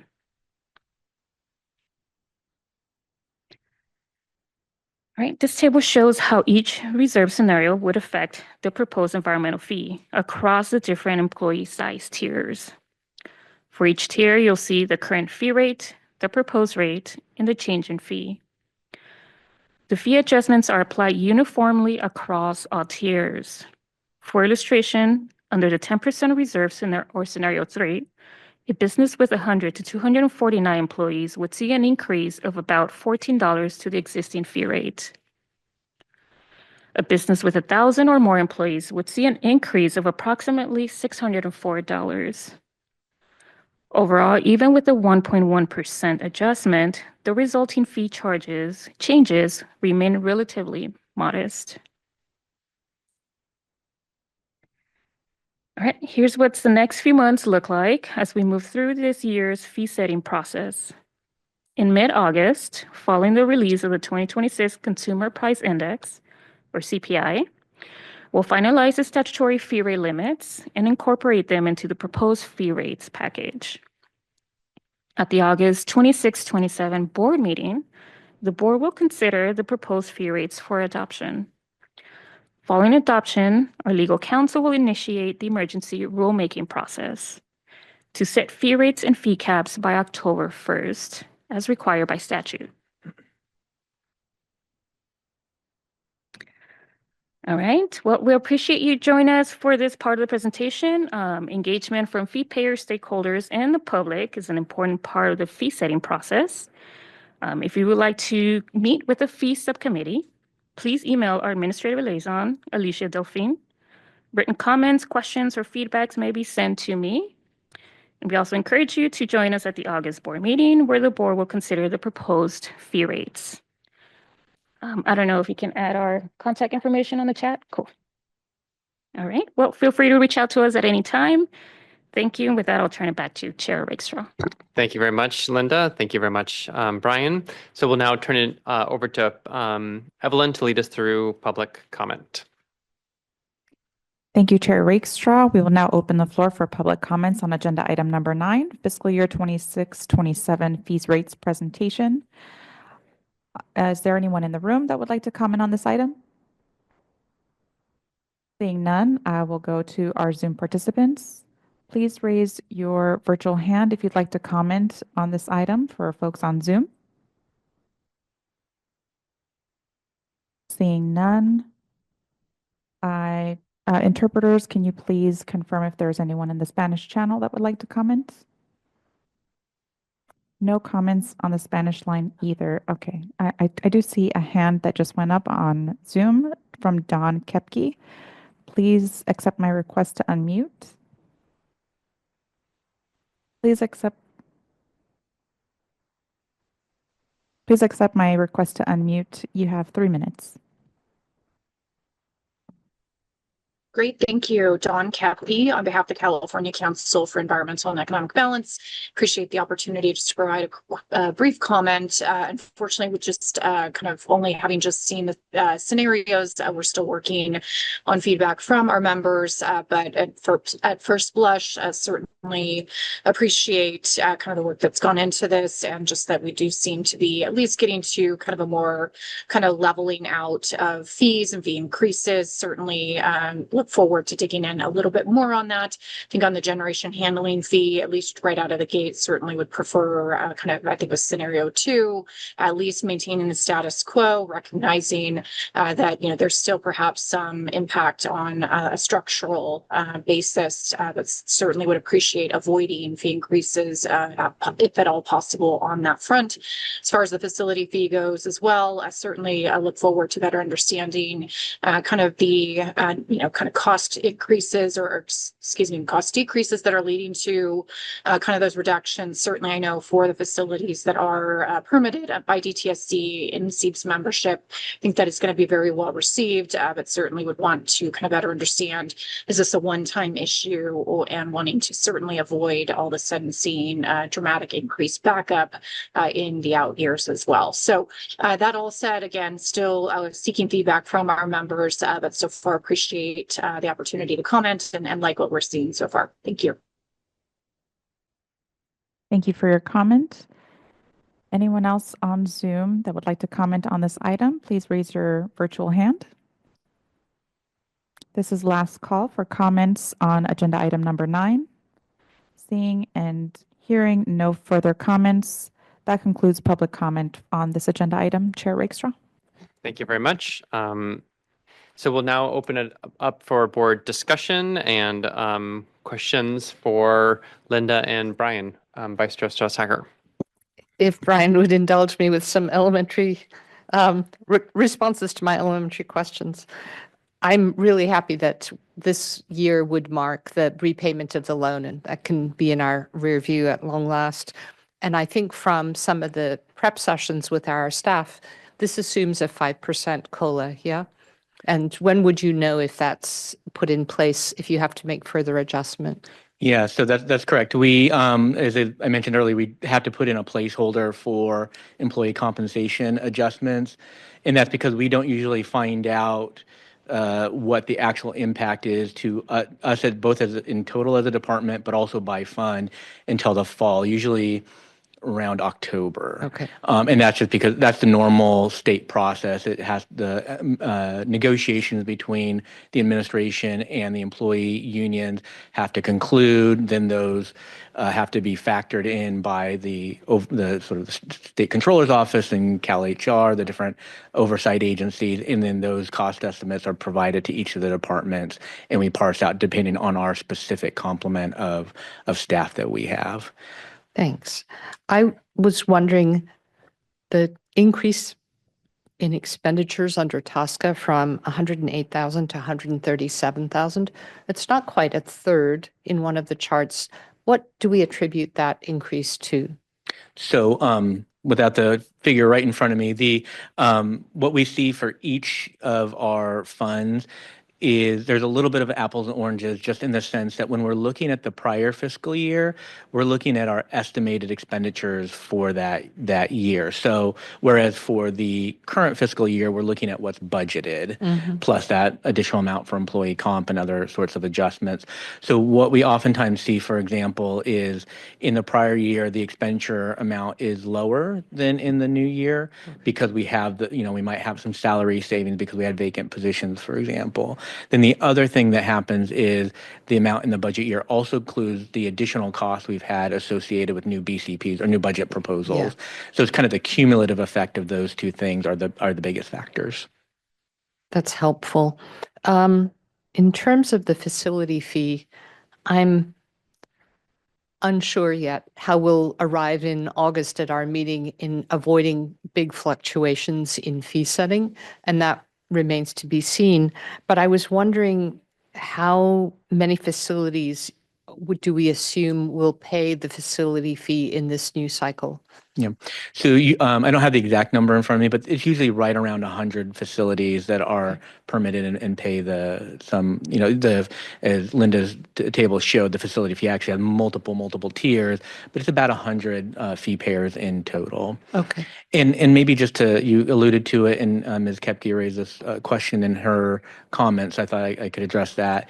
Is with respect to the facility fee, you'll recall I mentioned there are two key things that are driving this high projected fund balance. One of it is the reduction in cost because we shifted some of our budgeted costs to another fund, and then part of it is that large starting fund balance.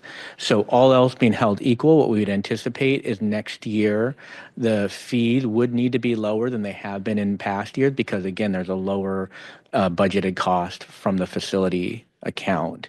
But it probably will not be as low as it is this year because we wouldn't anticipate having as large of a starting fund balance.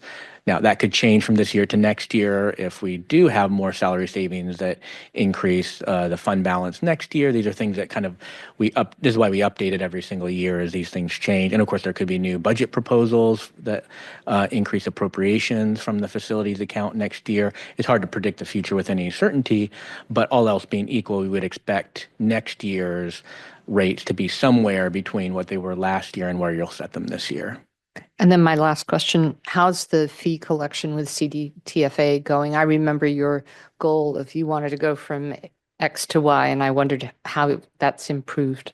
Yeah, we've seen quite a bit of success, and I anticipate over the coming months we'll probably be providing the board even more updates on both revenue collection itself and also some of the activities that we've been doing in both at DTSC and in cooperation with CDTFA. So big picture, just we've seen revenues increase from about $40 million, I think it's $43 million in the 22 fiscal year, to over $70 million this past year. So we've seen substantial increase. A portion of that has to do with fee increases, but the larger share of it has to do with increased compliance.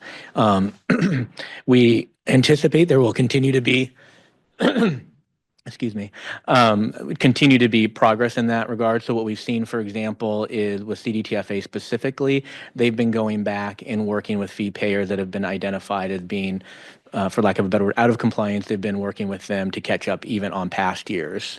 And so we've seen what will probably be some one-time revenue come in where they've collected on those old years, but then we should also continue to see progress in compliance going forward is what I would anticipate. Thank you very much, Vice Chair. Member Williams, over to you. Thank you very much. I thought perhaps useful both for colleagues on the board and the public as well, maybe to sort of frame a little thinking behind the various scenarios presented. First and foremost, I look at the fee rate setting exercise and the subcommittee to go with it as really a short-term, almost a year-on-year approach, notwithstanding that we additionally have the fee analysis subcommittee, which is really looking at the longer-term, more structural issues and challenges or improvements behind the various account budgets. And that I think is, that this exercise, at least being part of this committee and addressing some of these short-term challenges, are really helpful to frame and understand what we need to be looking at as a board for the long-term recommendations that we would write up and submit to the legislature and the administration, particularly in terms of thinking of some of the programs that have benefited from one-time funding in the past that have been successful. And remember, former member Atkins mentioned one of those in a last month's meeting as one example. More broadly on back to the fee rate setting consideration, I think at least in the scope that I look at this is it's not attempting with these scenarios to look at fee minimalization. I think for the lens I look at it through is actually trying to reestablish or introduce fee stability year on year. I think that's particularly important on a number of fronts. Obviously important to fee payers to have that stability, although I would note that there is a added price to stability. But I'd also recognize that even with the scenario threes for each of these accounts, I believe that they all fall underneath inflationary measures. But I think it's also particularly important that the stability is for the departments, plural, not just DTSC, but also those outside of DTSC, that they're able to deliver on their programs with stability. And loans from other accounts, in my opinion, very suboptimal. And the pointing case, and Member Strauss-Hacker pointed to it as well, the loan from Cal Recycle to the hazardous waste control account. They could be avoided in the future by, for example, having greater flexibility in the amount of reserve that the board is able to put from one year to the next to account for potential future projections and future shortfalls should they materialize. Unfortunately, we're currently capped at 10%. And so that limits our ability to introduce a greater amount of stability than perhaps would be optimal. And so I just perhaps beneficial for those in the public and the board as well, and perhaps if Deputy Director Brown could speak to it, which is three questions, and then I'd like to come back with a fourth. One, if you could speak to the historic volatility of these three accounts as a way of illustrating some of this challenge, particularly the hazardous waste control account. Two, the likely impact to the control account when that loan repayment from CalRecycle is fully refunded. And then three, the sort of future inputs that will continue to bring added volatility to these accounts, in particular, again, the hazardous waste control account that we will need to guard for in considering the size of the reserve going forward. Okay, I'll do my best. There's a lot there. So first of all, I think your first question was about historic volatility in the three fees. So I don't have the year-over-year rates right in front of me, but taking facility fee is the first one. That one, actually, the fee rates in 25-26 are actually about 5% lower than they were when the fee was established in SB 158 in 22. There was the first year where the fee was held steady, then it went up by a certain amount, and then it was decreased in 25-26, so that it actually was to a rate a little bit lower. So there has been some up and down, but if you look over a multi-year period, it's actually a little bit lower. For the generation and handling fee, the story is a little bit different there. So the first year that the board could adjust the rate in the 23 fiscal year, the rate was held steady. And that was, again, in a situation where we knew we had a structural deficit, but before the administration or the department wanted to ask the board to raise the fee, we wanted to be able to do the analysis to find out what was causing the structural deficit. And that was what helped precipitate many of the reforms that were then enacted. But that next year, there was a significant fee increase. Again, I don't recall the exact amount, but it was significant. And then last year, there was a much more modest fee increase. I want to say it was about 3% or so, roughly in that range. For the environmental fee, I would have to get back to you on that. I think that one I do know it was decreased a little bit this past year. I can't recall exactly what the rate changes were in the prior years, so you stumped me on that one, but we can get back to you with all of that history. In terms, I think your next question had to do with HWCA, some of the impact of the loan repayment, the fact that we will have that fully paid off, how is that going to impact the fund in the long run? It does not have an ongoing effect, at least the way that I think about the sort of structure of the fund. It is a one-time cost to the fund, and so once that's fully paid off, there's certainly no additional obligations. And so what we will do is, on an annual basis thereafter, we'll, just as we're doing now, share with you a fund condition statement that shows expenditures versus revenues, but this will not be an expenditure that will have to be accounted for. So we will simply make it easier for the fund to stay in balance relative to if you also have a loan repayment on the books. And then your last question had to do with inputs that affect volatility. So usually the way I think about, there are always on any fund, both upward and downward pressures on a fund. And then that is both on the expenditure side of the ledger and the revenue side of the ledger. So on revenues, of course, we do our best to predict what the revenues are going to be. But of course, it's a prediction, and so it can be higher or lower. And so and it depends on the structure of the fee. And so something like the facility fee, it's a much more stable, set of fee payers, a smaller number, easier to account for. With generation and handling fee, we have much more variability both in the number of generators in any given, and it changes every year, and the amount of waste they generate changes every year, the nature of the waste, so it's much harder to predict. So that is one source of variability.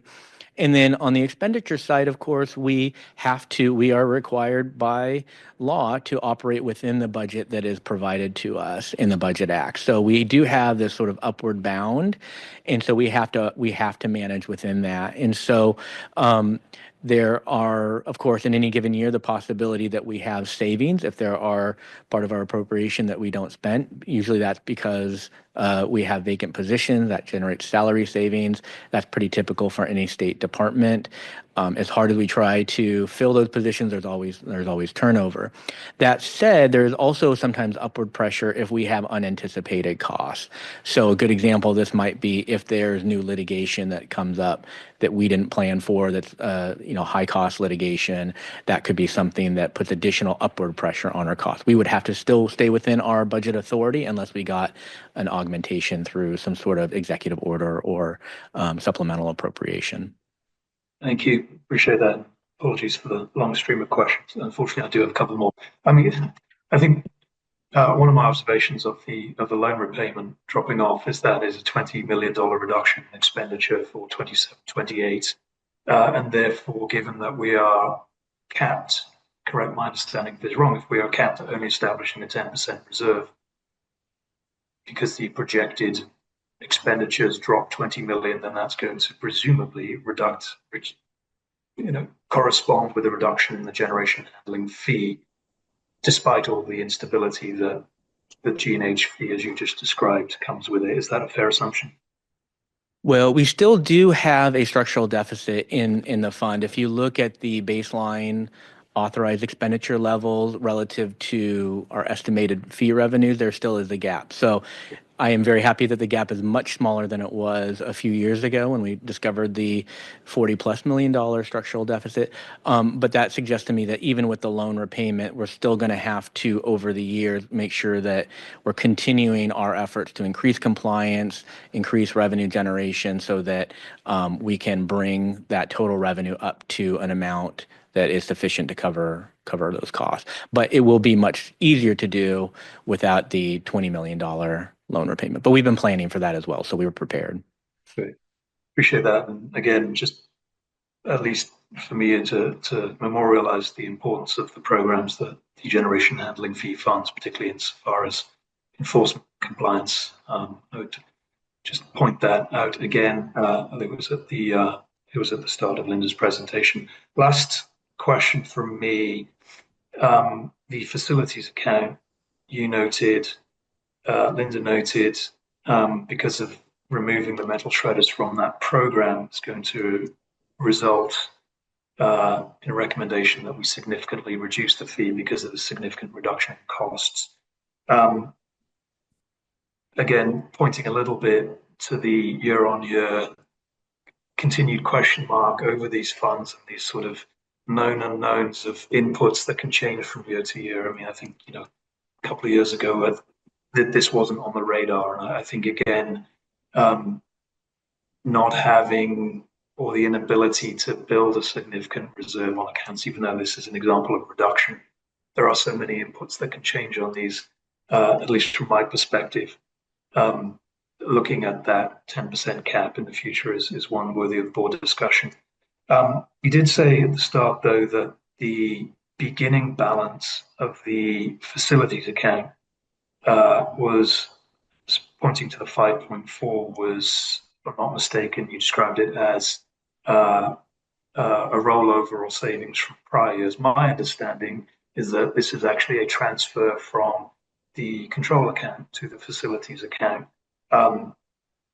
which is interesting that we're still doing that transfer at a time when the facilities fee is proposed or potentially proposed to be reduced substantially. So I wonder if you could just clarify whether that is that 5.4 beginning balance, whether there is a carryover prior year or whether that is a transfer from the control account.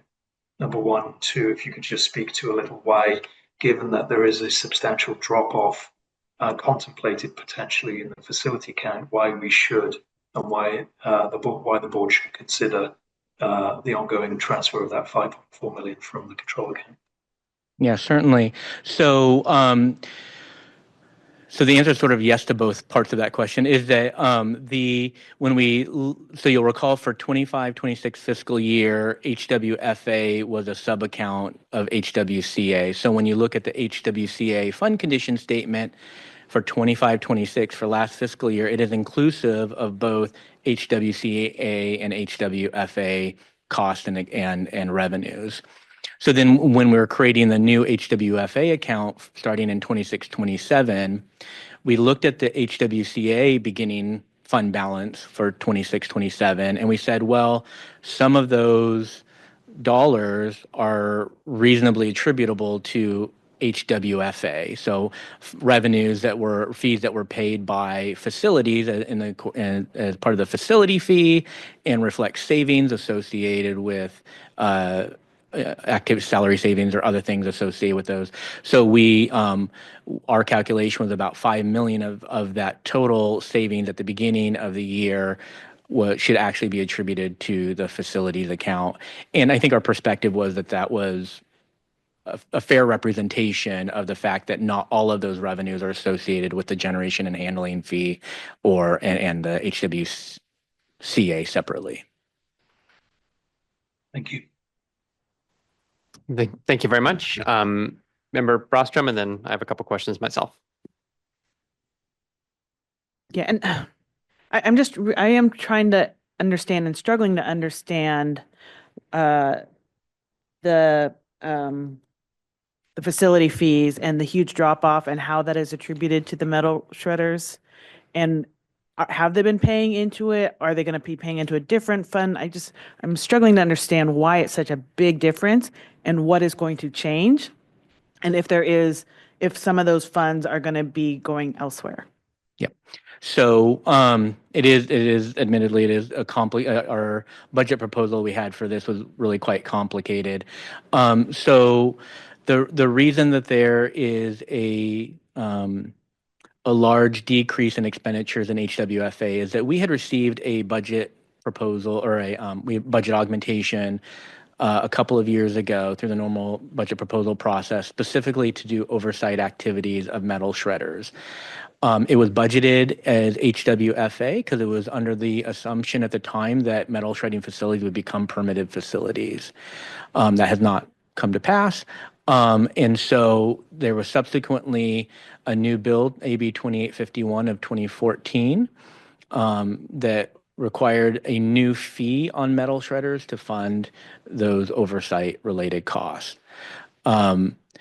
As part of the spring proposal this year, we said, okay, well, so we did implement as required by law, we did implement emergency regulations that established that new fee, and those will go into effect this year. So metal shredders facilities will be paying that fee. That revenue will be deposited into a new metal shredder account separate from HWFA. In doing that, what we said is we took a look back at those resources that had been provided in that previous budget proposal, and we said, given the new state of the world, there are some of those resources we don't need after all because we're not permitting those facilities. So those were cut, and then the remaining were shifted primarily to this new metal shredder account. So all those costs that had been budgeted under HWFA were either cut or shifted somewhere else. And that's why the HWFA appropriation level is lower in 26-27 than it was last year. And I understand there is a metal shredder bill also being run this year. I don't know enough about it in terms of whether and how it deals with fees. But would we anticipate, big changes if that bill does pass in terms of fee collection, where those fees go? Yeah, I only have some familiarity with that bill, but I think if that were to be passed and signed by the governor, it does involve some changes to the fee as well as to the oversight requirements on DTSC. I think one of the changes, for example, is the board would be involved in setting the fee on an annual basis instead of DTSC, which is the current fee structure. So I know there are a number of changes both in our requirements as well as the structure of the fee. Great. And that was one of my other questions is, does this board have any authority over the metal shredder fee? But I think you just answered that. So then my other question is about the generation and handling fee. and maybe this is, I don't know if this is the right question for you, but I am interested in terms of the impacts of the fees on out-of-state versus in-state disposal. If this is, when we've seen increases in the fees, is this what we would anticipate? If the waste goes out of state, then they're not paying that fee. And so there could be some implications on, behavior activities.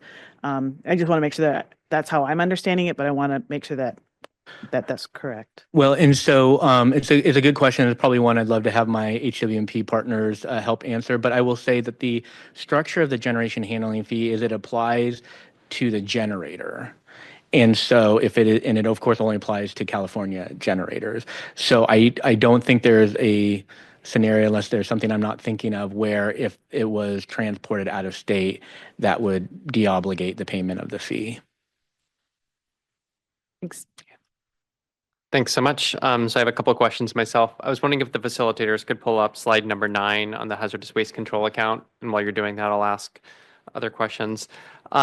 So let's see. So I think it's good news for DTSC that you got hiring authority back for those 75.1 positions. I was wondering if you have an update, kind of how quickly DTSC plans to fill those. That's question 1. Yeah, it's a good question. We are still waiting some direction from our control agency, the Department of Finance. So they have confirmed that it is 75.1 positions. We know the list of positions. What we are technically waiting for before we can fill those positions is we have to go through an administrative process with the Department of Finance to actually get the funding restored. So there'll probably be an executive order or something to that effect that will officially restore that funding. And that has not happened yet. We've not been given a specific timeline.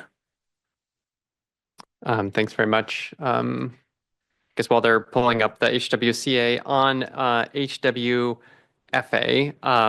yeah, I mean, similarly, it's a very striking decrease. You had said, though, that if you anticipated out into 27, 28, that there might be a bit of a ping-ponging where it's a substantial reduction and then an increase. I'd be curious to know, and maybe this is best done by looking at the fund condition statements, kind of why you think that would be the case. Just because if I'm looking at it correctly, we have the revenue at being around $13 million and the expenditures being around $8.5 million. And that would presumably apply to 27, 28 as well. So, or at least kind of be a starting point, or maybe not. But I'm curious why you would think that they would be then kind of a bit of a ping-ponging, and then how this board can, recognizing all the constraints on the cap that we have, can mitigate that ping-ponging impact on HWFA. I don't think I said ping-ponging, but I will say that. Oh, no, that was my word. That was my term.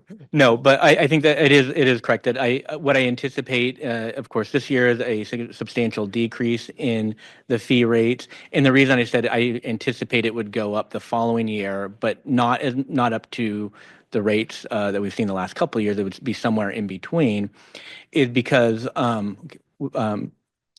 we can go to the next slide and it'll be easier to show. So there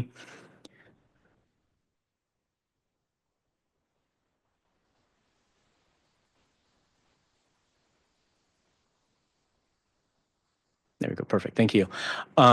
Is, as you noted, the expenditure level that will, assuming just holding everything else constant, that our expenditure level remains about $8.5 million, then what that would mean is the total revenue that would need to be generated, let's say you had without any beginning fund balance, you need to generate a total of $8.5 million at minimum, right?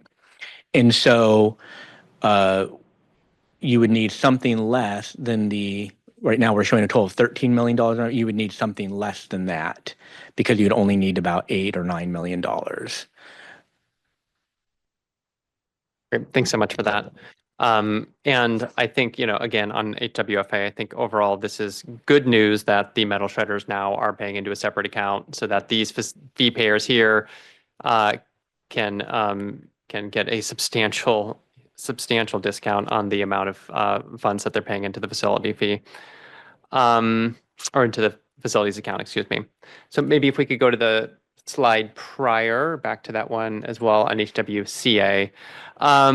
So on HWCA, as you mentioned, there's still a structural deficit, where you look at the revenue around $78 million, and you look at the expenditures exempting the loan repayment about $114 million or so. So there's obviously a big gap there. And, what it seems is kind of hobbling along this fund is the beginning balance each year. And so here is, and you and I chatted about this earlier, but when the board set the fee rate last year, there was an expected year-end fund balance of around $12 or $13 million.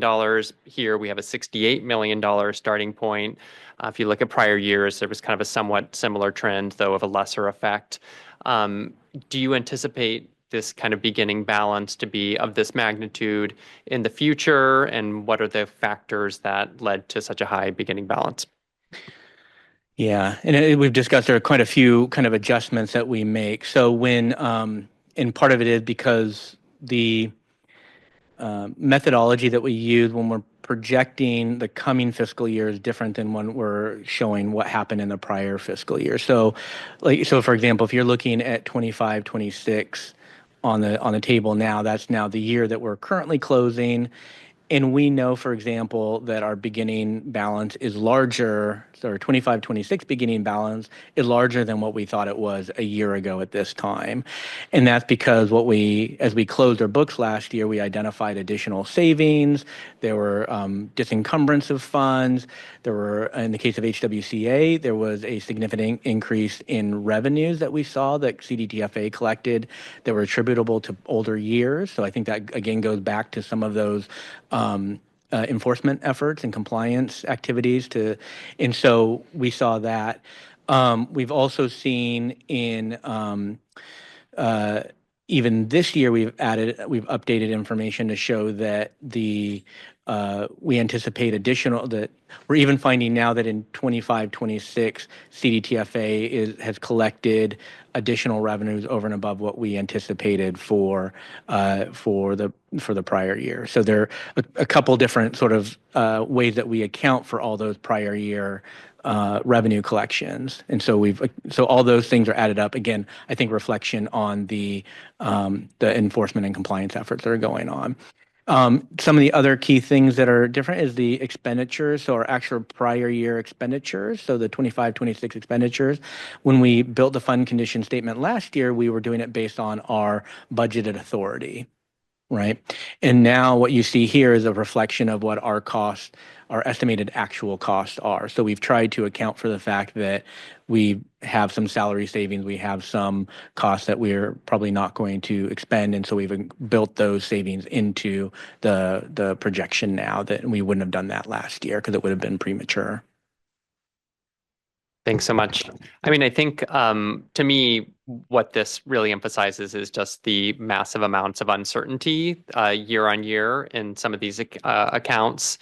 And in this case, that uncertainty benefits this account, right? Substantially increases the amount of beginning balance and therefore kind of allows this to move along. And I do think that is a testament to DTSC's wise planning and kind of accounting for that at the back end as they're preparing the fund condition statements.